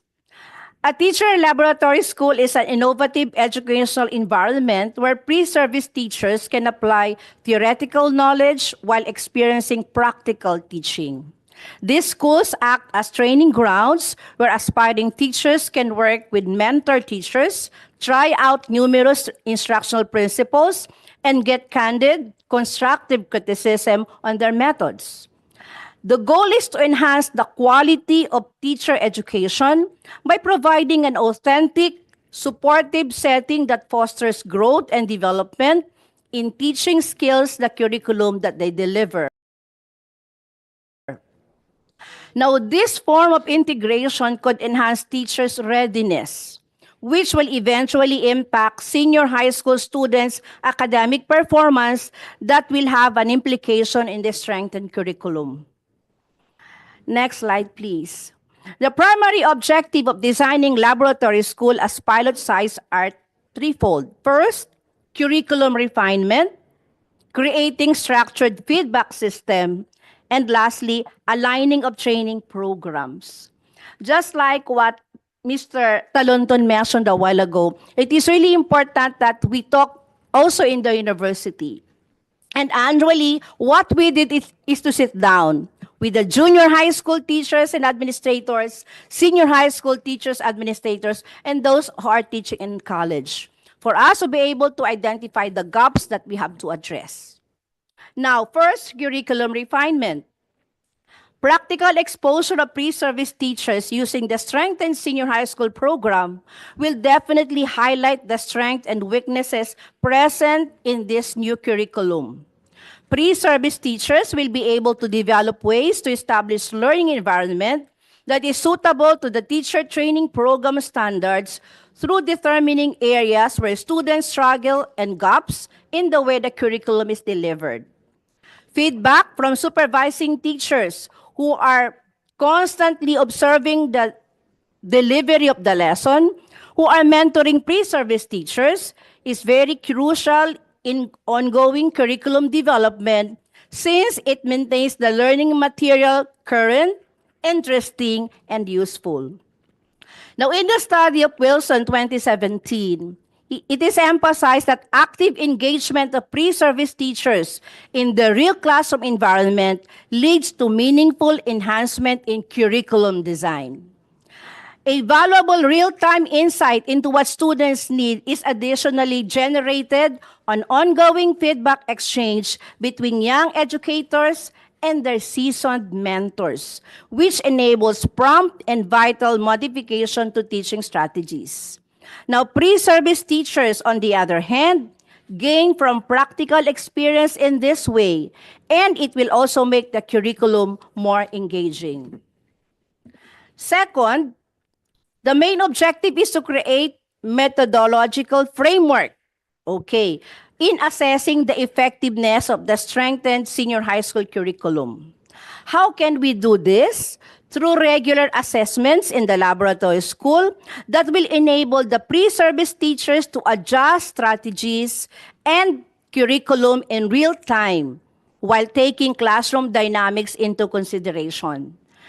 In other words, direct interaction between the students is made possible by the pre-service teachers' engagement in the laboratory school as they implement the curriculum.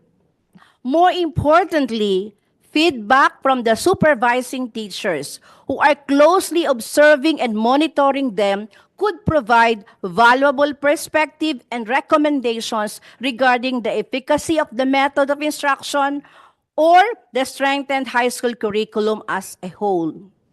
Recent studies stress that the immediate and continual feedback system helps schools foster an innovative and improved oriented curriculum. Pre-service teachers benefit from this feedback system. Thus, the strengthened senior high school curriculum would keep evolving to be responsive to the standards of instruction. Finally, considering laboratory schools in this pilot program will keep our training of future high school teachers grounded in the actual day-to-day life of teaching and learning. Remember, those who are being molded and mentored in the tertiary education, taking up BSE, right, are also teaching in the senior high school program. So this will help prepare teachers who are responsive to the distinct needs of the senior high school students and the challenges of the strengthened high school curriculum. According to Teacher Education Accreditation Council 2020, effective teacher preparation program must adapt to pedagogical advancements and educational demands. Thus, turning laboratory schools into pilot testing grounds offers a powerful pathway to elevate the teacher preparation by immersing future educators in current and innovative real-world experiences. In effect, students will also feel engaged and empowered in their classroom. Thus, we can say that the quality of educators will determine the success of the strengthened senior high school program it produces. By enhancing the preparation of our teachers through hands-on experience and feedback system from evaluation, this can ensure that our future educators will be competent and capable of encouraging the next generation of learners. This will directly translate to transformative results to students, and they will achieve more academically, think more critically, connect more deeply with what they are learning, and be better prepared for the next steps and develop the skills that they need.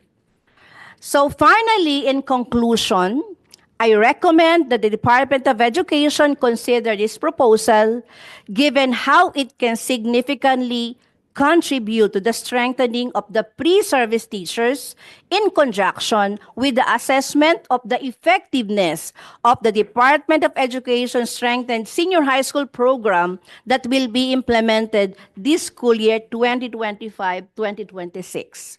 This is in pursuit of a more effective and inclusive educational system for our learners that, of course, should begin with a curriculum that is both educator and student-centered, which is, of course, the focus of the laboratory school.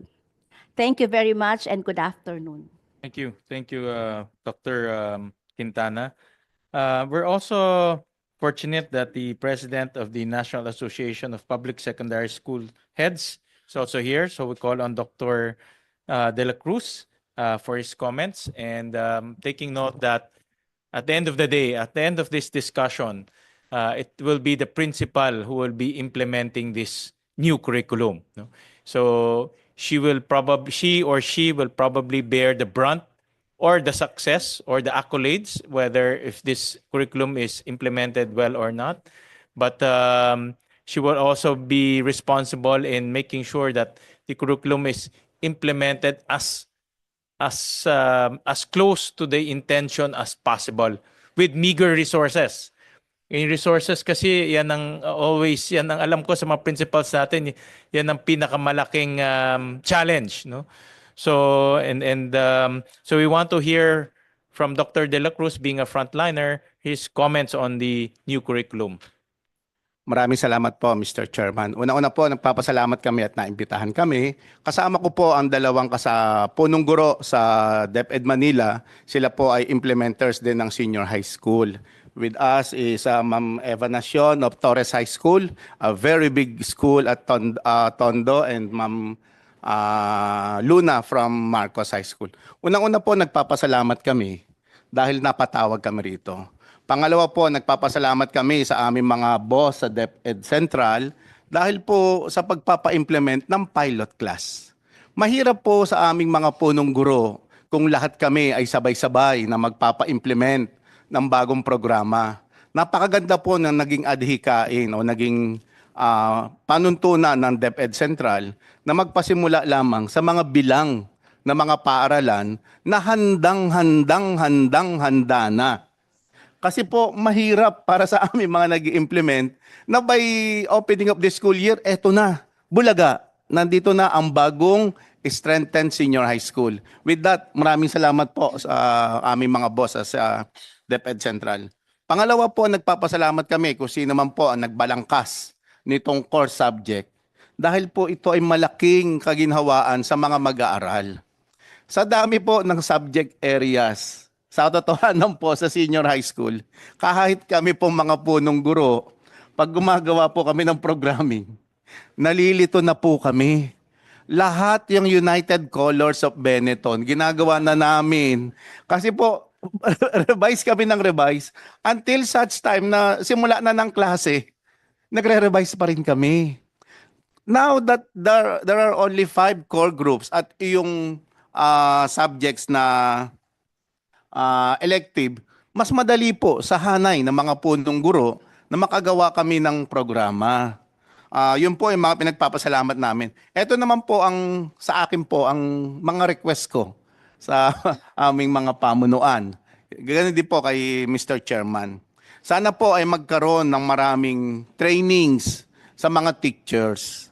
Alam niyo po, bagamat ang mga guro natin ay laging handang sumabak sa lahat ng pagsubok, kahit bukas, pagturuin mo yan. Kahit hindi niya subject area, tuturo niya yan. Pero ang hiling po namin, yung specialization. Bagamat nangyayari po na ang mga guro, lagi yung nagsasabi ng oo. Kung siya ang subject area niya, ang specialization niya ay MAPE, ito po ang pinaka-basic. Dahil mababawasan ang subject area ng PE, pagturuin mo yan ng math or science, even other subjects, tatanggapin po niyan, aaralin.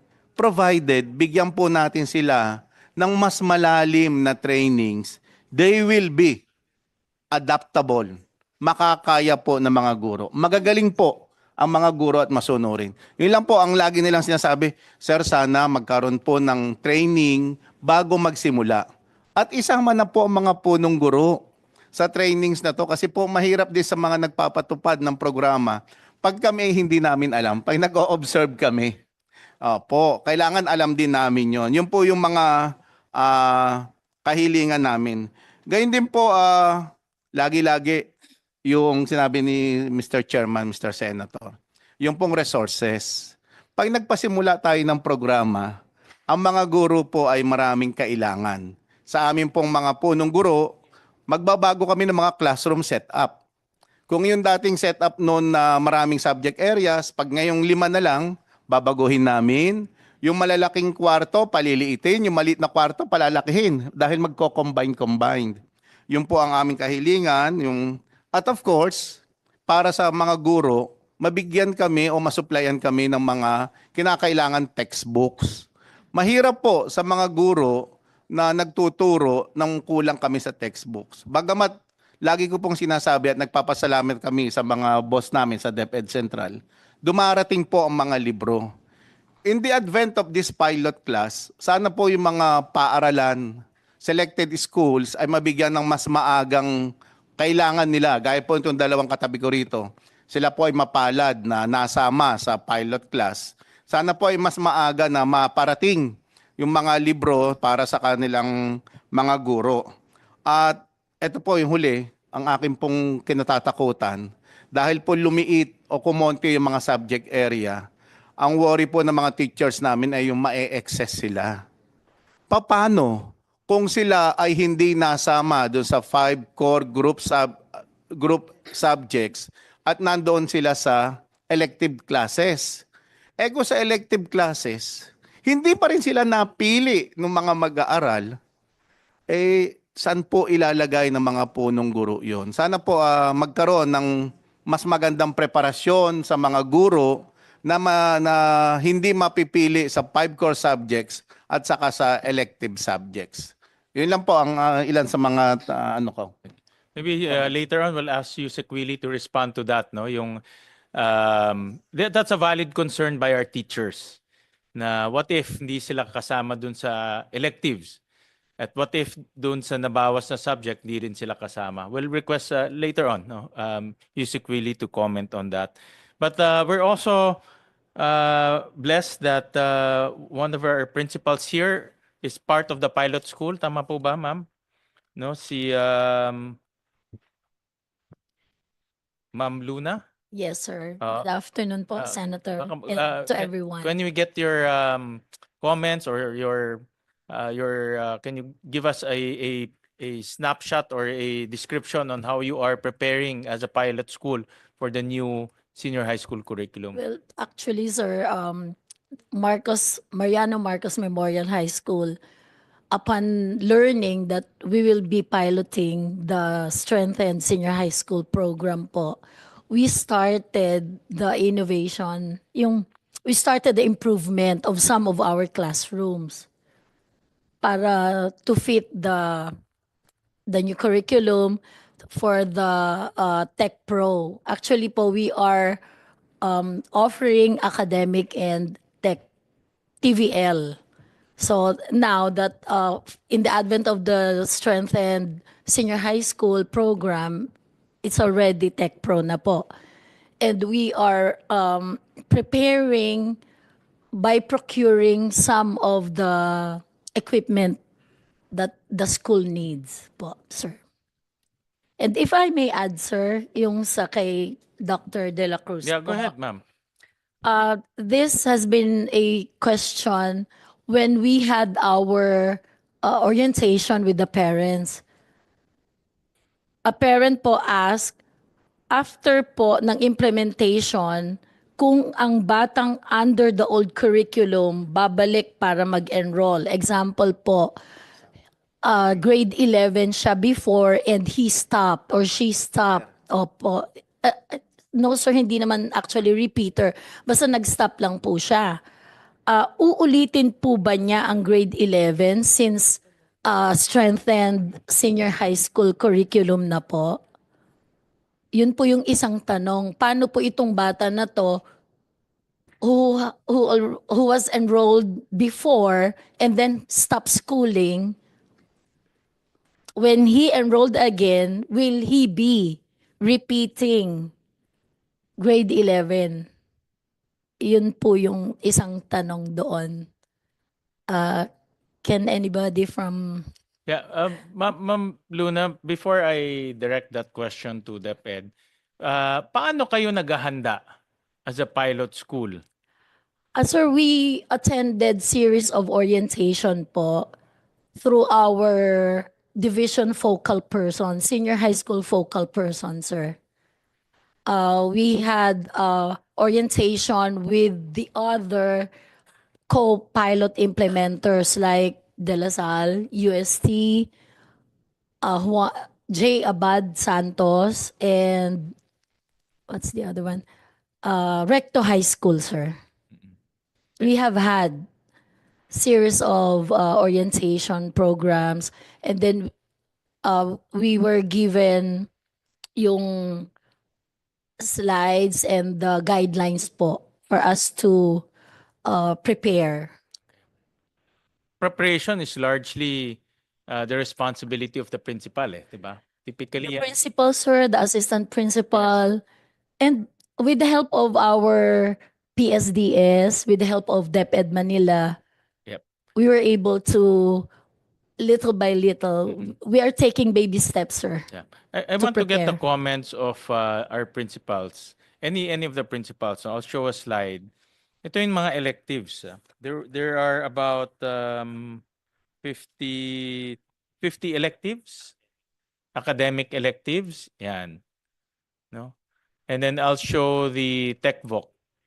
53 tech voc, no? Masaya tayo na yung 15 core subjects na reduced to 5, 'di ba? And I heard si Dr. De La Cruz earlier that he's in favor of that because it will make the lives of the principals and teachers easier, but more importantly, it will make the lives of our students and learners simpler as well. But the electives, going back to the elective, but the electives is another issue, no? We're talking about 50 electives. And the way I understand it, and correct me if I'm wrong, Yusek Gina, this will be offered in all of our schools. No? So that the student has a choice. Diba? Meaning the student can get electives in arts and social science. He can get also an elective in business and entrepreneurship and STEM, no? So, in other words, to give him choice, all of this should be available. If it's not available, then that's not choice, no? Diba? I mean, diba? So you have to make this all available. That's the way I understand it, no? And then the other one next in sa TechVoc. The TechVoc is also this one naman.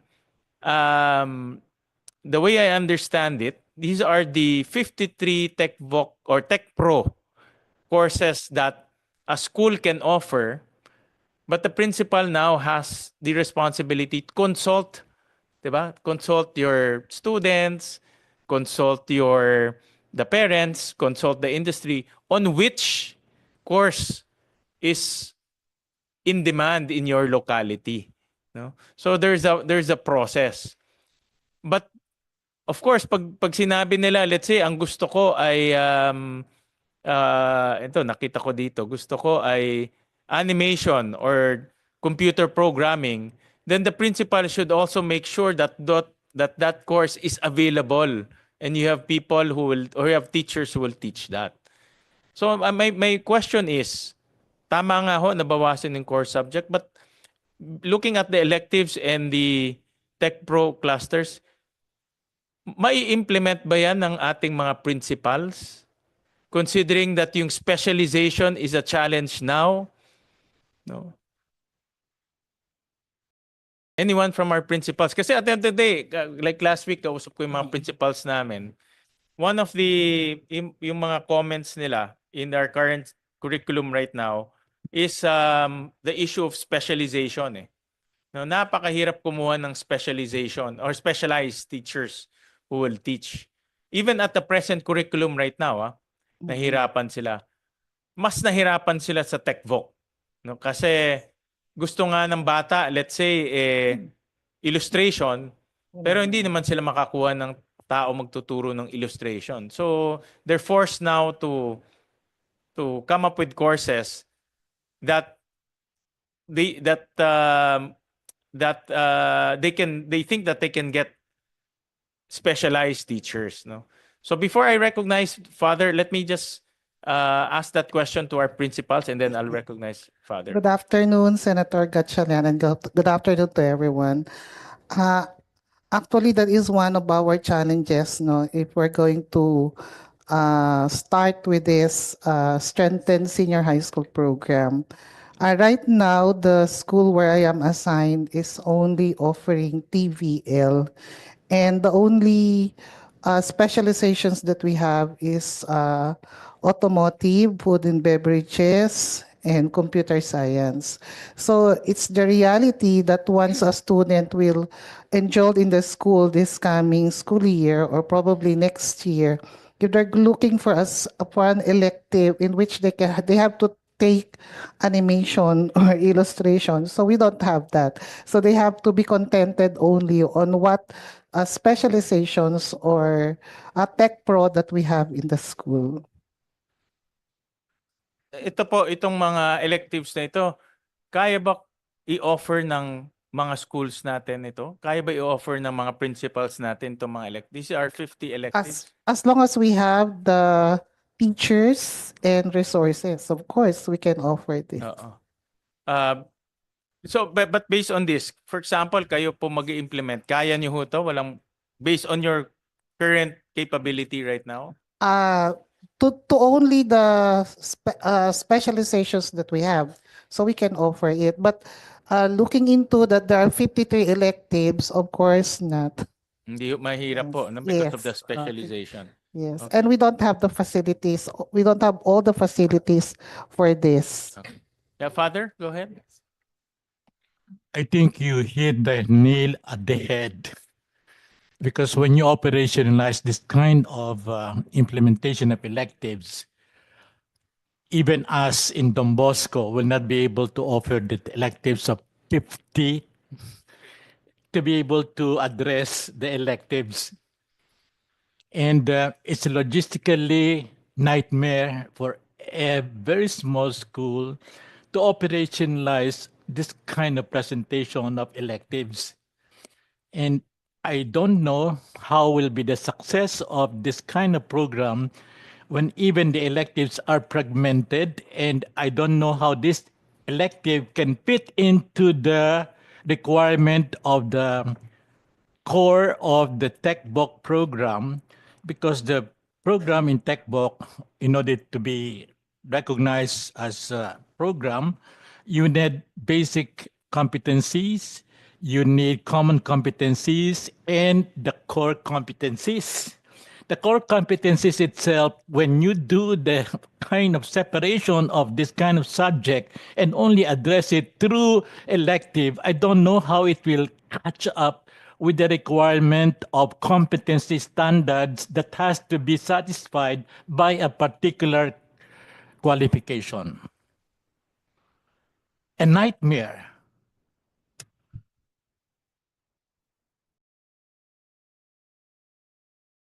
Thank you, Father. Dr. De La Cruz, I think meron ba kayong comments? Or si Dr. Principal Luna? Senator, apart from what Ma'am Nation mentioned a while ago, I think the teachers will be prepared through the trainings that Dr. De La Cruz had said earlier. So we ask for the indulgence of DepEd to start the training earlier so that our teachers will be prepared by the opening of classes, since we are pilot implementers. Diba, sir, we cannot give what we do not have. So we would like to ask DepEd to start earlier po, DepEd Central, for the training of our teachers. Yeah, that's where I will go into what Dr. Firido mentioned earlier, Yusek China, about the intended curriculum and the implemented curriculum.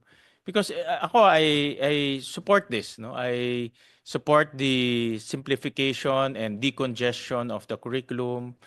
The student choice seems like a good idea, but when you implement it, it's a challenge. It's really a big challenge.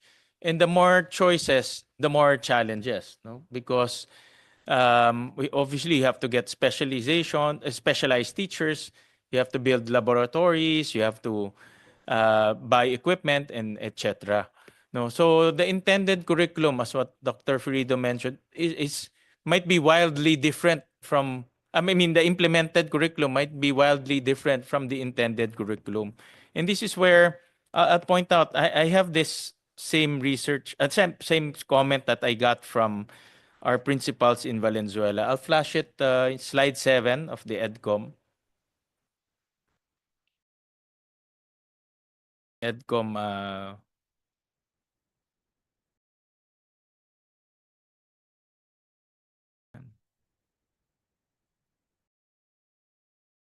Slide 7, ComSec.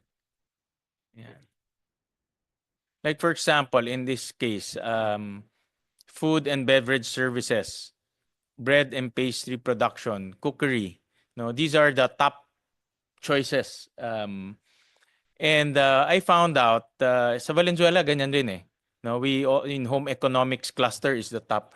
We found out that it's the top because it's easy to offer. The principals for the principals, this is easier to offer because the investment, they can buy equipment from anywhere. They can get teachers who can teach these three home economic subjects compared to, let's say, computer programming because you have to buy computers, you have to buy specialists. So, ito yung ino-offer sa mga estudyante. Pero hindi ibig sabihin ito yung gusto ng estudyante. No? Ito lang talaga yung kayang i-offer ng school. Ito lang yung kayang i-offer ng principal because limitado rin yung power ng principal o limitado yung pondo ng principal to buy equipment. So my question to DepEd is, aren't we going into the same problem with the electives and also with the Tech Pro? Because the Tech Pro and the electives, again, it's good on paper, good in intentions. I like the student choice direction. The doorway policy seems like, or the doorway option seems like a good policy. However, when you implement it, is a different scenario. So, learning from from this current curriculum, aren't we going into the same problems again? Okay. Before I answer that question, Sen, I just would like to clarify that our most recent number of electives for academic track is 36 and for Tech Pro is 42. Okay? I'd like to correct the assumption that all schools will offer all the electives. Those are just a menu of electives. We will need to teach the school heads how to plan for their elective offerings. Okay? So there are things that need to be considered in the offering of electives. One, of course, student choice, and that would mean student ability and student aspiration. Okay? We can get that from our NCAE, right? Our interviews with students and how teachers understand the ability and the aspirations of our students. But that one also is not enough. Okay? The planning should also include industry demands. Okay? We have to stop offering manicures and ano pa yung mga massage, foot spa, okay, when there's no demand in the locality or in the area. And DepEd, actually it's USEC Willie that has already prepared anong tawag doon? Yung kung saan ang mga industry. Right. We already have a mapping of industries in localities, okay, where schools are. So this could inform the choices of offerings of electives for our schools. The other one, of course, is teacher and other resources. Okay? Of course, it's going to be very difficult for principals to offer a tech voc elective, for example, where the school doesn't have a teacher to teach that kind of elective. So, ngayon, pag halimbawa po, 36 yung academic electives, considering all of this data that schools will have, the 36 could be trimmed down to, let's say, 15, okay, or 10. Okay? And that limits the choices. There are still choices, but that limits the choices. Now, we're thinking of other strategies so that students will have more choices. Like, for example, schools that are close to other schools offering electives that can't be offered in one school. Ito yung sharing of resources. So pwede po, tinitingnan po namin yung possibility ng cross-enrollment, which is a very, very big possibility na kaya nating gawin, that students can cross-enroll in a nearby school. We're also looking at vouchers for certain courses only. So, if there are nearby TVIs, technical vocational institutions, or private schools that offer certain tech pro electives, for example, then we're looking at providing a voucher only for that certain elective for a student. The other option, with the help of LGUs or with MOOE from DepEd, is the provision of transportation for students to be able to go to schools where some electives are offered. Kasi kahit po sa ibang, kahit nasa highly developed countries, they can't offer all the menu of electives. So they also do this resource sharing. Binabas din po nila yung mga estudyante nila, nagkakaroon din ng cross-enrollment sa mga schools para mabigyan ng mas maraming options ang mga bata. So those are what we're planning to do, Senator. Well, you said again, no, I on paper, the elective looks like a good proposition, but for me, at the end of the day, what's very important when they graduate is they're college ready, and that ties up earlier to what you said, that to become college ready, it depends on what the electives. But if the electives are not present because of specialization constraint, because of budgetary constraint, then it affects the college readiness of the student. So my point of the matter there is, it should be designed in a way that whatever electives they get, because the electives are not in the control of the student. The electives are in the control of the principal. And the principal is under the control of resources and specialization.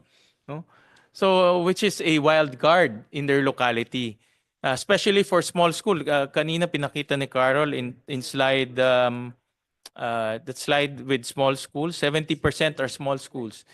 So I'm just imagining a principal in a small school, offering even the 30 electives might be a challenge for that principal. I just want to be sure that at the end of the day, they have to be college ready. And I don't want a scenario wherein HEIs will say, hindi pa lang college ready kasi electives kulang or maling electives kinuha or electives nila hindi tama. No? And then, papasok na naman tayo dun sa bridging program. And then, again, the problems will probably be the same as what we are experiencing now. So that's where I'm coming from. No? The intention and the implementation is wildly different. And we have to learn from the common mistake of the current curriculum right now. So, yeah, go ahead, Disek. We think that the core subjects would be able to cover most of the college readiness, but it wouldn't be enough, especially for, let's say, highly technical college degrees, just like engineering. So, ang susunod na level po na gagawin namin dito sa electives, we're offering schools a list of the most important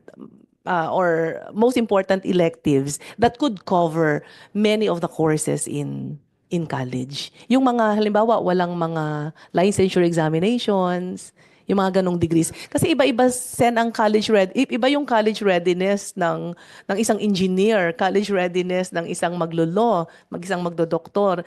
Pero may mga courses naman na kayang i-cover ng fewer electives na yun ang ibibigay namin sa schools. And that's an exercise that we're doing tomorrow to prepare the most. Hindi ko kasi alam kung tama yung terminology, but for now, the most important electives that could cut across different degrees in college. Yeah. Mr. Chair, just to further the points that you made earlier, for example, we're looking at the 70% of small schools. The average student body there is less than 440. Assuming you have 40 students for 10 sections and 5 sections each for grades 11 and 12, and assuming that for grade 11, they will be focused on the core courses, meaning 5 sections of electives, who will undertake electives, realistically, how much resources will DepEd allocate to ensure available electives for these 5 sections for 70% of the small schools? Will you, as you said earlier, out of the 40, ano ba yun, 36? Out of the 36, ilan po yung realistically pwedeng i-offer at magbayad, mag-hire ng faculty, mag-allocate ng resources to make sure na kaya nating gawin yun for a school with only 5 sections of grade 12? Hindi ba? Kasi pag yun yung isipin natin, tapos titingnan natin yung 36, kung meron pong gustong mag-nurse, may gustong mag-criminology, may gustong mag-literature, may gustong mag-communication, what mix might cross-cut the different needs of these students? Kaya nga po, nung inaaral namin yung 36 units, tapos kung paano ba siya pwedeng paghati-hatiin, parang bumabalik kami sa conceptual framework niya. Para saan siya? Kasi kung may core courses tayo that are supposed to make them college ready, are the electives meant to allow them to explore different skills, different competencies based on their interests? Is it supposed to prepare them better for specific courses? Kasi magkaiba po yun. At kung yung latter yun, kung titingnan natin yung mga PSGs ng CHED, parang hindi rin po ganoong kalinaw kung paano niya ihahanda yung bata ng mas mabuti sa mga kursong alam natin na pinakapopular. Kasi pag tinignan nga po natin yung teacher education, business ad, public ad, nursing, criminology, which are the top maybe 70% of all college students, hindi ko po makita necessarily yung relationship. For example, kung ako pong mag-nursing, tulad na ng binanggit ko kanina, yung aaralin po nila is nutrition, pharmacology, research, community health. How will you enrich my knowledge at senior high school with courses like Earth and Space Science, database management? Parang saan talaga yung correspondence? What is the intention? What is the expected outcomes that determine the number and also the clusters based on what we know students pursue in college? Yun po yung question. And what is realistic based on that 70% are small schools, 5 sections at grade 12? Thank you. Yusek, you might want to. Sir, that's an area that we really need to work very, very closely with CHED. Just like what I said earlier, we need to sit down so that we know the prerequisites in college. So what we've done is to offer a menu of electives for students, considering the choices of our students, okay, and considering our human resource, our teachers, because they've been teaching most of these subjects in the past. Okay? It doesn't mean that we're ending our electives with the number that we have right now, because there are emerging industries, okay? And there are other possible electives that could be addressed in the senior high school before students go to college. But the next thing that needs to be done is to really map out what are the prerequisites before a student can take a nursing course, a medicine course, an engineering course. Okay? Just the basic prerequisites, so that when we provide guidance to our students, okay, these are the courses that they're going to offer, and these are the courses that they will take, and these are the courses that will be offered in school. So, ganun po yung, there will be a lot of iterations on this. Kaya nga hindi namin siya kayang gawin kaagad ngayong pilot, o ngayong school year. That's why we need to pilot, we need to iterate, we need to keep reiterating the process, the electives, career guidance, planning for school heads. And it's not a simple process. Dr. Fermin, you want Yeah. to chime in? Just a quick note. Now that we're talking about, is it really an electives cluster system that we need to place in 12th grade? Now I'm beginning to think, because Mr. Chair, the thing is, I said earlier, we are noticing some of the very specialized courses in 12th grade appear to be like or behaving similarly as the specialization or prof ed courses in college. But kids, being kids, are still likely going to not be able to finalize what they will pursue, right? And therefore, there's likelihood that they will apply for admission, but their heart is not into it, right? So maybe part of our ongoing conversations, Yusek Gina, is for us to consider the concept of a transversal course. So I was looking up what transversal courses are, much like the definition of transversal or core skills, critical thinking, innovation. This time, the transversal courses are ones that are transferable. Definitely, despite your future specialization, you will use it. I will mention some. And there are some specific universities overseas doing it. For example, the International Institute of Management, for them, you just need the following courses to proceed to advanced skills in management of business-related courses. You could take contract formulation. That is a very basic set of skills, right? Or obligations and contracts, if you may want to call it. That's the language in business administration. Intellectual property rights and fundamental labor laws. So see, they are not really courses, but if I go to any business-related course, they will matter. If I go to nursing, they will also matter. If I go to social science, I think they will also matter. And then for CHED to decide if this set of transversal elective courses, a combination of these will be adequate for them to enter and apply to any discipline of their choice, because that will simplify it. Rather than us imposing X number of subjects from STEM will land you a spot in the BS Electrical Engineering program, which is hilaw at this point. So something, Mr. Chair, that I want to articulate, because there seems to be literature, extant literature, on how we can better configure those electives. So that if you use Landas, if you use Stride, you'd also easily make a decision as a principal, ito pala yung mga industriya, baka dapat project management, automation skills or whatever, ito lang dapat ang electives na i-offer ko. Initial thoughts, Mr. Chair. I thank you for that comment, and led me to think that I think lahat naman tayo dumaan ng 10-year basic education, di ba? And dumaan tayo ng 4-year higher education, di ba? Remember those days when you graduate the 4th-year high school, your electives actually come during 1st-year college and 2nd-year college. I remember when actually my 1st year, I wanted to take economics. The school required me to take certain subjects that are electives but will be important to my economics course. In other words, that decision comes during your 1st-year college. 1st and 2nd year, di ba? I think we all agree. Ibinaba natin yun ngayon to senior high school eh. Now we're asking the senior high school student to choose those electives that will help them in their course when they go to college. The problem, before kasi, para tayong UST, that choice is in one college. Ang binaba natin yun, but basic education and higher education are separate entities now. No?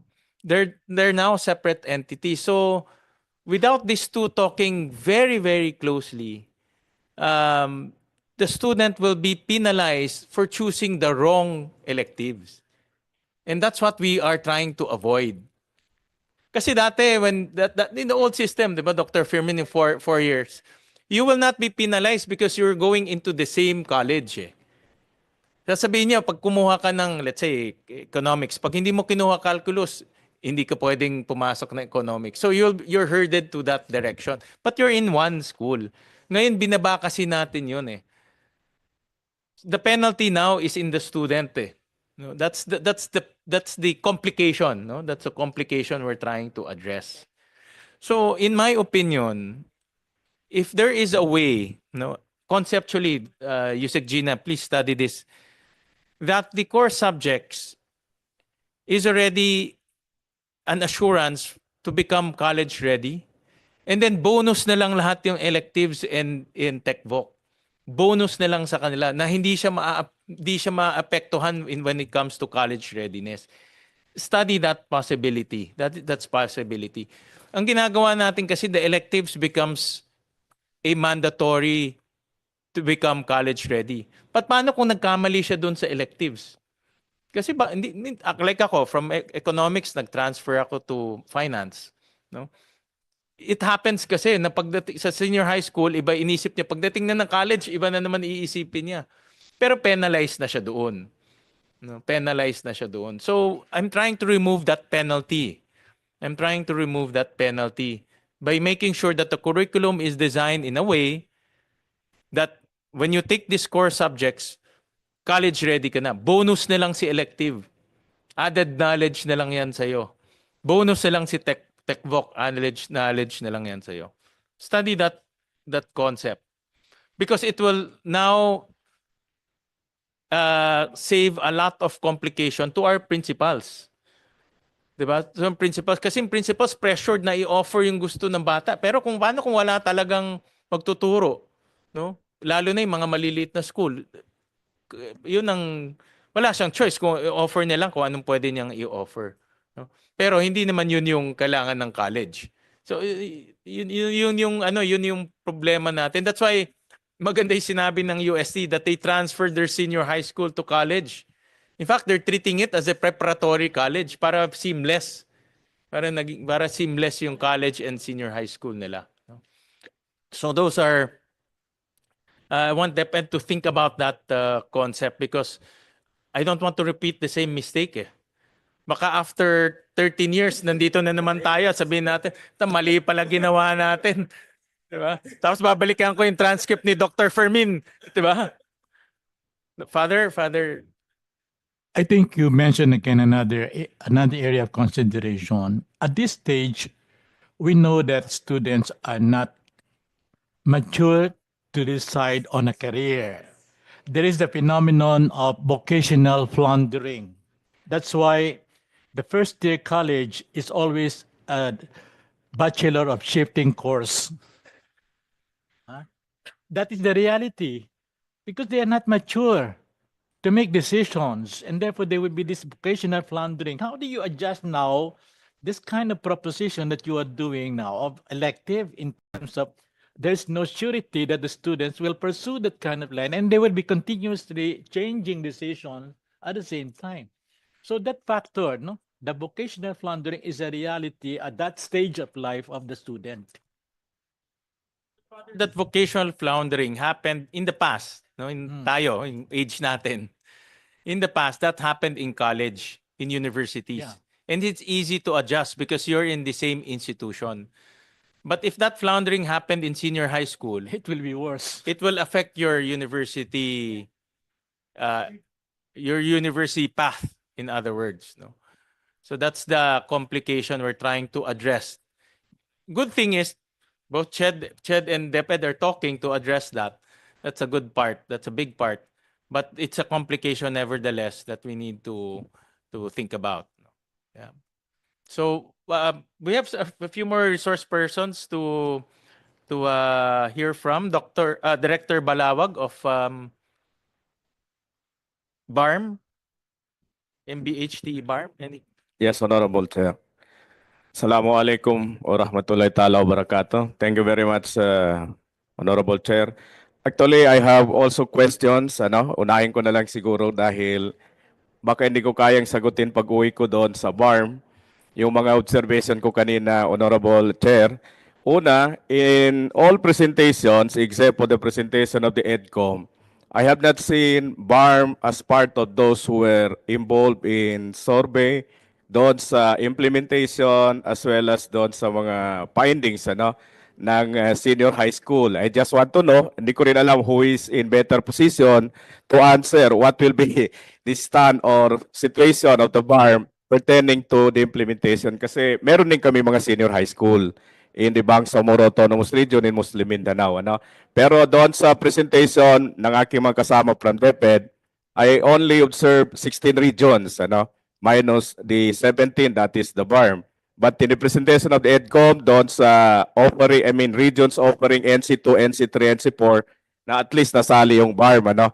So before the answer to that one, Honorable Chair, meron din akong dalang kuan, ano, position paper of the MBHT or the Ministry of Basic Higher and Technical Education of the BARMM pertaining to what we are discussing, ano. And if you may allow me to read this one. To the Honorable Chair of the Senate Committee on Basic Education, of course, as Honorable Senator Win Gatchalian, the DepEd officials and other stakeholders of our education, Assalamualaikum warahmatullahi ta'ala wabarakatuh. Allow me to extend, of course, the greetings of our Honorable Minister, whom I am representing to this committee hearing. Ano, he truly want to be with us, ano, but the schedule doesn't warrant. Ano, I mean, his schedule doesn't warrant. Ano. That's why he sent me to be with you, ano, in this public hearing on DepEd Strengthening Senior High School Program scheduled for pilot implementation school year 2025-2026. Ano. We are honored to share our experiences and insights on this significant Department of Education initiative. As we discuss this crucial matter, for us in BARMM, it is vital to underscore that any modification of the system, we always wish that same be aligned, in alignment with the Bangsamoro Organic Law and the Bangsamoro Education Code and the current educational framework of our government. This framework prioritizes a truly relevant, effectively responsive, and meticulously tailored education system that addresses the distinct needs, cherished ideals, and profound aspirations of the Bangsamoro people and our Bangsamoro learners. Significantly, it functions as an integral subsystem within the broader national educational framework, consistently guided by the powerful inclusive vision of no Bangsamoro learner be left behind and driven by the collective aspiration of at least one professional in every Bangsamoro family, the mantra of our minister. This spirit of collaboration and shared purpose must deeply inform the development and implementation of the proposed programs. Having examined initially the potential impact of this initiative, this program, the MBHT BARMM offers its full support for the suggested strengthened senior high school program reforms, including the streamlined curriculum and revised academic and technical vocational tracks, for as well as its implementation phases. We firmly believe that these reforms hold considerable promise in positively resonating with our region's unique cultural, social, and economic context, thus ensuring that no Bangsamoro is left behind in the pursuit of quality and empowering education. Furthermore, we envision the seamless and meaningful integration of the 7 core attributes, defining a well-rounded and empowered learner. Our educational endeavors seek to cultivate individuals who are deeply righteous, holistically healthy, responsible environmental stewards, inherently resilient, sharp, critical thinkers, and problem solver, intrinsically motivated lifelong learners, and ultimately fully empowered learners ready to contribute to their communities and beyond. These fundamental attributes are not mere aspirations, rather they are integral pillars that must strategically underpin the strengthened curriculum. Notably, within BARMM, as provided in the Bangsamoro Organic Law, the MBHC proudly unifies the trifocalized education system, effectively encompassing basic education, the technical education and skills development, and the higher education, as well as the Madras education program, making it 4-in-1 under a cohesive and strategically aligned ministry.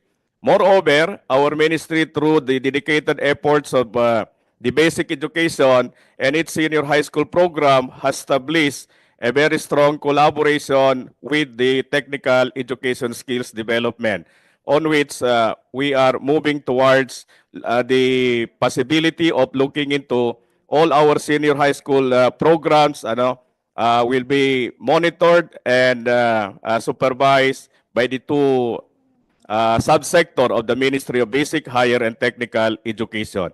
So with this, we strongly recommend for the implementation of this one. We are in full support. But the only question is, what will be the possible involvement of the BARMM, where in the previous presentations, we observed that BARMM was not included among those who were selected for implementation, as well as those findings, insofar as this is strengthened senior high school program of the Department of Education is concerned. This is a very, timely that we must be heard on the plight of the people in the BARMM.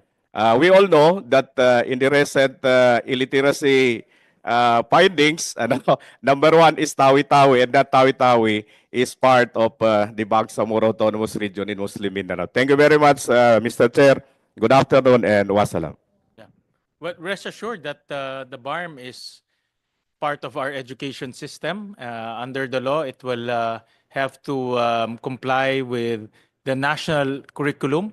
And then BARMM can also add to that national curriculum and contextualize to the national curriculum. No? So in the implementation of this strengthened senior high school curriculum, BARMM is also part of that. Unfortunately, there's no pilot school in BARMM.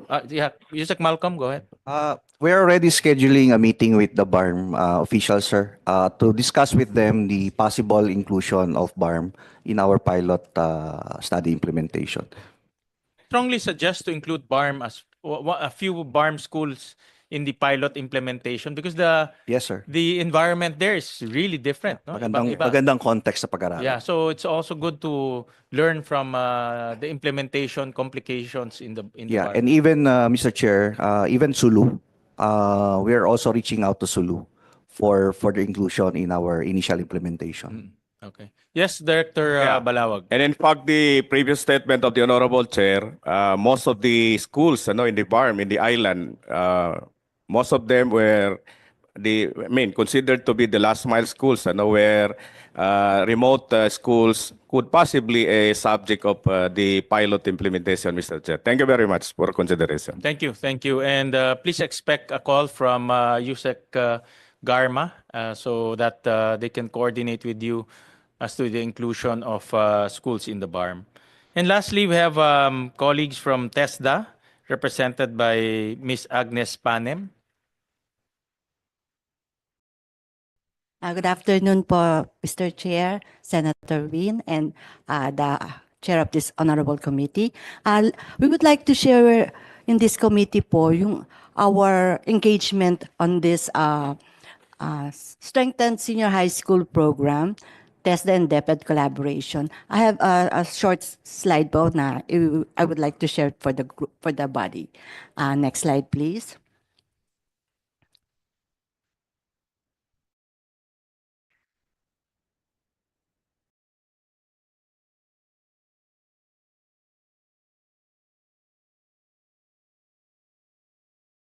So we were able to be engaged in two workshops with the DepEd.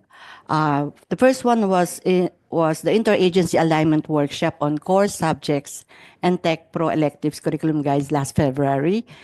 This workshop aimed to gather valuable inputs and address key concerns related to the strengthened senior high school program with specific focus on improving the draft curriculum. So mostly our group were engaged on curriculum guide review. So dun po naka-center yung aming engagement with DepEd. And then another workshop was only recently, last April 28 to 30, wherein we were able to try to finalize po yung senior high school curriculum guides. Ayan po. Next slide, please. So from the two workshops, we were able to come up with TESDA's consolidated comments on the proposed senior high school technical professional track curriculum guides. Next slide, please. The first, actually, 6 lang naman po ito. So the first one is integrate knowledge, skills, and attitude in training delivery. In our pursuit of excellence po, education and training must adopt a holistic framework for competency development that seamlessly integrate theoretical knowledge, practical skills and the right attitude into our curriculum. This comprehensive competency-based approach not only foster immediate workforce readiness, but also ensure that our learners acquire the robust industry-specific competencies essential for the term success, for the long-term success. So napansin po namin na may mga kailangan pong i-integrate pa dun sa curriculum guide. Next slide please. Ito po yung gusto naming maipakita. Ayan po.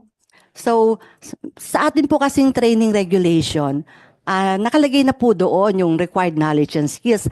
We believe na yung ating mga curriculum guides sa Tech Pro ay naibase po dito sa ating mga existing qualifications sa TESDA.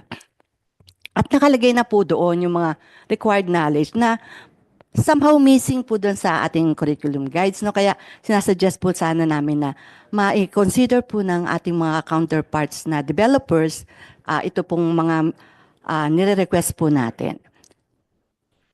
Okay, next slide. Number 2, reformulate the learning competencies into a skill-based format. We all know na sa TESDA po ay talagang skill yung ating hinahanap.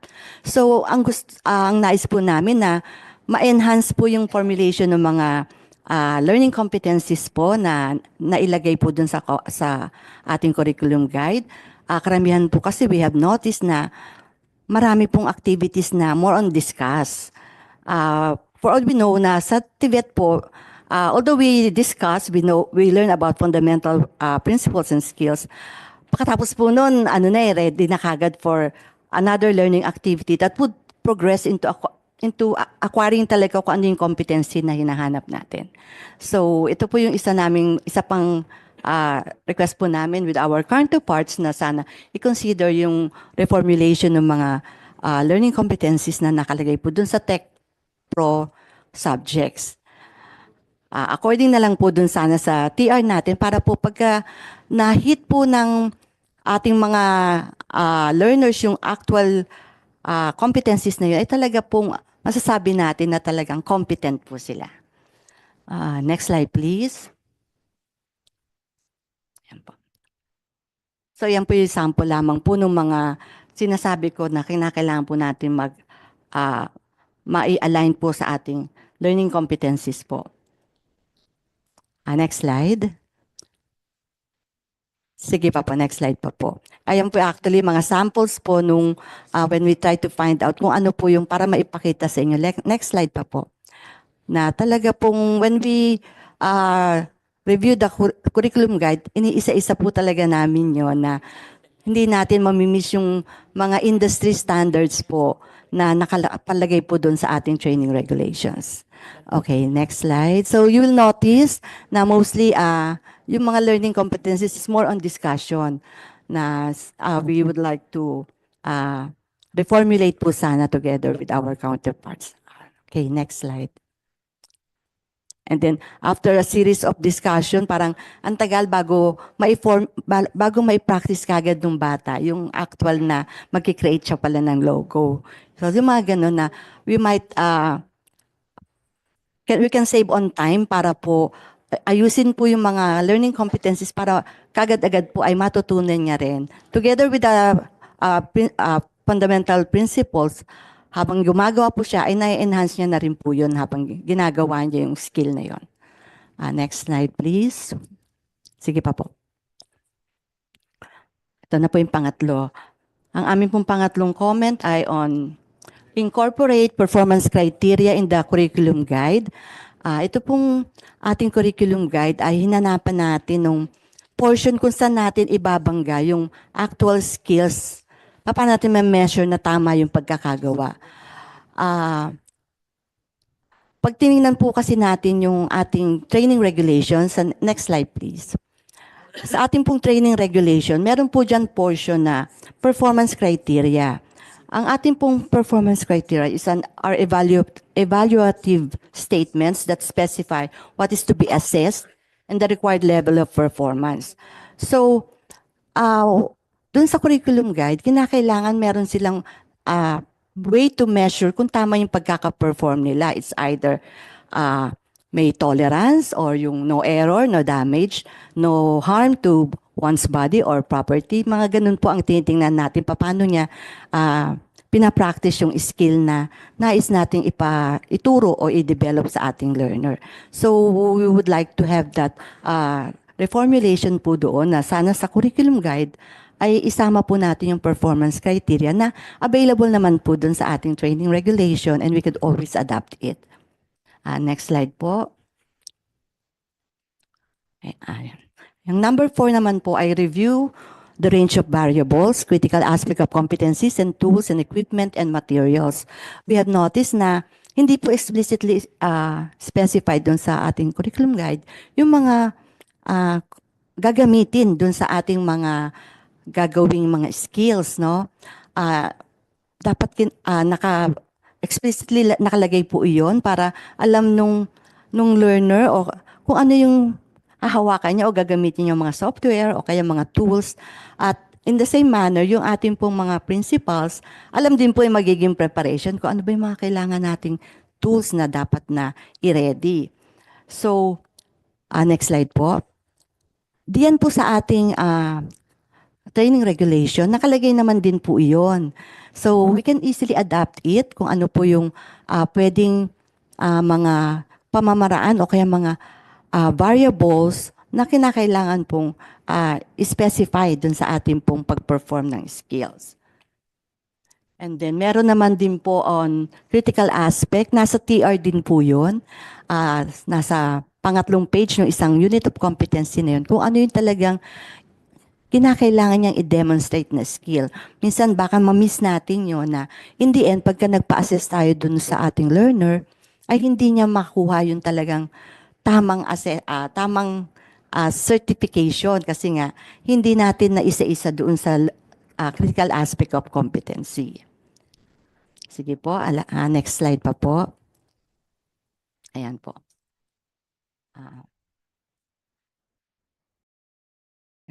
Then also, we have mentioned about the tools and equipment. Pwede rin pong mai-adapt na rin yung ating mga nakalagay doon sa training regulations din po yan. Yan po ay na-prescribe po ng ating mga industry experts. When we say industry experts, sila po yung mga na-involve sa development coming from the employers group, academe, at saka sa labor sector. Kaya po, we are prescribing na pwede na po natin i-adapt yung nakalagay po sa training regulation para ma-improve po natin yung curriculum guides. Next slide po.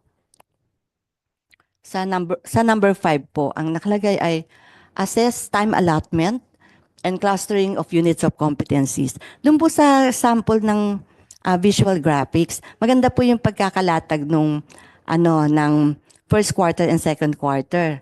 Pick up po natin yun, 80 hours kasi magkadugtong halos yung logos, preparation ng logos at saka yung print media. But then, ililesen na lang po natin yung mga discussion portion para po maipasok na kaagad yung actual skill para ma-demonstrate na kaagad ng bata. So that way, nako-compress natin yung hours, nagagamit natin yung mga extra hours into more meaningful learning activities.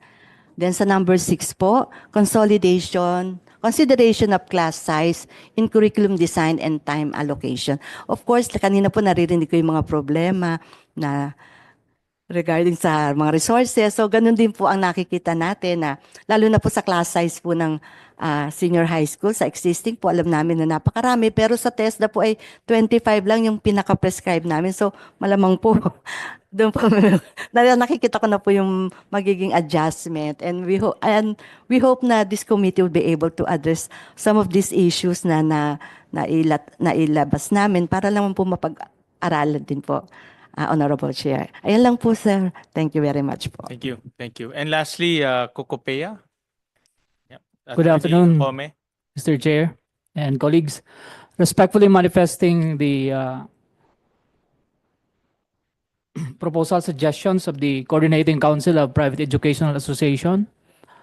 We understand the statement of purpose of the strengthened senior high school curriculum and its pilot implementation, and also even the Gen Ed curriculum being proposed by CHED. But the private education sector wants to ensure the following in the alignment of objectives and policies, especially between DepEd and CHED.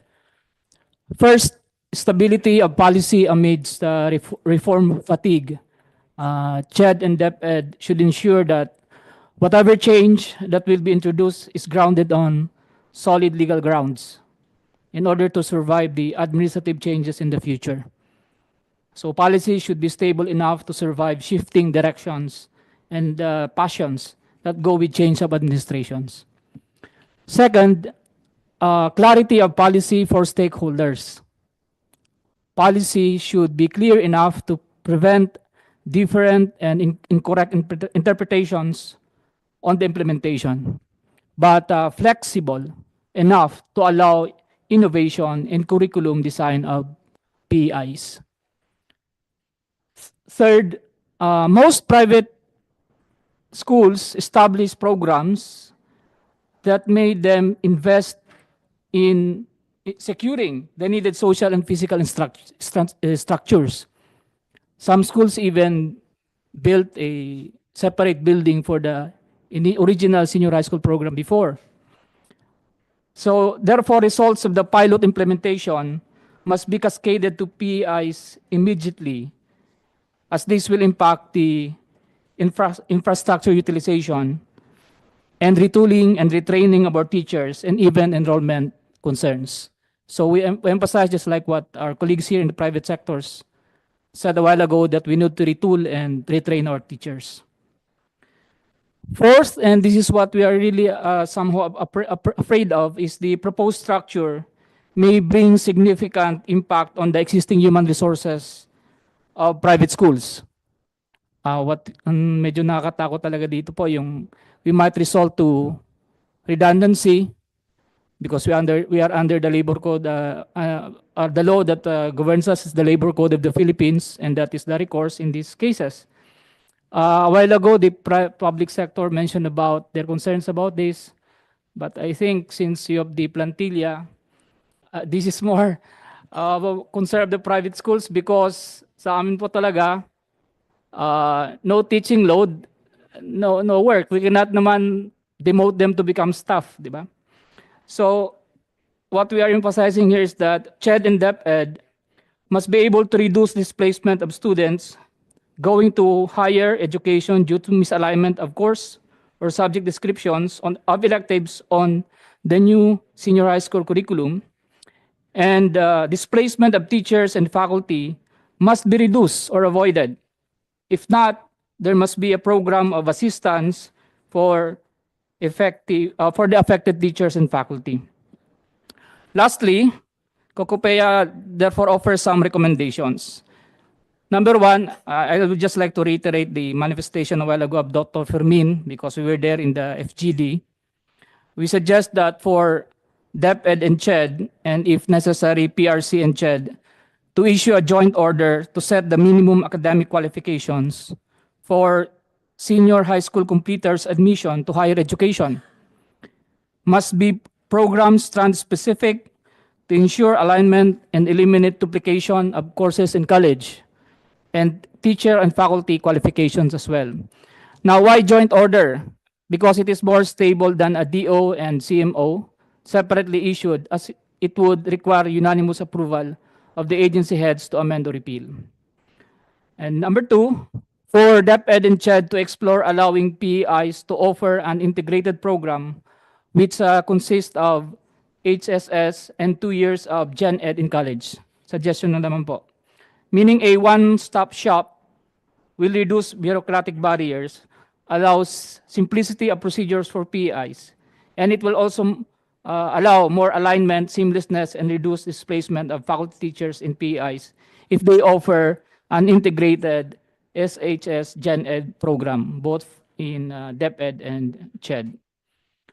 So to conclude, private schools need sufficient time to carefully address the impact of the proposed curriculum on the organizational structure, enrollment, and social and physical infrastructure. And therefore, we look forward for the consideration of our suggestions and immediate feedback and data based on the pilot implementation. Thank you, Mr. Chair. Thank you, Attorney Jacome. Based on the slide of EDCOM, 44% of our senior high schools are in private schools. Now, can we flash that again? Slide 10. So halos kalahati ng senior high schools natin are in private schools. So in other words, the strengthened senior high school curriculum, our private school should also follow the same curriculum. Tama ba? That's the objective, no? So they will also have electives. They will also have Tech Pro and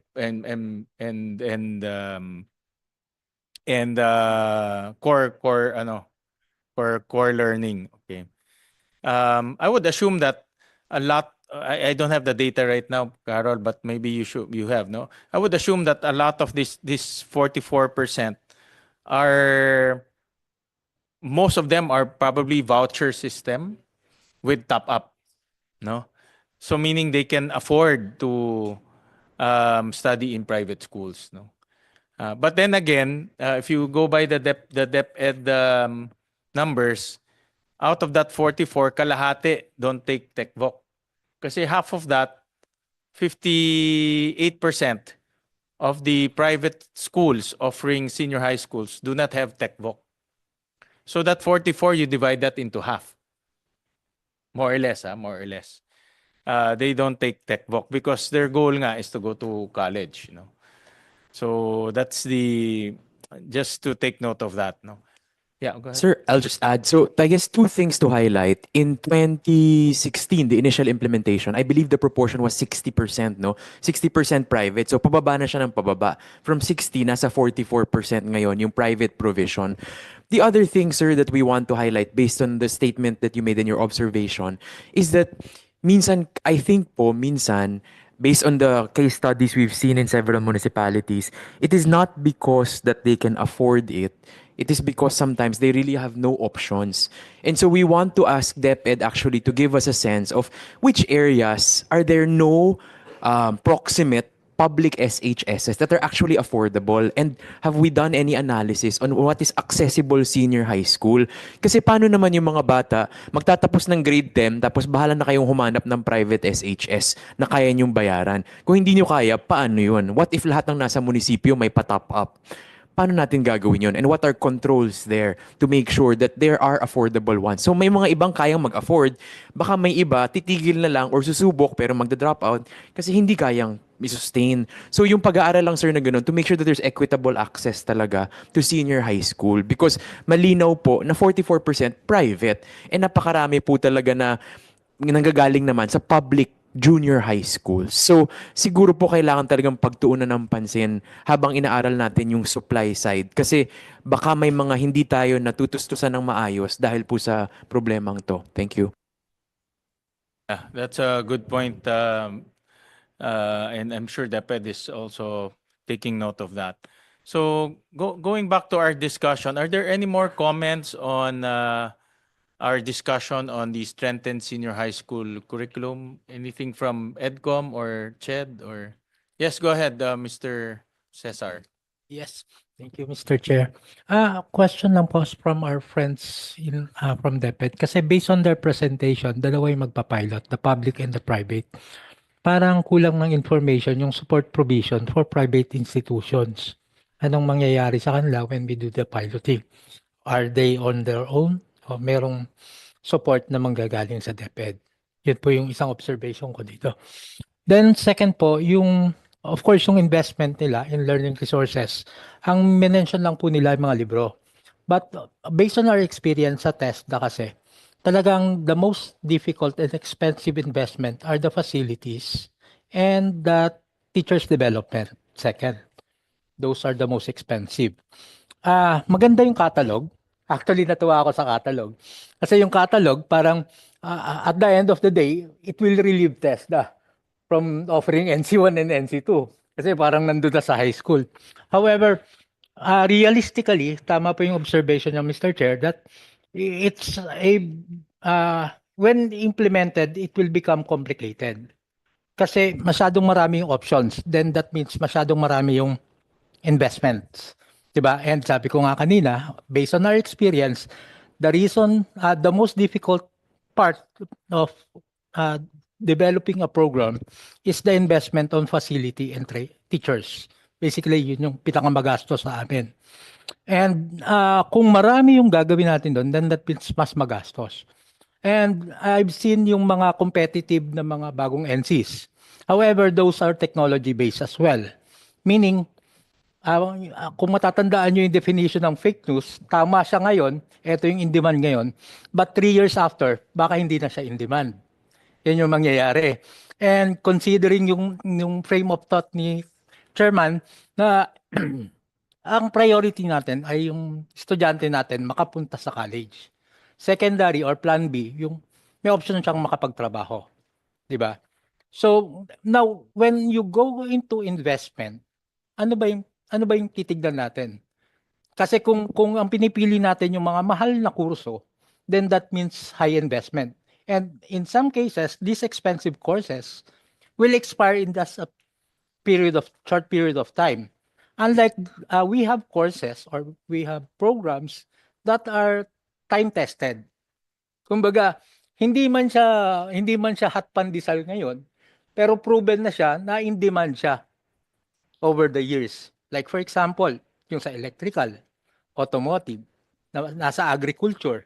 Yan mga in demand yan. Hindi po nawawala sa priority areas natin. Pero hindi naman sila ganong kamahal.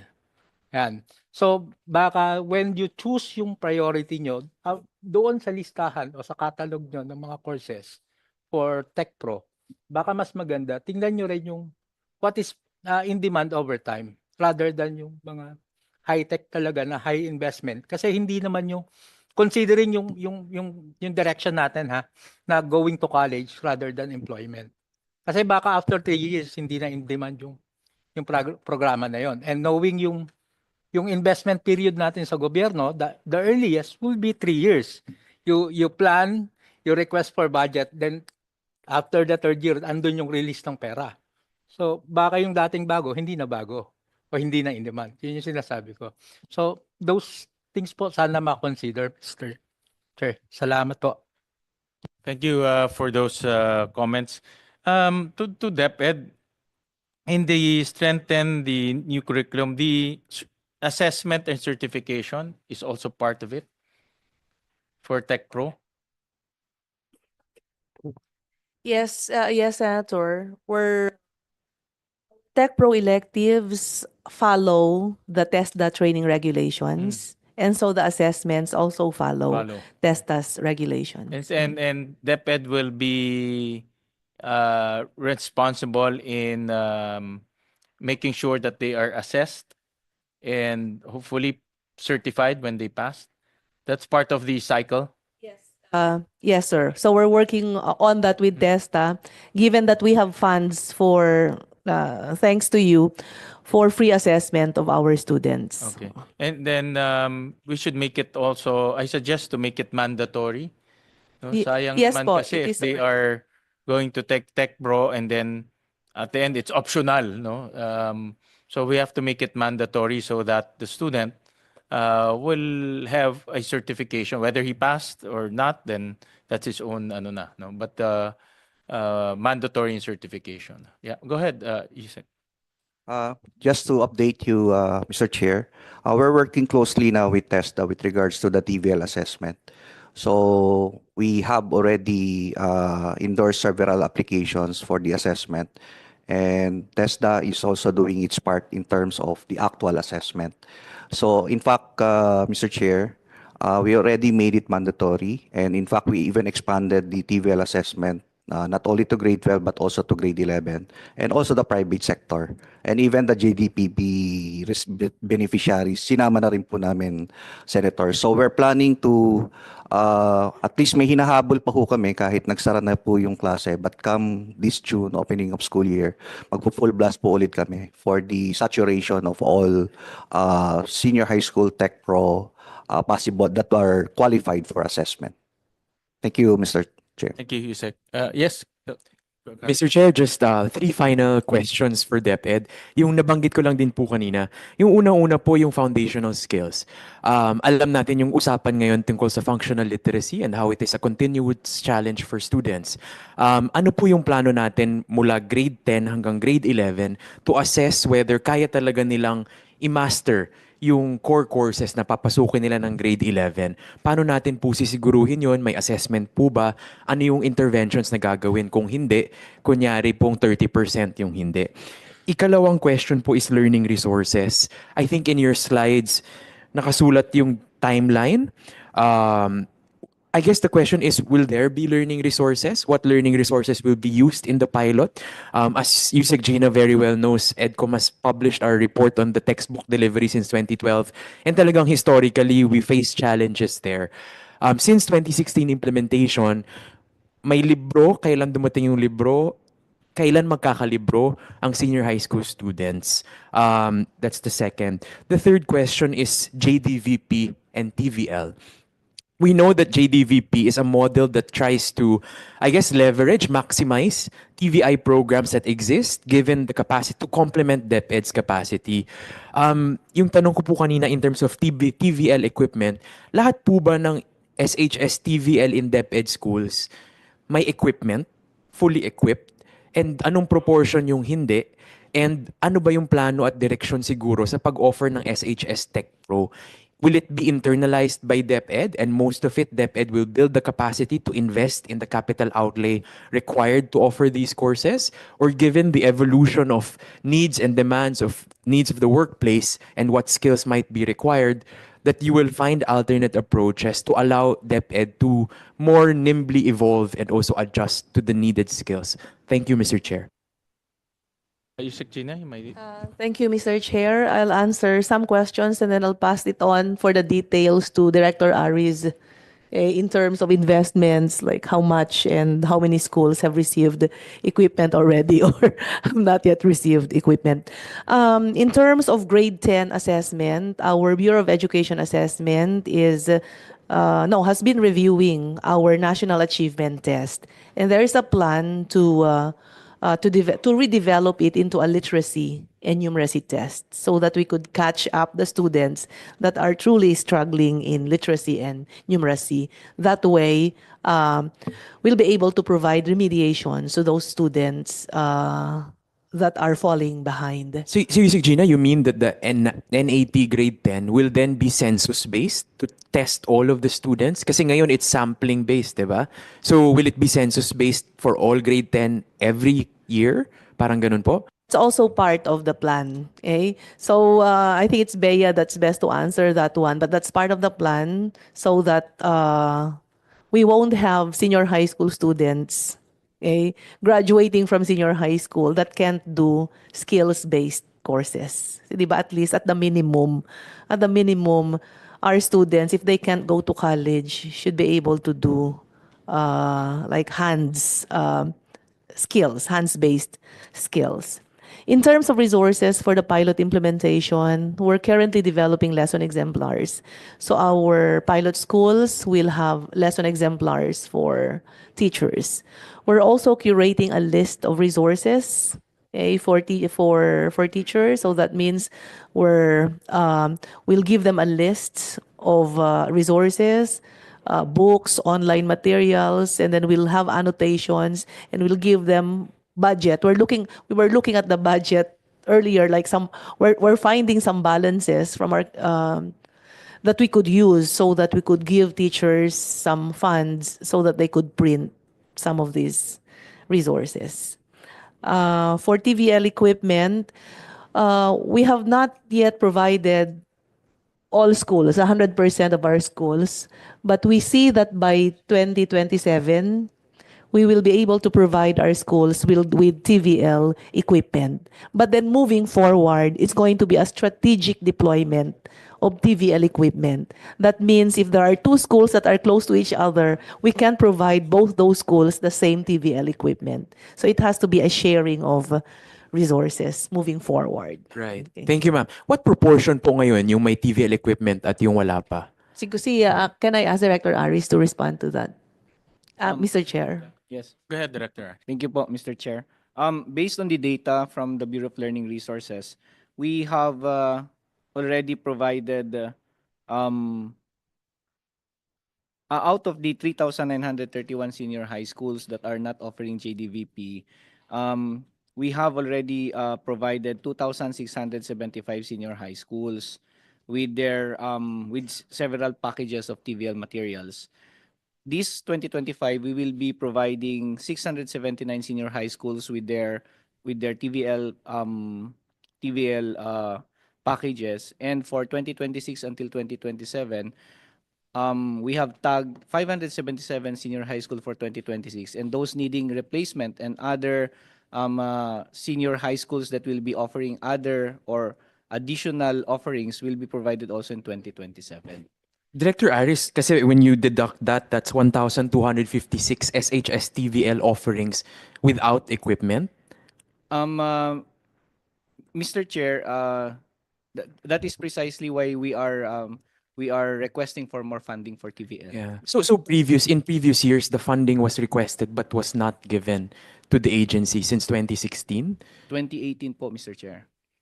Why 2018? 2016 was the first year of implementation, diba, of senior high school. Yes, BLR was only able to manage the same in 2018. So what happened in 2016 for those who were delivering SHS TVL for the first 2 years of SHS? I think the funding was provided directly to the schools. Yes. Downloaded to the Yes. schools.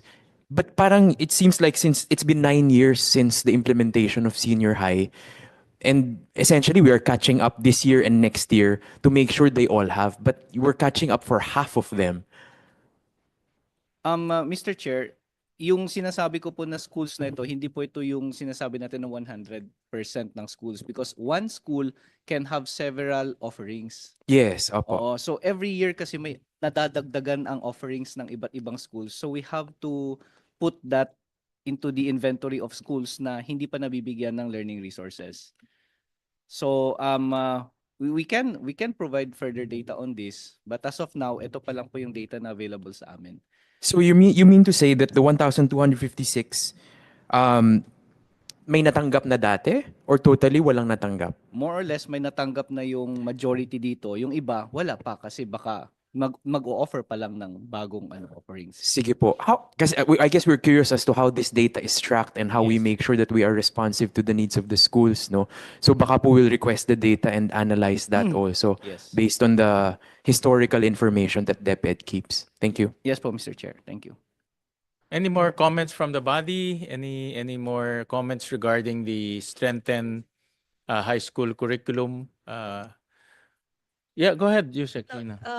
Mr. Chair, this is just to manifest that the ones presented by TESDA earlier, the comments that they provided to us, we've actually sat down with TESDA to address those comments. So they have been addressed in our curriculum guides. Right, Thank you.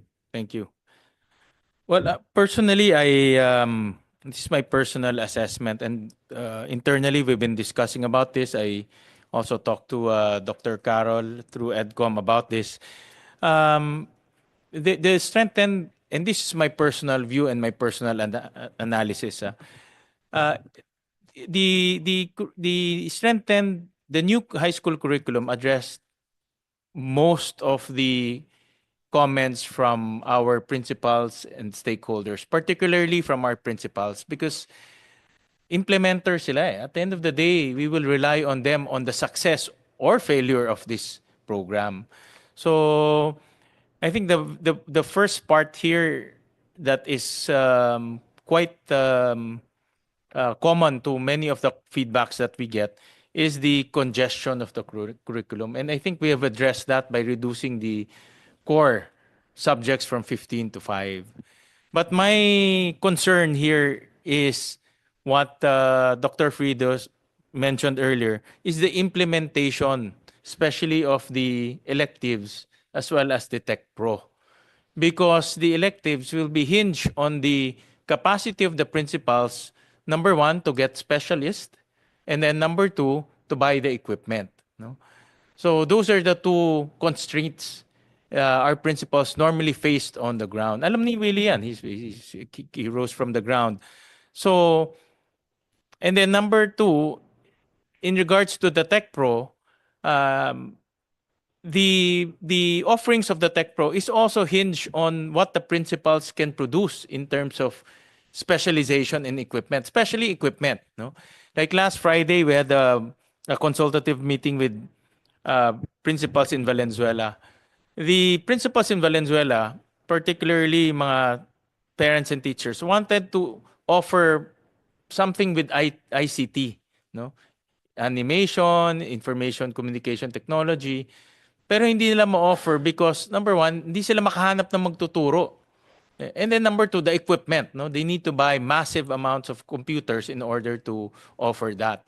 So instead, the principal chose nilang some courses related to home economics kasi yun yung pinakamadali eh. Di ba? So gusto ng bata ICT pero ang kinukuha niya home economics. No? So ang layo. But you cannot fault the principal because wala siyang capacity eh. Capacity in the sense na wala siyang specialized teachers and also the funding. No? So those are the realities that we need to face on the ground. We need to think about the implementation. The intention, the direction, the overall concept is good, but the implementation will be a problem. And that's what I can foresee right now. And I don't want a scenario wherein after 15 years, we come here and then we look at the transcript and then sasabihin lang, oh, ito yung mga sinabi pero hindi naman nangyari. No? So, number one, I can foresee problems in the implementation of the electives and the Tech Pro. So we need to rethink of that concept. And then number two, I always emphasize the college readiness, no? Because that's what our students want. 80+% of your senior high school graduate went to college, no? 80 plus, ganun kataas based on your tracer study, no? So we want to make sure that 80% will be college ready. And when I say college ready, number one, wala nang bridging program. Kasi the bridging program is clear evidence that they're not ready. No? That's why yung mga HEIs nagbe-bridging program because feeling nila hindi pa ready. Number two, the GE subjects should be aligned with the GE subjects in higher education institution. Because that's the concept to bring it down. And when we bring it down, then they're college ready. No? Hindi na nila dapat ulitin o kunin again, no, sa college. So those are the two things that we need to assure our parents. So I mentioned earlier the concept that I was thinking is to have a core subject offering that will enable the learner to become college ready. In fact, kung kaya nga maging work ready, mas better pa. Like for example, critical thinking. Critical thinking is universal in any work. You must able to solve problems. You must able to process problems. You might able to process problems and come with solution. That's universal naman, whether you work in a bakery or you work in a manufacturing company. It's universal. So my point of the matter, if we can come up with a core subject offering that will enable the student to become college ready, to become work ready, mas maganda yun. The rest should be bonus na lang. Para sa akin, yung mga elective na lang, kung gusto niyo pang magdagdag ng knowledge, bonus na lang yan. Kung gusto niyang kumuha ng TechVoc or Tech Pro, bonus na lang yan. No? But yung meron ka ng enough basic knowledge to become college ready and work ready. That's my concept that I was thinking based on my consultation with the principals and also with the other stakeholders and the feedback that I got today. No? So please look at that concept. No? This is my personal suggestion. Look at that concept if that is a feasible concept that we can apply. So that when we implement this new curriculum, we can assure our parents na pwede na yan magtrabaho. No, ready na yan mag-college. Hindi na uulitin yung mga kinuha niya sa college. Ready na siya doon. Ngayon, kung gusto mo pang kumuha ng other electives kasi that's your interest, then you can. So that's the concept I'm thinking, and I'm urging DepEd to look at that concept. No? We also have a list of suggestions we can flash, and we'll email this to you, but I just want to go through it so that it will be put on record. And this is based on our hearing today, no? So this is just a list of recommendations to DepEd, to CHED, and to our other stakeholders. Number one, assess the feasibility of the elective system as currently proposed due to issues of implementability. Study focusing on a core set of subjects that provide strong foundation for all learners pursuing higher education, regardless of their chosen college program. I think Dr. Fermin mentioned that kanina in transversal courses. No?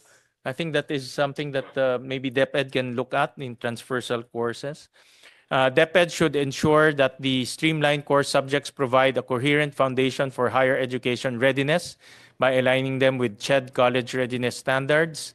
Yun yung minimum academic requirements as mentioned by Dr. Fermin earlier. Number three, conduct mapping of current senior high school teacher specialization and align them with the specialization requirements of elective and to ensure feasibility in implementation. Number four, enhance the representation of rural schools in the pilot study by aiming for, at best, a 50-50 balance between rural and urban schools in the same selection, including BARMM. Actually, nagtatampo si Director Balawag kanina, hindi niya nakita yung BARMM. No? Yun yung kanyang ano. And we have to take note. And no offense, Director Balawag, but we have to take note, the highest illiteracy is in BARMM. No? So we need to focus efforts in the BARMM. No? Number five, CHED must fulfill its original commitment by reducing further the number of general education courses required in higher education in recognition of the 2 additional years introduced in senior high school and the alignment of GE subjects with the core subjects at the senior high school level. Next. Number six, CHED should ensure that senior high school graduates are no longer required to undergo bridging programs upon entering tertiary education, regardless of their chosen track or cluster. Number seven, consider transferring the delivery of general elective subjects such as physical education and art appreciation to senior high school. No? CHED should review the necessity of offering these subjects at the college level given their coverage in basic education. Number eight, review legislated subjects in tertiary education such as RA 1425 or the Life, Works, and Writings of Rizal, and RA 9163 or the National Service Training Program Act in 2001, and RA 5708 or the Schools Physical Education and Sports Development Act of 1969. Number nine, revise the TVET elective list to allow regional or school level customization based on local labor market assessment and community needs. If this is possible, this is possible. This is based on our conversation with Valenzuela. I remember sa Valenzuela, marami kaming factories, marami kaming logistics companies. And the principals, some of them wanted to offer logistics courses ng TESDA. No, but hindi kasama kasi yun sa course offerings. No? And then number 10, DepEd should focus on resolving TechVox structural gaps by improving JDVP and enforcing compliance with training regulation, among others. Those are the 10 recommendations, and I'll direct the committee secretary to email this to DepEd, to CHED, and to EDCOM, and to the other agencies who are here with us today. So with that, any more last words from our resource persons? Dr. Frido, do you have any? I know that you have done extensive study on senior high school, and it's good to get your final reaction to our conversation. I was just, this is personal because I have not discussed this, what I will share. I was thinking that looking at the list or the menu of electives, because I'm in science, now I realize it's really more geared towards training engineers and scientists. And when Dr. Carol presented the list of subjects in nursing, many of our students go into medtech.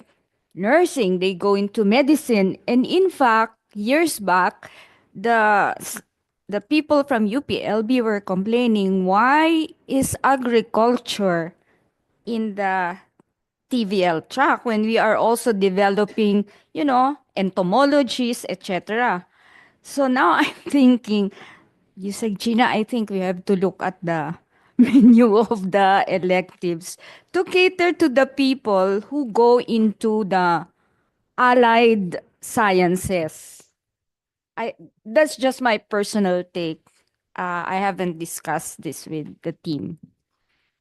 Thank you, Dr. Frido. But one of the most important takeaways today actually came from Dr. Frido, the implemented curriculum. I think we should take note of that because even though we discuss and debate and drill down on the details of this curriculum here in this room, at the end of the day, it will be implemented by the group of Dr. De La Cruz, yung mga principals natin. And ibang-iba ang mundo sa labas. Iba sa rural, iba sa urban, iba sa BARMM. And we need to make sure that their capacity is taken into consideration. So with that, I thank everyone for your time, for your participation, for your comments and opinion. Maraming salamat to DepEd, Yusek Gina, Yusek Malcolm, Yusek Willie, to the rest of the DepEd team. Of course, to Dr. Fermin, maraming salamat for your candidness. And this is a continuous review. So we will just suspend the hearing today and we'll wait for further feedback from the DepEd. So maraming salamat. Magandang hapon po.